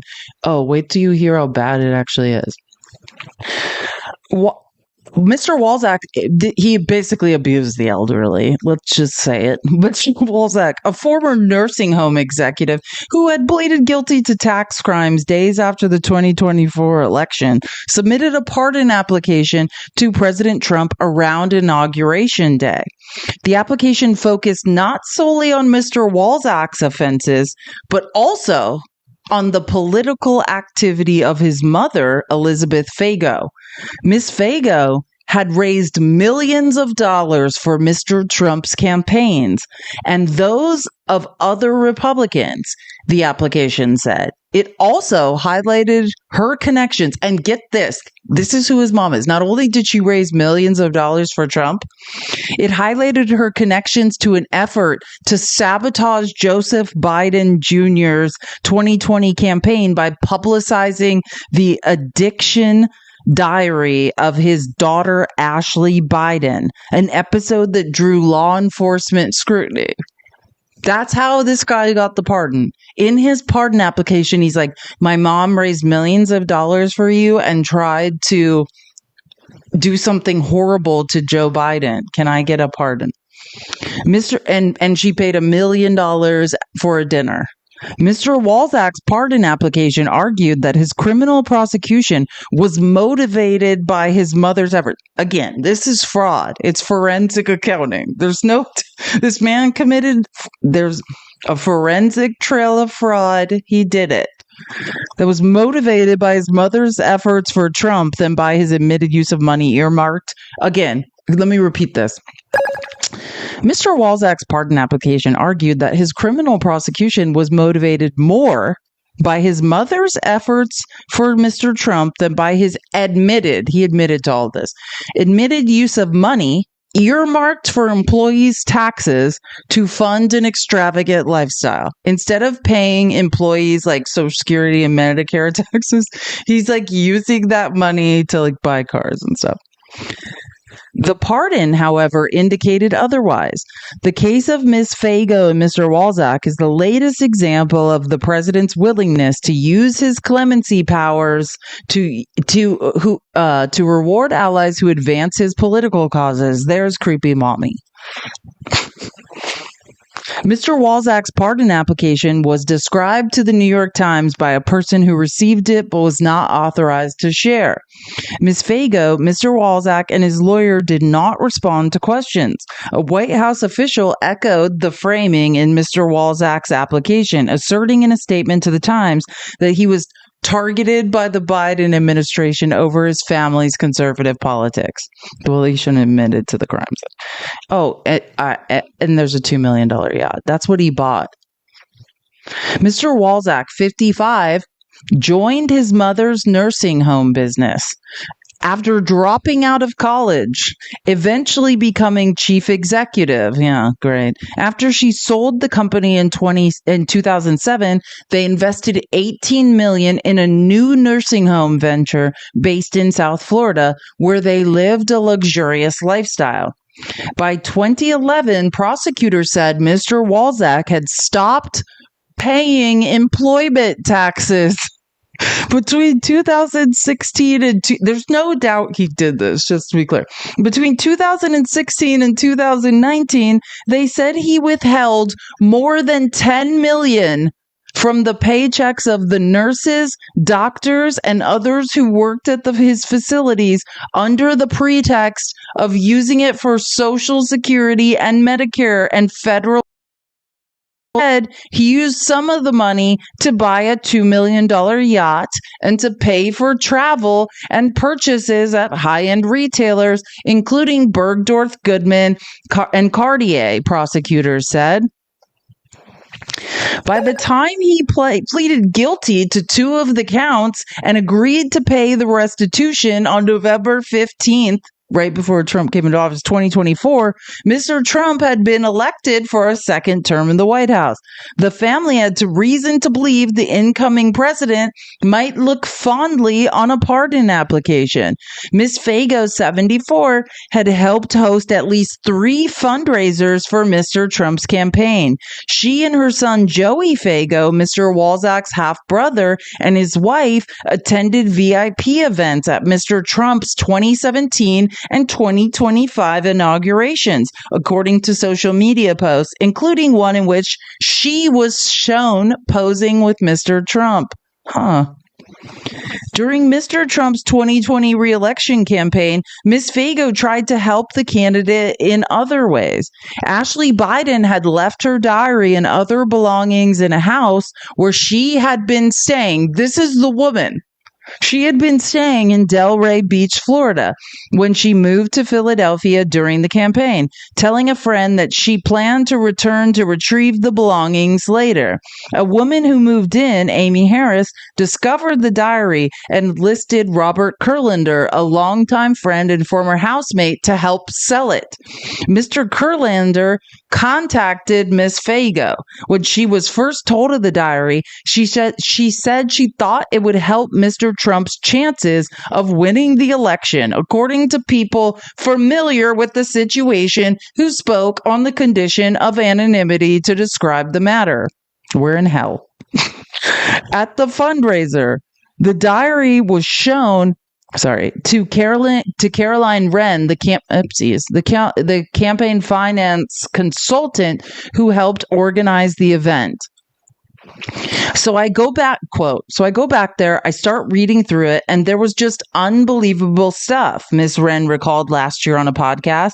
I contacted the campaign attorneys, and then that campaign attorney said, be very careful, don't take possession of this. They wrote up a whole memo, and then they contacted the FBI and said, you need to come pick this up immediately. The FBI did not retrieve the diary. Instead, Mr. Kurlander and Ms. Harris entered negotiations to provide it to Project Veritas. Remember James O'Keefe, that shit show? A Trump-allied undercover media group, who he has his own legal problems, that had been tipped to the diary's existence by Stephanie Walczak, Miss Fago's daughter, called Project Veritas. Now this weirdo who committed a bunch of financial crimes gets a pardon. The Justice Department during Trump's first term opened an investigation into the matter after a representative of the Biden family reported to federal authorities before the 2020 election that several of Ms. Biden's personal items had been stolen in a burglary. But you get the point. Like, I don't need to keep reading this. Like, it's an interesting article, but you get the effing point. Sawyer Hackett made a video about some of this.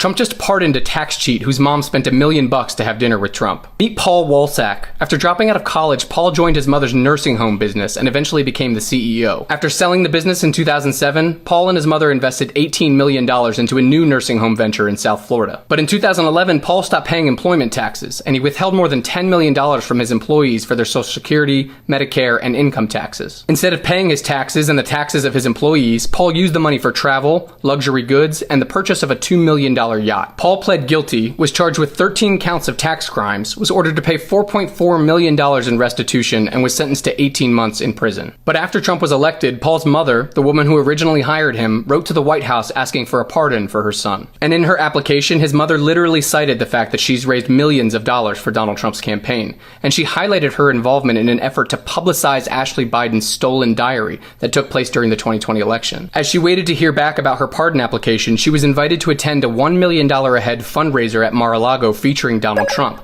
And even though it was 10 times larger than her previous donation, she attended the event. And just a couple of weeks later, her son, who scammed millions from his own employees to buy a yacht, was given a full and unconditional pardon by Donald Trump. Trump isn't just selling access to the presidency. He's literally selling get-out-of-jail-free cards to his most corrupt criminal supporters. Share this video and follow me to stay up. Love Sawyer Hackett. You can follow him on Substack. He's actually, I think he's on TikTok. I don't know. Sawyer Hackett's great though. I always recommend 10 of 10 recommend. Wait, here's his. Oh no, wait, sorry. Someone reposted his video. Trump just pardoned a tax cheat whose mom spent $1 million to have dinner with Trump. Meet Paul Wolsak. That's his Sawyer_Hackett with 2 T's in the top left-hand corner. If you don't follow him on TikTok, he's great. Great journalist, and he's even better. I like him on Substack. But can you believe this is real? Now you guys get why yesterday I was like, I need to talk to you about the pardons that Trump has been issuing in the dead of night. It's a larger pattern of Donald Trump selling out the little guy in favor of the big guy. If you don't have the resources, he'll send you to CCOT without due process. But if you have resources, you'll get out of jail for free, right? If you're a minor who works hard, he'll cut the program at HHS that takes care of minors while standing on stage and saying that he's for minors. Or he'll give a pardon to a reality TV star with resources instead of helping people who need a tax cut. This is just part of a larger trend with Donald Trump, who will always do things for the wealthy while also claiming he's for working class people, but doing absolutely nothing to back it up. As a matter of fact, undercutting them. Amen. Thank you. I could have yelled that. I think I did yell that in several forms, but Dan Coe said it best. That was great. He has one more clip that I love from this. He was pissed. This guy was supposed to be paying Social Security and Medicare taxes in for his employees, his nurses, his doctors, and instead bought a $2 million yacht. Yeah, he's not very. I'm not really sure that's something that we should let skirt. And by the way, if conservatives are supposed to be the reputation of good fiscal stewards, to let $10 million of tax evasion go by, you do that over and over again, I'm not sure that's a party that really cares about the economy and making sure that revenues are exceeding costs. Understand, he's supposed to pay restitution, and when you get a pardon, you no longer have to. That's why Liz Oyer, that's why I started with that article where she says, by my calculations, right before I was either she fired or was resigned or whatever happened, I count $1 billion just since Trump is back in office that we've lost from his pardons. Great job. And these are people who definitely did what they're accused of and just don't have to pay for it. Cool. Oh, and I don't have the heart to go through this, but I'll just suggest this. If you want to know, Newsweek has a great list of all the people Trump has pardoned in his second term, if you're interested in it. And then I just don't have the mental capacity because I'm going to get, it's just so depressing. And then also, this is a great conversation with Liz Oyer and 2 people from PBS News about these pardons, discussing further what I was talking to you guys about. But actually, what I want to show is right before I started this live, I noticed that Mr. Global, who you guys know I love, made a video about Trump's pardons. And, he can usually match my angers. I was like, I need to record this. Let me find it because, this is so. Oh, wait. And I think I have one other video I need to show too. Wait, where is it? He also pardoned Representative Michael Grimm for past crimes, who's a representative in Congress right now. Like, so before I show you the Mr. Global video, so Donald Trump also, I mean, there's more than this. That's why it's like, I suggest if you want to know how many people have received unjust pardons, you should really look into it because it's more than the ones I'm showing you. Donald Trump just pardoned former New York Rep Michael Grimm. He was convicted of tax fraud in 2014 for underreporting $1 million in income. Are you seeing something? This is people who are committing fraud. Tax fraud, fraud against the American people, all sorts of fraud, not paying what they're supposed to pay, for underreporting $1 million in income and paying undocumented workers under the table at his restaurant. He once threatened to throw a reporter off a balcony.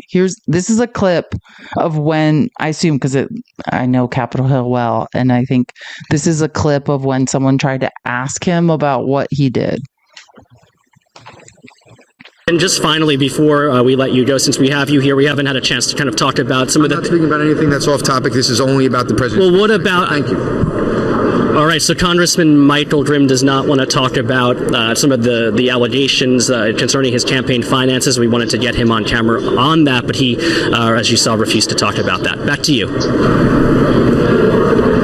Why? Let me be clear to you. You have to do that to me again. I'll tell you this. I just wanted to ask you.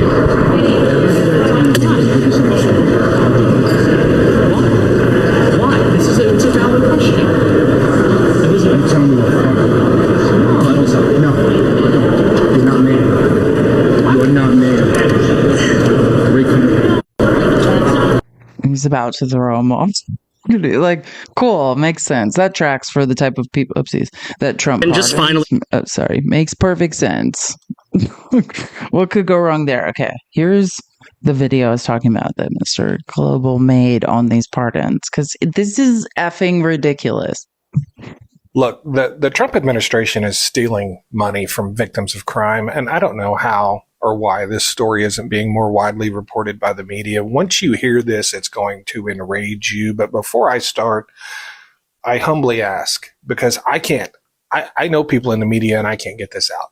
I humbly ask that you like, comment, and share this video, engage any way you can, and maybe the story will land somewhere where someone will share it. And of course, nobody is talking about this stuff, and it's unbelievable. This is about Donald Trump's pardons, which, the media wants to talk a lot about the pardons, but they don't say anything about the victims and the restitution that they are no longer going to be paid because of these pardons. Donald Trump is getting money for pardons, and the victims are not having to be paid restitution because they're being relieved of that obligation as well. And one story here is Paul Walzak, the Florida, nursing home executive, which stole $11 million from his employees' paychecks to live his luxurious lifestyle, to buy a yacht, among other things. He pled guilty to this. He was ordered to serve 18 months in prison and pay $4.5 million in restitution back to his employees. He no longer has to do that because his mother paid for $1 million plate at Mar-a-Lago, and 3 weeks later, full pardon, no restitution, no nothing.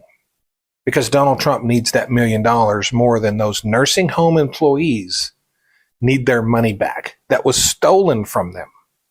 His mother, by the way, is the same person that worked with a group of people that worked really hard to publicize the theft of Ashley Biden's diary. Yeah.